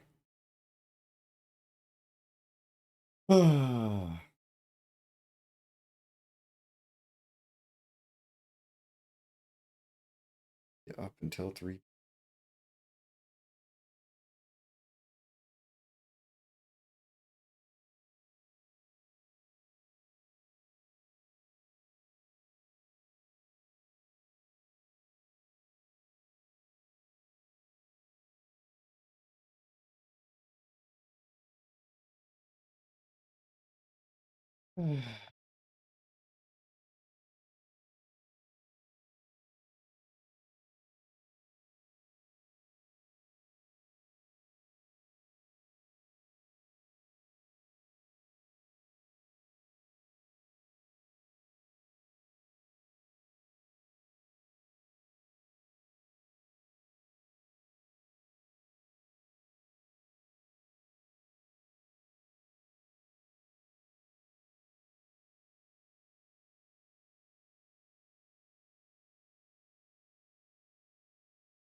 Nope.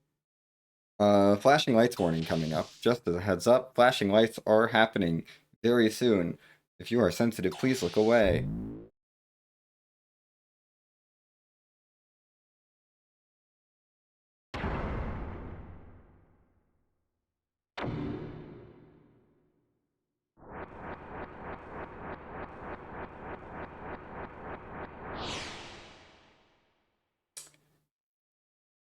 Okay, and the flashing lights are done.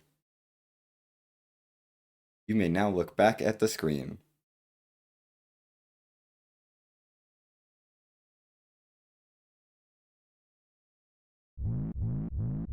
Anyway, Faye got caught.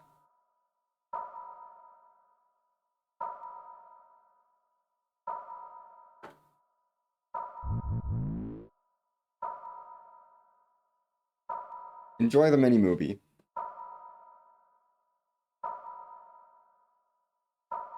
Yeah, there's no way we're leaving this room before the 15-hour mark.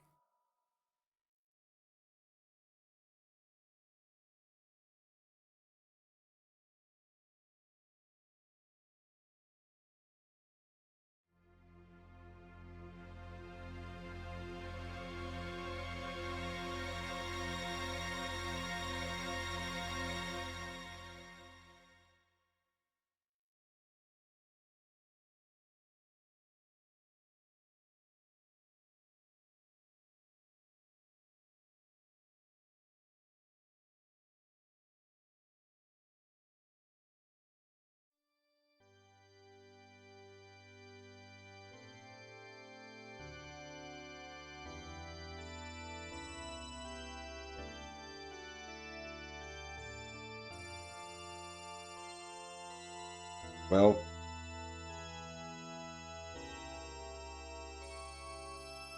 this is not good.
Yep, they're like, why would we care about the conquering the world? We want to control the universe. Like, okay.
Anyway, Krellian is obsessed with nanomachines.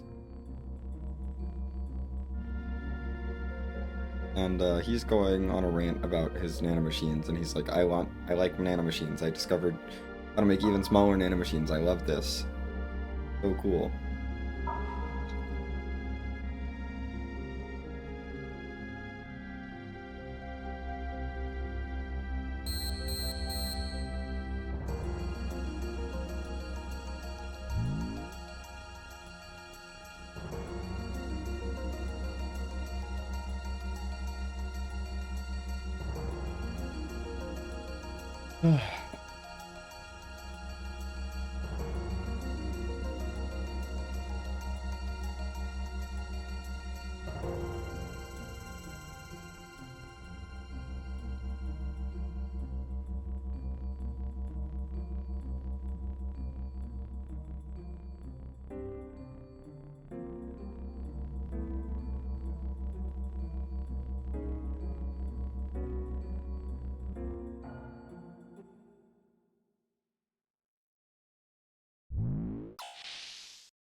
Oh.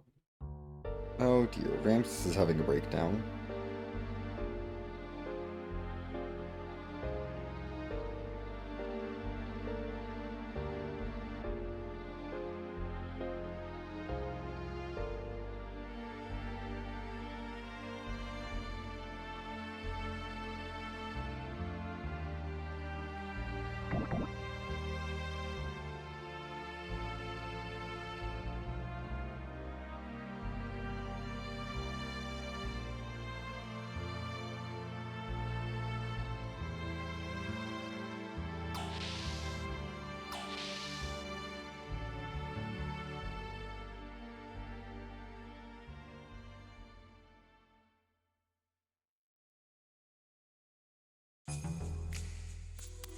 Hey. We're actually gonna maybe get gameplay before the 15-hour mark. Hooray! Or more gameplay, sorry. We've had gameplay, but like... okay. Let's see. Okay. We are 2 paragraphs away from my notes. In my notes from disc 2.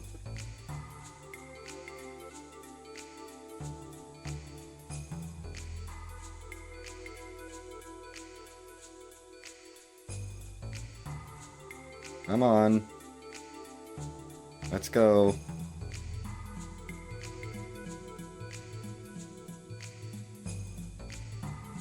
Granted, one of those paragraphs, I mean, one of those paragraphs is just the boss fight, is just the fight. And of course, I don't have paragraphs for cutscenes, so,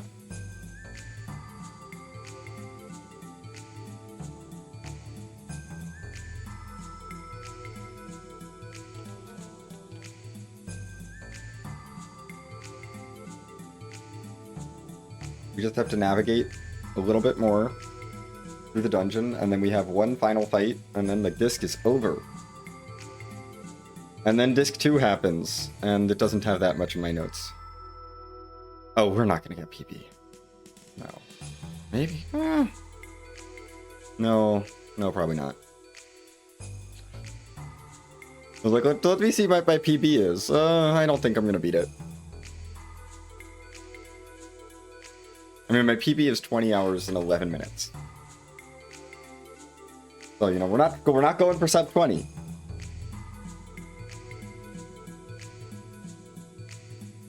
The thing is, we're looking at getting to disc 2 probably, starting disc 2 probably after 15 and a half hours. I think disc 2 is going to be more than 4.5 hours. Honestly, if I'm underestimate, I will be happy. I will be satisfied. But also, I don't feel like I have as much pressure because I started an hour early. So it's fine.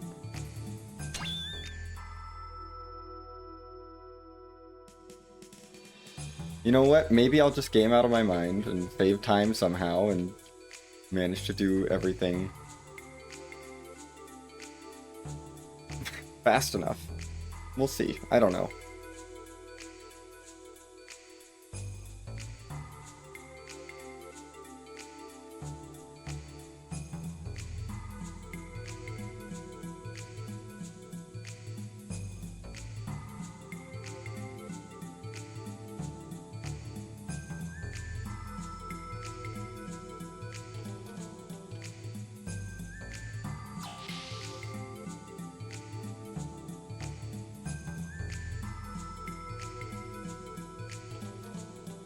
Go, go, go.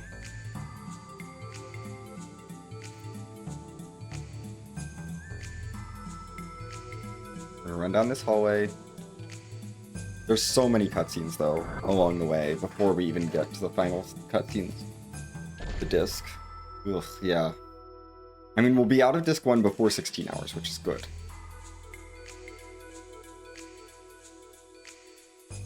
But I don't think we're going to be done with disc 1 sub 15 and a half hours.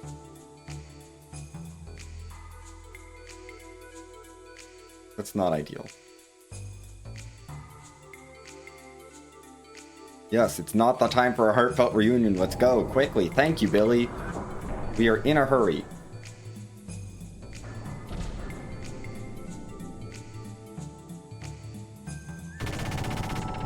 Right, we have a little... We gotta blow up the gate. So Satan and Jesse have a little conversation that they have to have here. Then we're gonna meet up with everyone and come up with a plan, and then we gotta leave and have some final cutscenes before the final boss fight of the disc. And then we fight the final boss of the disc, and then it's 26 minutes until the end of the disc. So, you know, that's the time we're on. Like, once we finish the final boss of the disc, it's another 26 minutes until the disc is over. And then we get to start disc 2.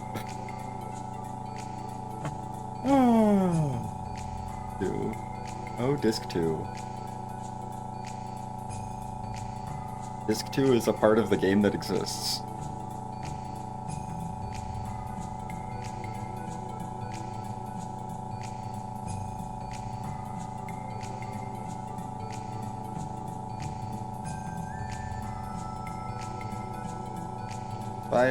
Bye, Ramses.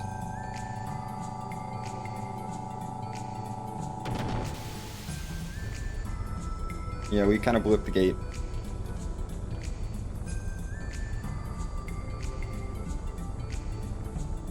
Thanks for that, Ramses. Okay. Go, go, go.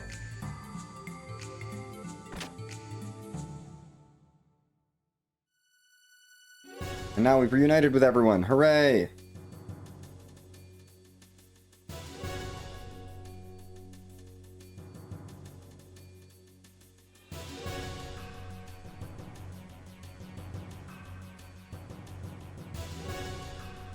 We have to have a little bit of a reunion here. And then it's just the final little bit of running. Yep, everyone's here.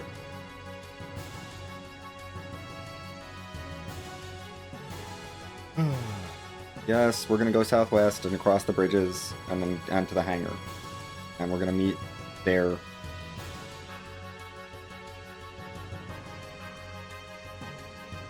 And they're tutorializing us about the blue memory cubes, which let us switch party members. Because this is now a mechanic that we'll need to have for the rest of the game. And it'll show up again in Disc 2.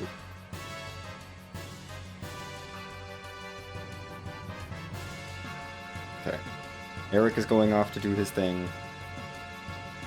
Go! We do not need to change party members.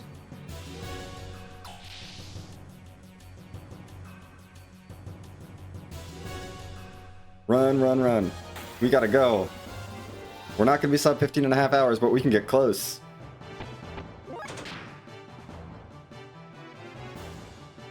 Ah, okay. Out of that fight. Good. Keep going. Through this doorway. Great. Cross this bridge. Let's go.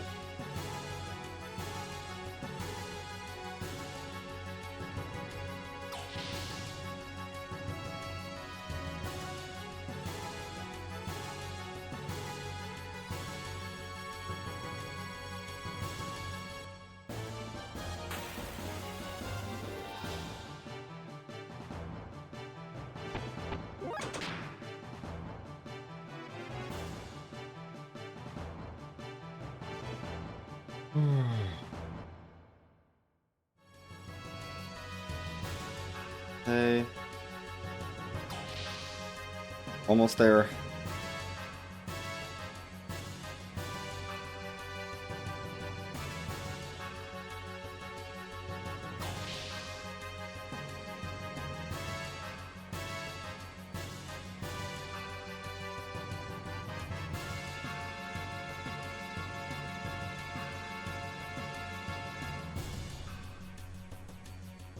Yes. Okay. Yep.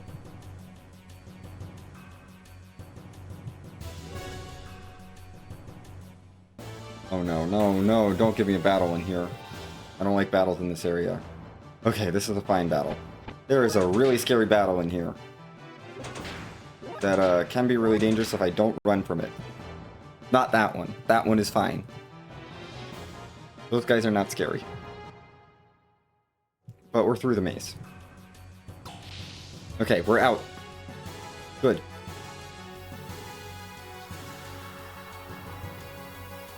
Okay.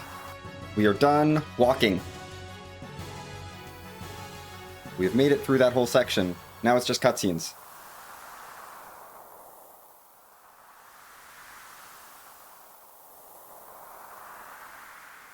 Hammer is doing a bad.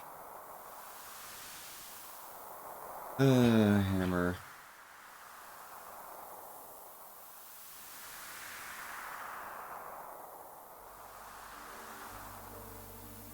Hammer, we didn't completely hate you before.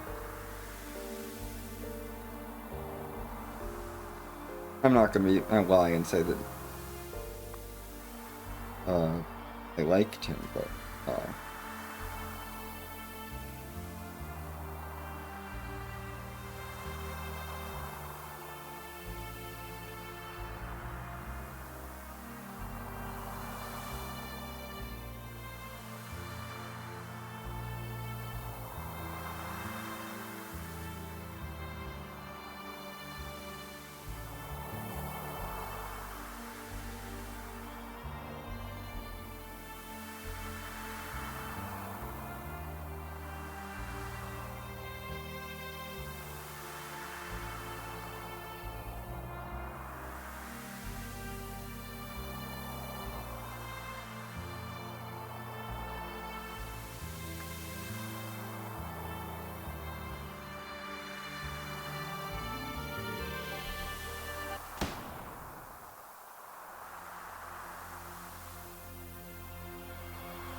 Well, rip Ellie's mom.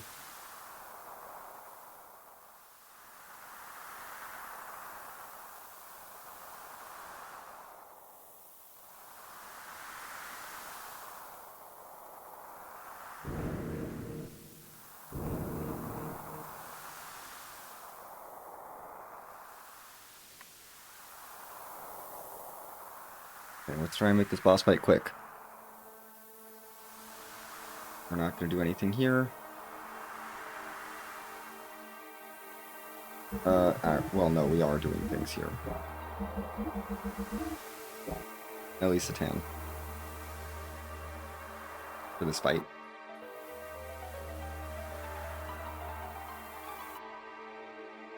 Okay. Boss fight. Here we go.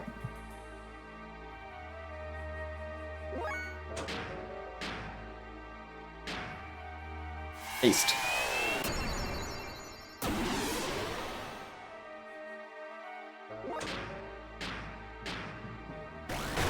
One there. One there.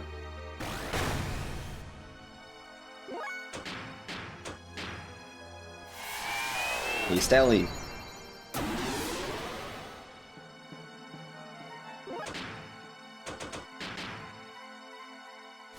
Burn them both.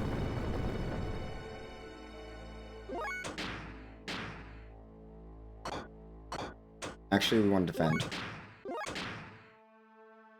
No, Groff, I did not want you to get a turn. I wanted Ellie to get a turn. Gosh dang it, Ellie. Oh, this is so slow.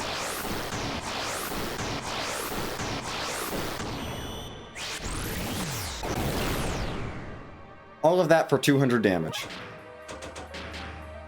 Burn.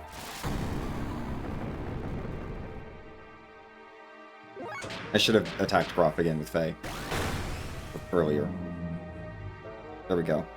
Okay, we're done. I'm gonna go get myself more food.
I am back in time. Ah. Not going to lie, I think the most adrenaline-inducing part of this run for me is not the run itself, it's the can I cook myself pasta during the end of Disc 1 cutscenes? And the answer is always yes, I can, but it's always closer than I'd like it to be.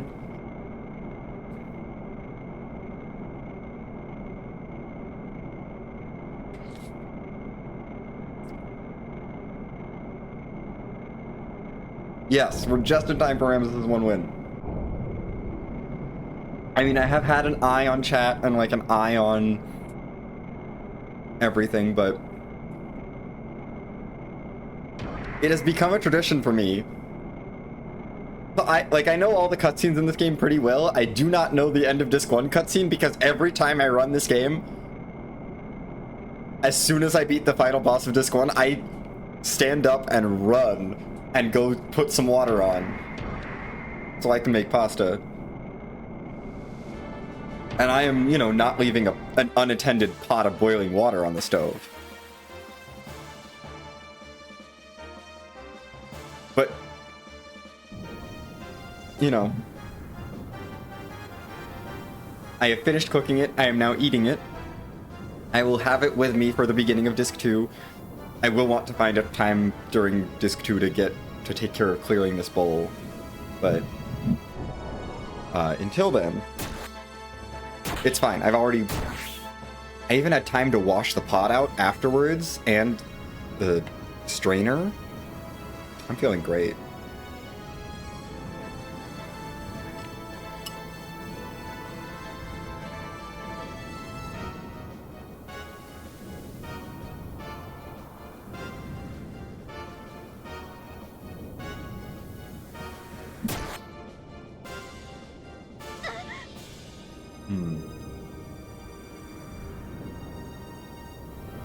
And like, it's fine, I can find time. Disc 2 is nothing but time.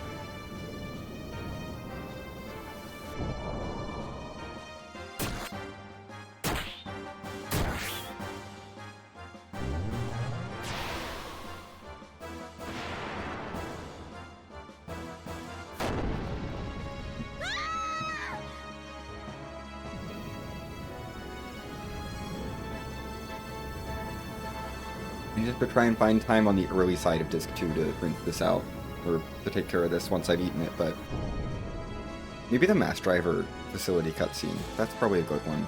That's a reasonably long cutscene. I don't need a lot of time to to rinse this, you know. Just like a minute or so, just a couple minutes, but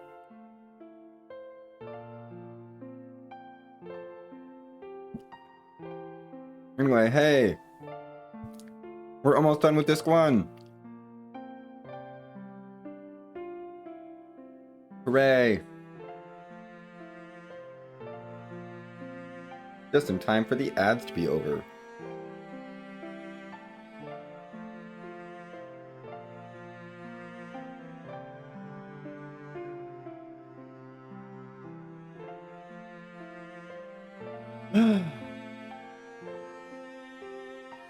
Hey, a sub 1540 is not the worst. I'll take it. We should save.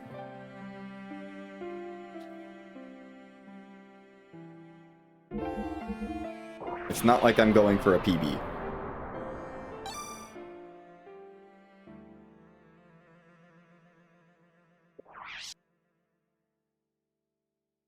Okay, here we go, Disc 2.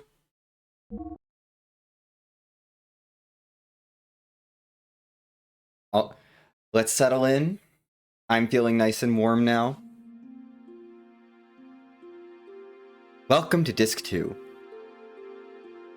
I really hope you like seeing characters sitting in chairs with a pendant necklace swinging back and forth in the background as they talk.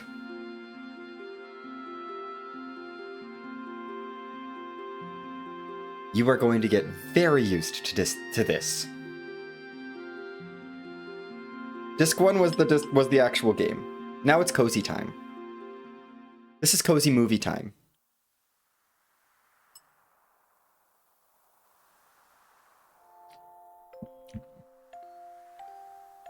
Sorry, it's cozy movie time for 4 hours-ish.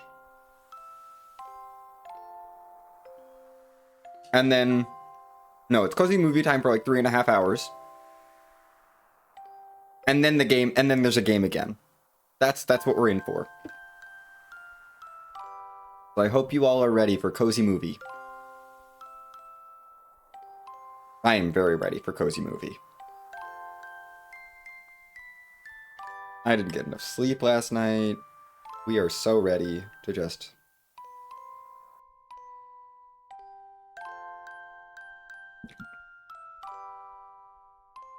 get nice and cozy.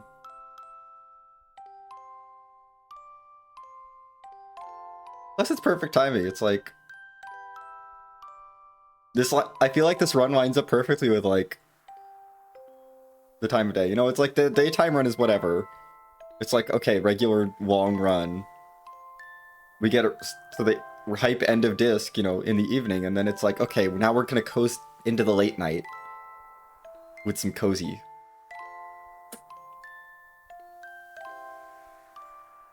You know?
Look, I think that this chair narration, sorry, chairation, that's what it's called.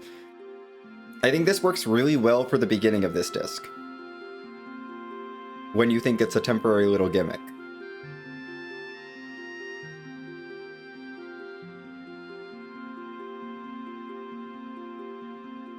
I think if it had only been used for this introduction scene where it's just Ellie and Faye having this conversation while they're dreaming and while they're recovering from the crash, that would be nice and artistic and a good choice. Unfortunately, it's not just this little bit.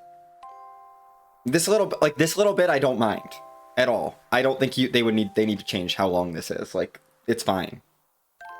This is the start of the disc, you know, it's fine.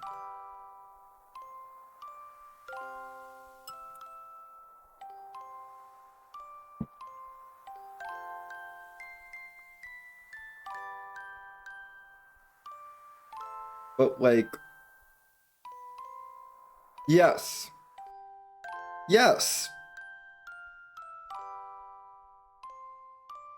If there were world map sections at all. Until, like, before the end of the disc, that would be great. I mean, if they had made it a proper disc 2, they would have had... It would be this. You wake up at, Tora's house. And then... that starts your world map section of disc 2. And, you know, you have things you have to do. You know. The game tells you to go certain places, but you can kind of... goof around and explore. And then they kind of the like plot relevant areas open up as, you know, they become relevant.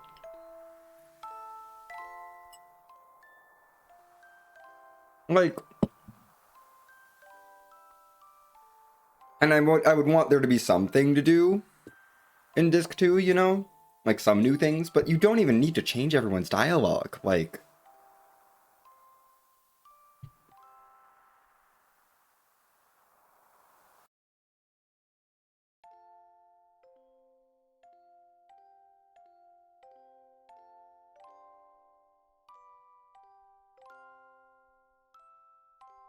I mean, that would have been really unfortunate. I'm glad that they finished the story, at least.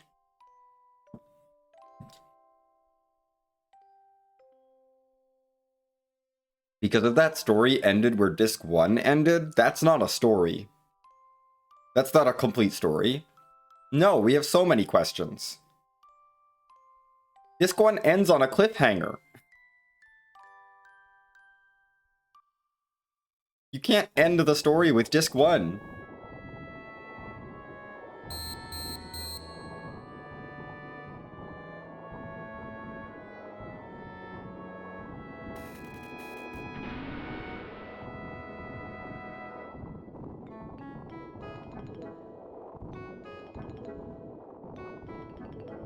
Oh, sorry. Oh my gosh, we just blew past the entire marathon. I'm so sorry. I forgot this game was 3 weeks long. We apparently took 3 weeks between Disc 1 and Disc 2. Sorry, I think the marathon is over now. We are way past estimate. Don't mind me reviving a joke from 12 hours ago. No, not that. Only 10 hours ago.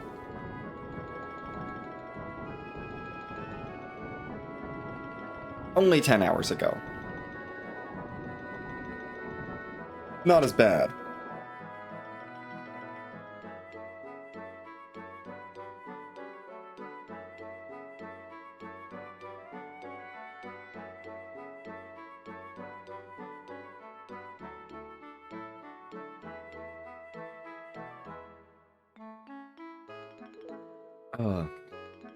Anyway, here's Satan. Tora rescued us.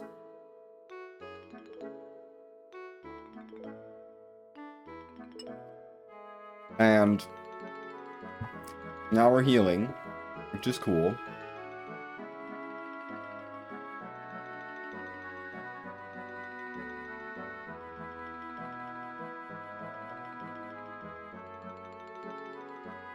Yeah, Tora knows how to do nanomachines. So Ellie's injuries were much more severe than Faye's, but she's gonna wake up literally 2 minutes later. She's done 2 minutes later. It's fine. Apparently they weren't that much more severe. Then the nanomachines took about 3 weeks for Faye, and they took 3 weeks and 2 minutes for Ellie.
Yeah, I got to move, yay!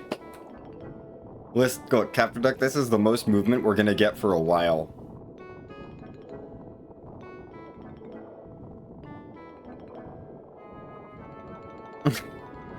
You think this is bad yet now? Oh boy. This is fine. Like, this is actually, like, on par for, like, Disc 1 talking sections. Like, honestly, this is about equal to, like, the start of Nortune, where you're just running around and talking. Like, this is totally fine. Whatever. This is not anything different.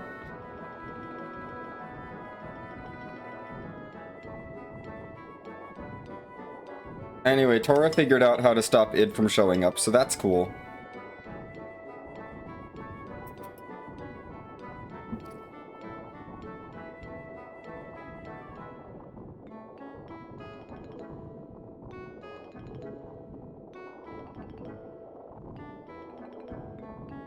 And he tells us we should only use system id as a last resort.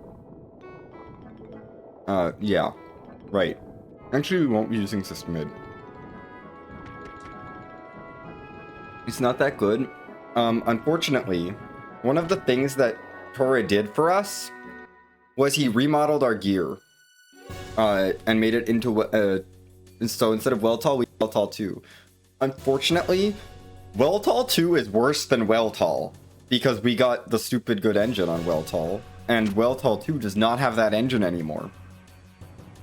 Tora took the liberty of upgrading our frame and engine and armor to a worse engine. I think the frame is comparable, and the armor's an upgrade, because we never upgraded the armor, but... You know? I did not want my engine upgraded.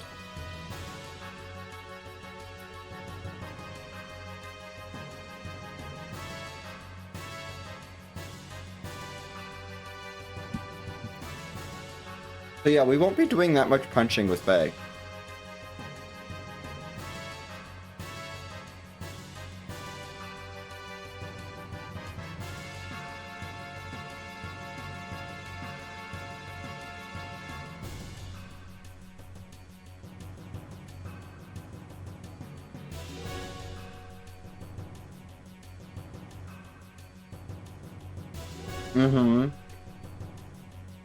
Well, the worst part is, now that we're on Disc 2, we can no longer access the dev menu.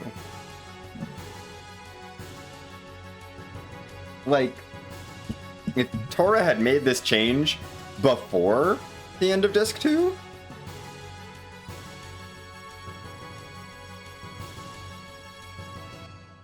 then it would have been fine.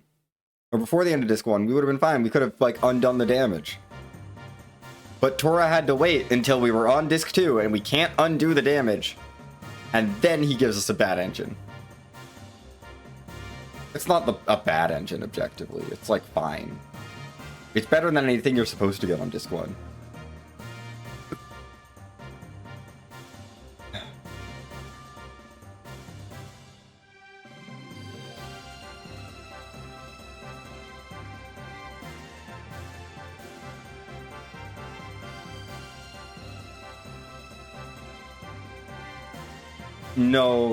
No, you can't buy extra engines. When you buy an engine, you have to, like, spec your gear out with that engine right away. You can't carry extra engines. Not how it works, unfortunately.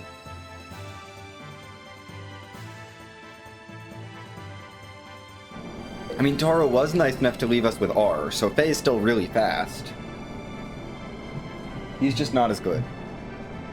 Still though, Weltall 2 is okay, because Weltall 2 has a special ability that's ether-based. So, we can still do big damage. It's just going to take a bit more animation time.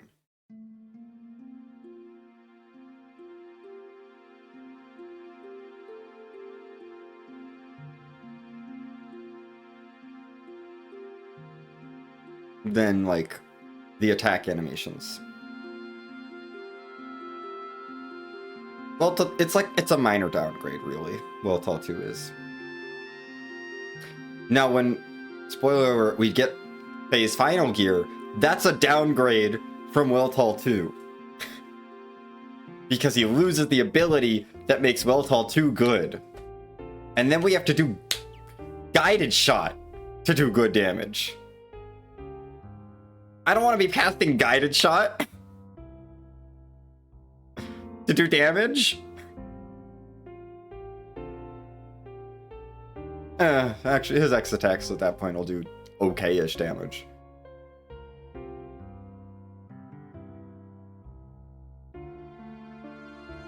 But yeah. Anyway, Emerald is going with Ellie. Cool. Yes, let's let Emeralda go. It's fine. She can join you on this dungeon. It would have been a cool opportunity to get to know Emeralda as a character, but no, you don't need to do that. She's just gonna sit in our reserves until, literally we take her to go have her grow up.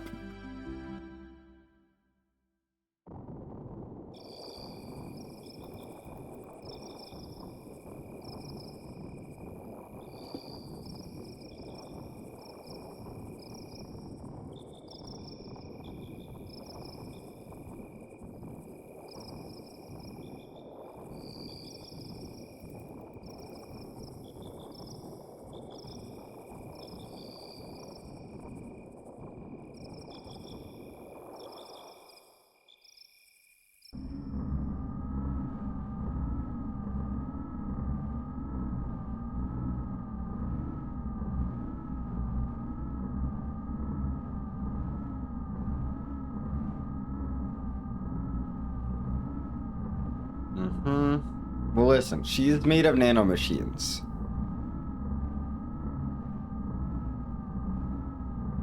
She's not a regular girl. She's not like the other girls.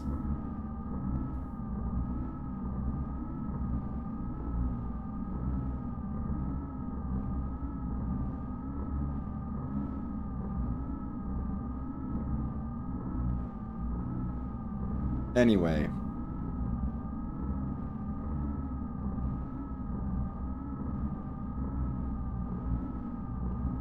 Yay, worst Discord server has things to say.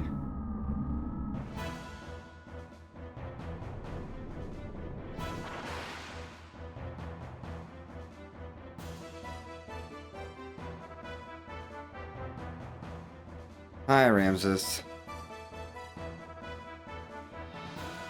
Time to fight Vendetta. So Faye goes ahead and activates System Id here. We're not going to use System Id. It's not worth it.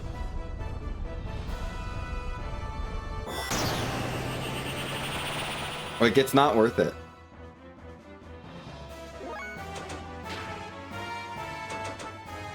Like, we're in hyper mode, but we have Flaming Hell. Flaming Hell is better.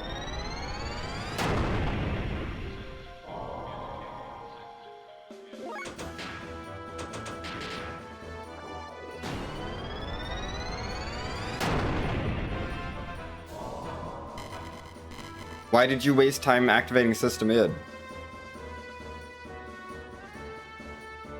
Like, we just have that. That's what Faye is going to be using from now on, by the way.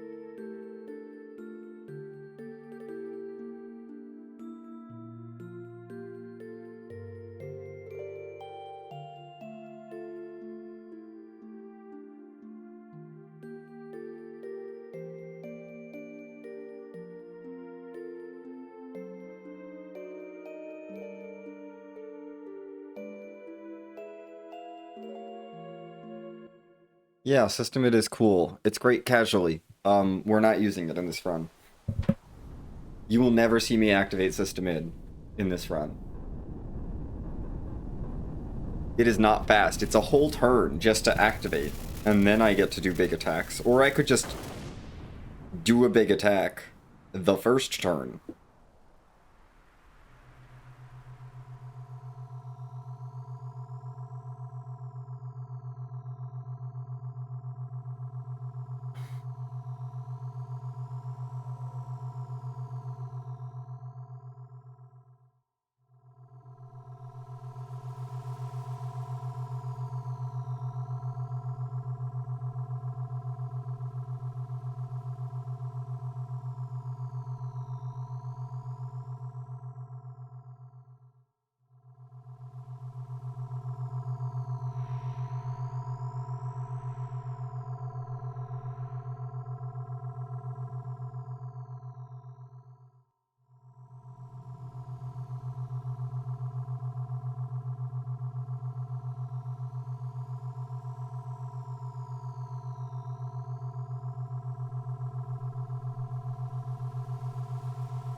Yeah, but we don't care about that in the speedrun. Uh, we... If the length of time was relevant, that means the fight's taking too long.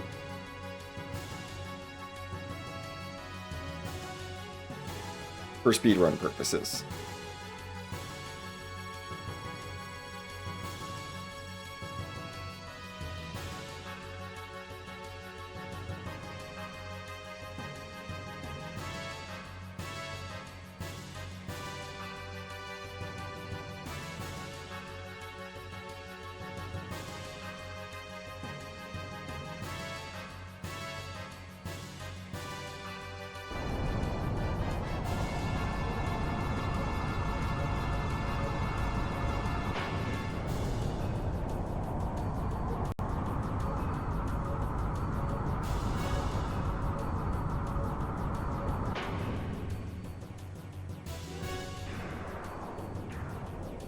Anyway, time for the fight that is the same in every run because there's literally nothing you can do to change it.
Don't worry, I'm running out of fuel. It's fine. We have just enough fuel to beat this fight.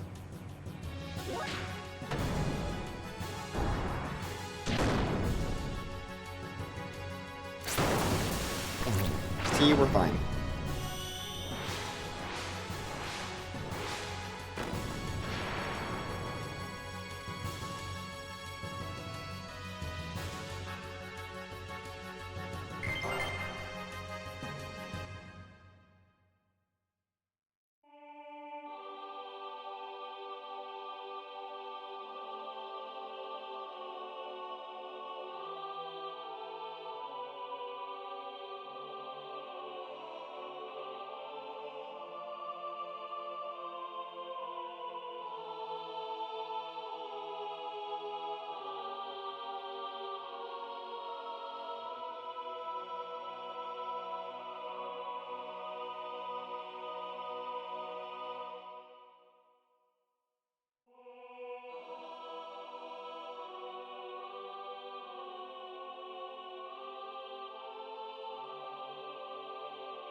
Hi, where's Discord server? Welcome back.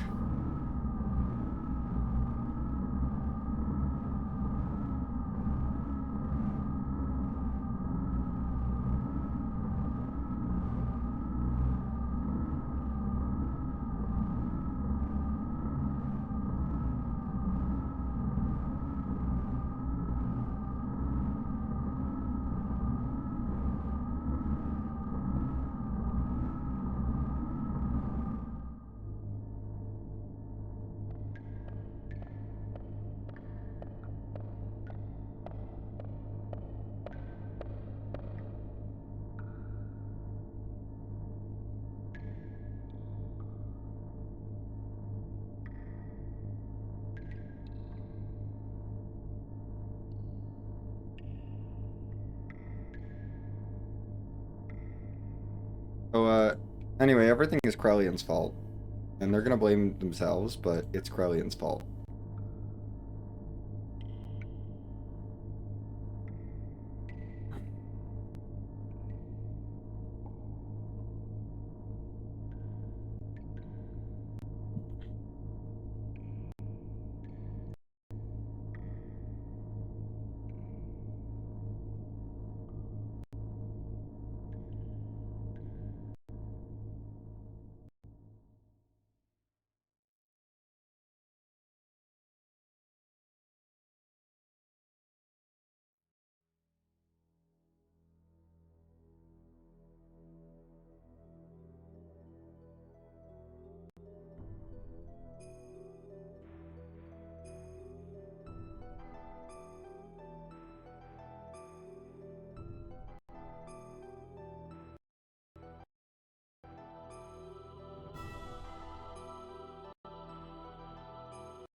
We are getting through these early Disc 2 bosses.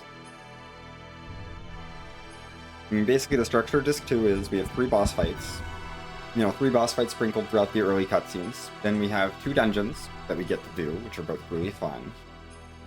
And then it's lots of long cutscenes with a few boss fights interspersed in pairs. So there's like a pair of boss fights, a bunch of cutscenes, a pair of boss fights, a bunch of cutscenes, a pair of boss fights, a bunch of cutscenes, and then the 2 more boss fights that the last pair has. The third pair has large cutscenes between the boss fights as well, so it's not really a pair. Like 2 additional boss fights and sprinkled into the rest of the cutscenes. And then the world opens up at that point. That's our rough schedule. This is the last boss fight before we do this. Or before the dungeons that we're heading into.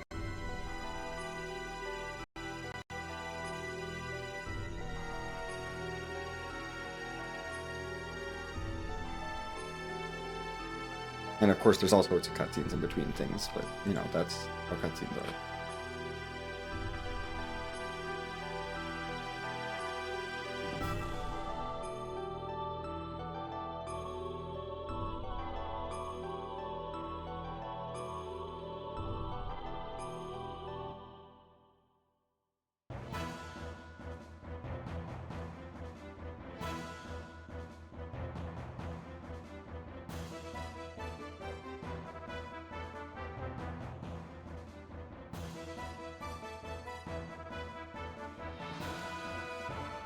Anyway, it's time for the Super Mass.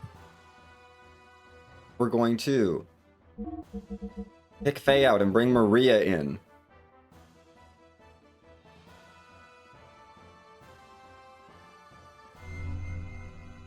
I do not need to open a menu here. Maria is ready to go. This is why we have Maria. This is why we buffed up Maria.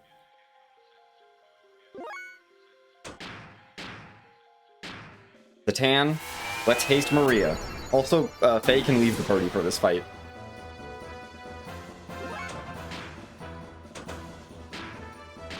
Maria. Summon Summon Cyptin and use Graviton Cannon on everything.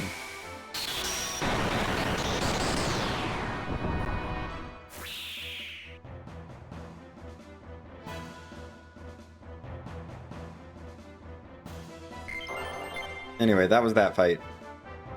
Thanks, Maria. Look, Maria is useful.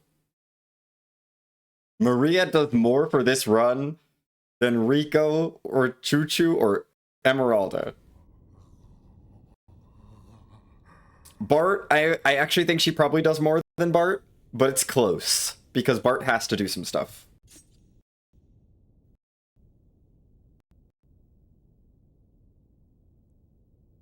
Does it count as Bart doing stuff if Bart is the only person who's able to do that stuff?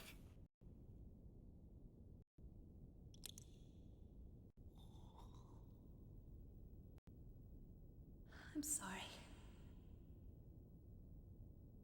I guess I couldn't help you after all. All I can do for you now is ease your wounds. I'm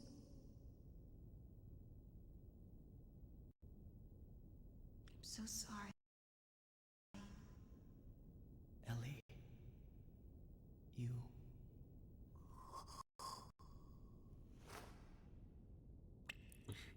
Yeah, no, Bart doesn't deserve. You're right. No. Maria ranks above Bart. I will still rank Bart above Rico and Choo Choo and Emeralda as far as usefulness for the run.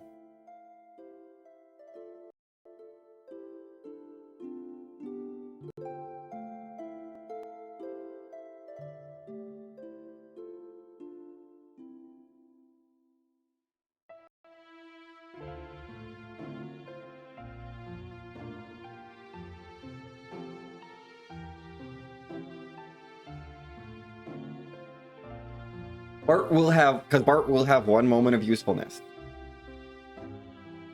He is going to cast Wild Smile on whatever that boss is. Alpha Welthal. We are going to use Bart for Alpha Welthal. And nothing else.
Yes, Bart can be ranked above Rico, Choo Choo, and Emeralda for usefulness in the run.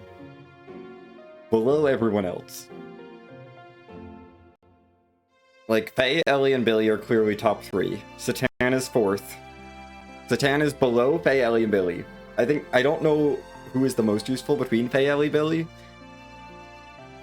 I'm probably gonna lean towards Billy, Ellie, and then Faye. Just because Faye does things because he has to be in the party, but he's still pretty good. So I think we're gonna go Billy, Ellie, Faye. Satan. Maria. Bart.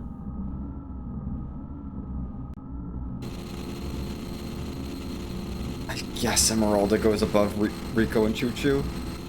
And Rico goes above Choo Choo, I think. Well, yeah, for the run, though, Choo Choo is... no. I don't have drives to give her. I don't care. I'm not giving Choo Choo stats. Not for this run. We don't need to use Choo Choo.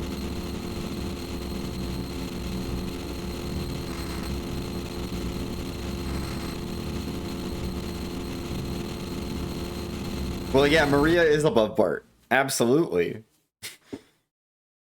Billy is absurd. Billy is absolutely absurd. Billy is the best character in the game. Basically.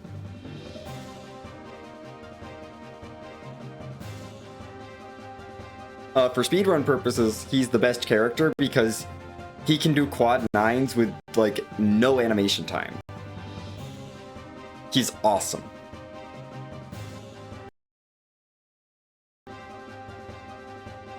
At least for gear battles. Character battles, he's less useful.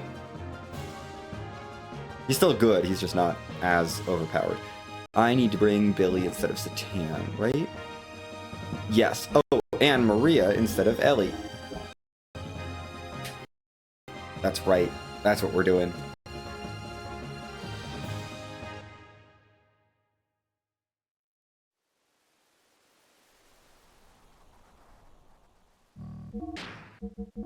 Oh.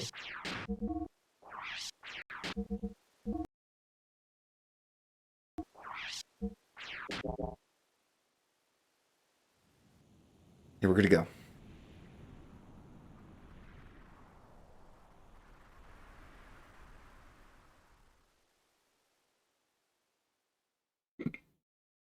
We're bringing Billy and Maria here.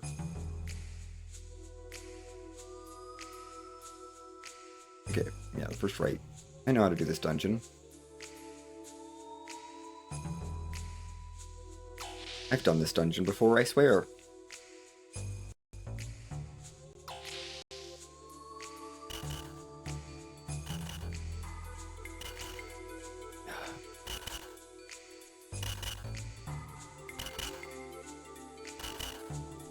Yes, you know.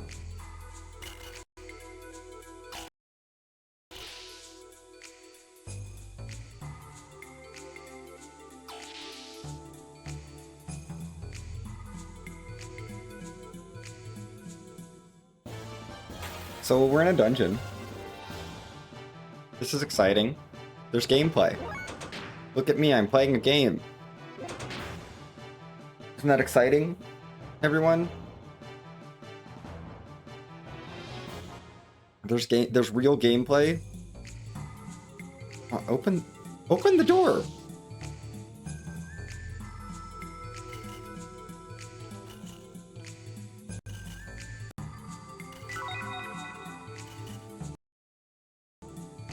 Open the door again. Oh my gosh, that door does not like me.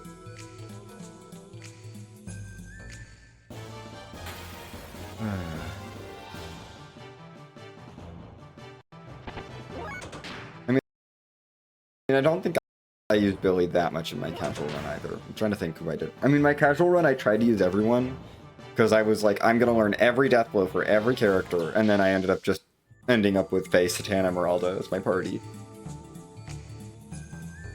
Because that's who I, you know, liked. And they're okay. Like, Emeralda's not bad. It's just...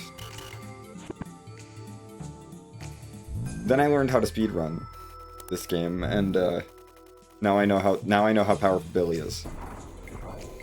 And how little effort Billy takes to set up compared to death blow grinding.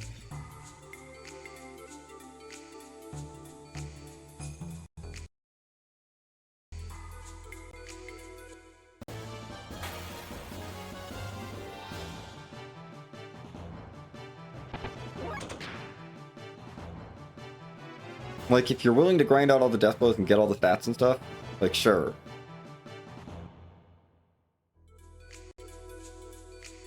Like, these other characters are pretty good, but, like...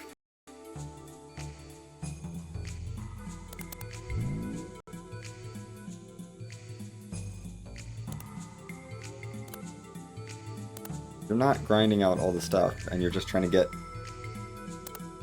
the stat, and you're just trying to figure out what the best way to do things the easiest as possible. Like, ether strats are the way to go.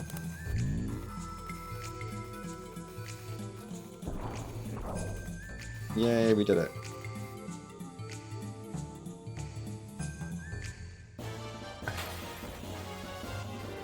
We are tearing through this dungeon.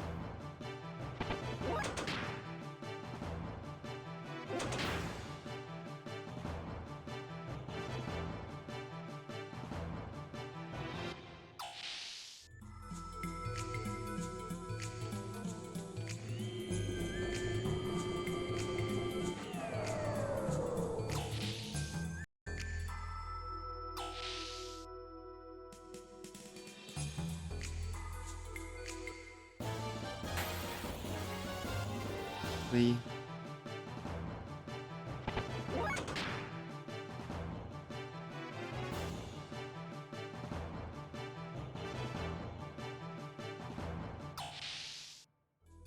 Come on, game.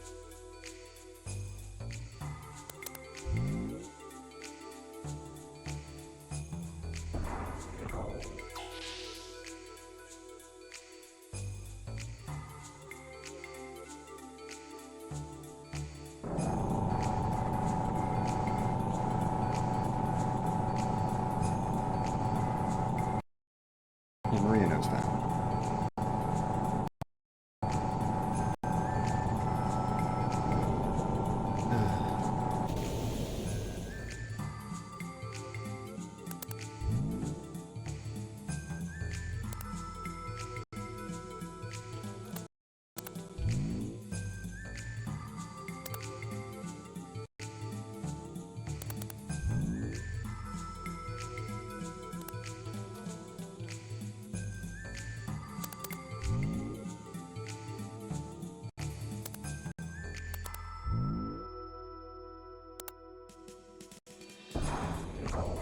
Anyway, that's how the puzzle goes.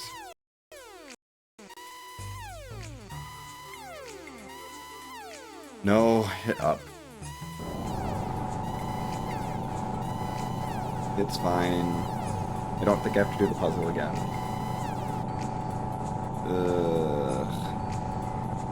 This is the trouble with doing this one, is that I am, you know, I've been playing the game for too long. I'm gonna get an encounter here? Really? Really, game? Really? You're gonna give me an encounter because I took the elevator the wrong way. Yes, down. Back down, please.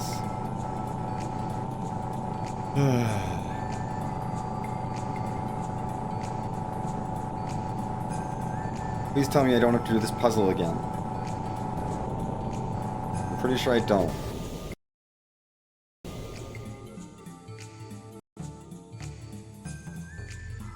I do not. Good.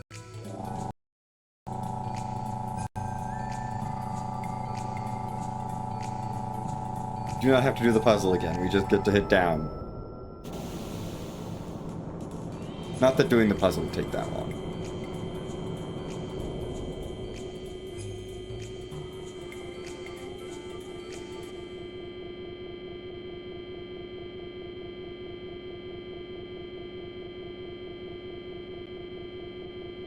Anyway, Maria is our answer to the last character fight of the game. And Billy is going to be our answer to the boss fight, the gear boss fight here. Because this dungeon has both a character and gear boss fight, and then the next one just, and then from now on it's all gear boss fights after that. Oh.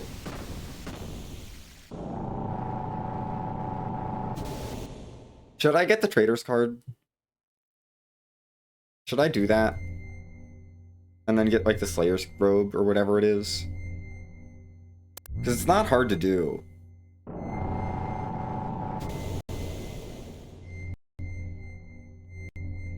And it doesn't cost much time. It costs seconds.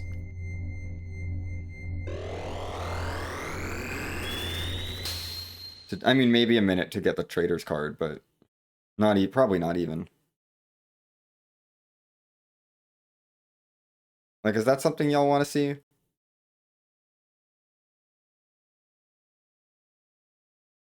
It's not hard for me to do.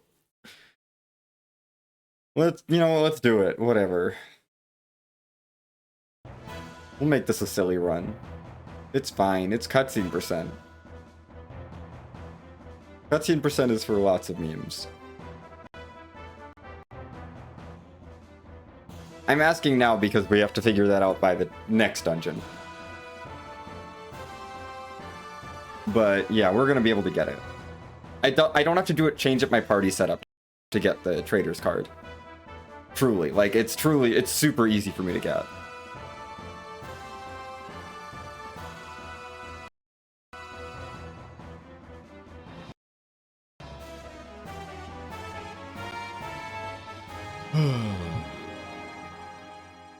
And then all I have to do for the Slayer's Robe is equip the Trader's card on Faye before that fight, which is not that hard to do. I'm going to be going into the menu anyway to save before that day's fight. So I can throw the Trader's card on during that menu and then save. Because the speed rings don't do anything anymore. Once we're done with this fight, the speed rings are completely useless because they don't apply to gears. So we can absolutely swap a speed ring off Faye for the Trader's card. Yeah, Faye is the person I should put that on. Faye's gonna be in every battle for the rest of the game.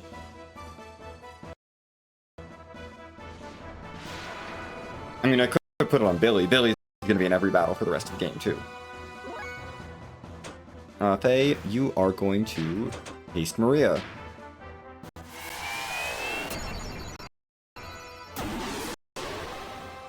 Yeah, the character battles of this disc are underwhelming. Because Maria's here, and she cheats. Oh no! Not Deminia. Anyway.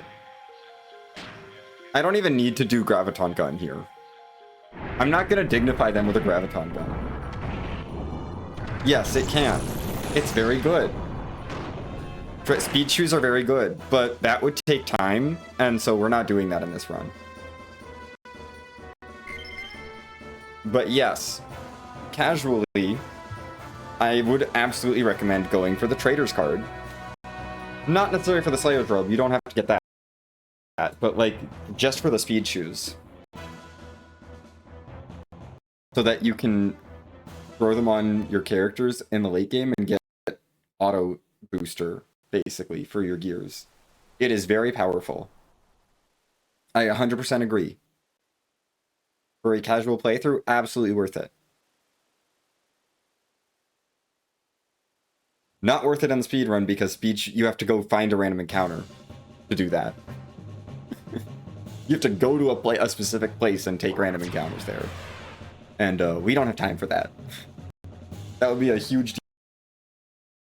detour, and for how late in the run you'd be making that detour, it's not worth it.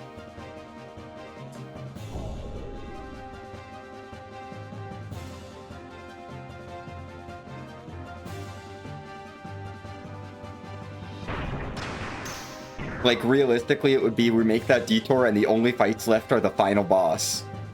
Or the real final boss and the fake final boss. And that would be it. Like, there's no point in doing it at that point. It's not going to save enough time on those two fights.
Anyway. Awesome. The elements transformation time. We do need to boost your Billy here.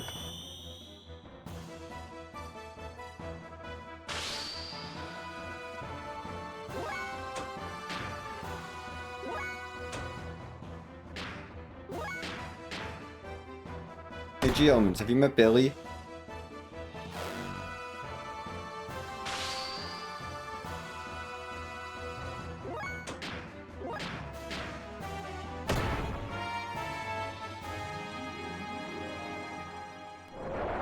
Oh no, they didn't attack. Poor Faye. Hold on. Oh god, they're doing two?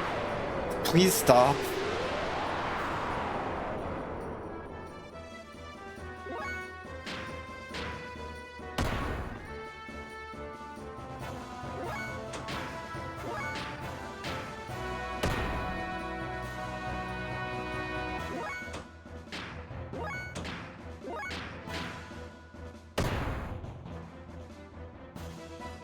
Anyway, that was that fight. That was a boss fight, I guess. You know, at least these bosses aren't falling over in like 1 or 2 hits. They're actually like lasting a little while against our gears.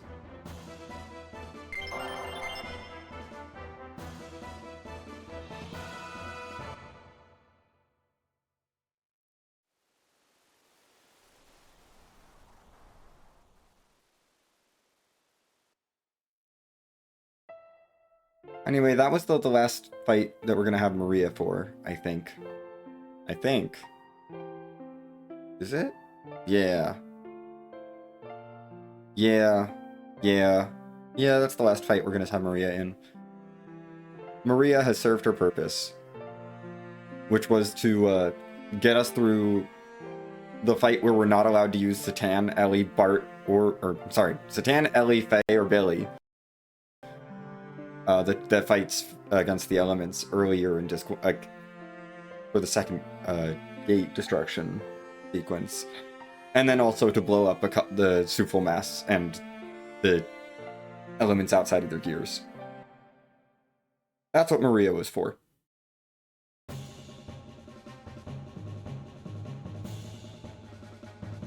Maria has done everything she needs to do for the run. She's going to be benched for the rest of the game. I mean, I'm saying this because Maria deserves a little bit of a send-off. Chuchu and Rico have been benched for forever. But we don't care about them. Emeralda is not benched because she's technically coming to the final boss because it would waste time to swap her out. Because we need her in the party for some cutscenes near the end of the game, and it costs time to switch her for someone else. We don't need anyone else. We only need Faye and Billy for the final boss. We don't care about anyone else, so... No, she can be at the 3rd slot. It truly does not matter.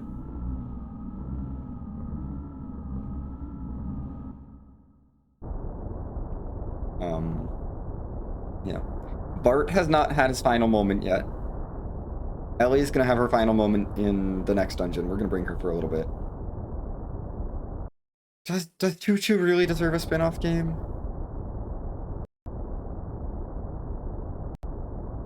Does she really?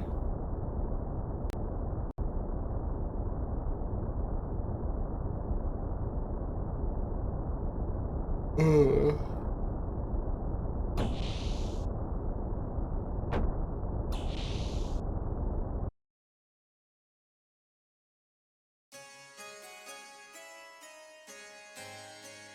Oh, hey, that's this music. I hope you like this music. This music's gonna play a lot in Disc 2.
feel like no matter how many times I play Disc 2, I always forget about some of the cutscenes.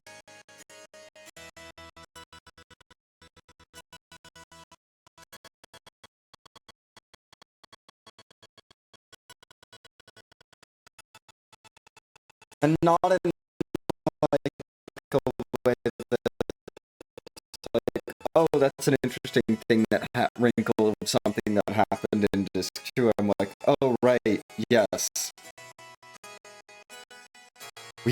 We spent this much time on this event. In Disc 2.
Dungeon 2.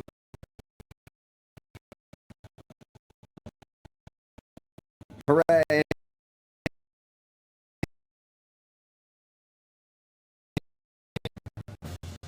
We're gonna do the second dungeon. This is also the second to last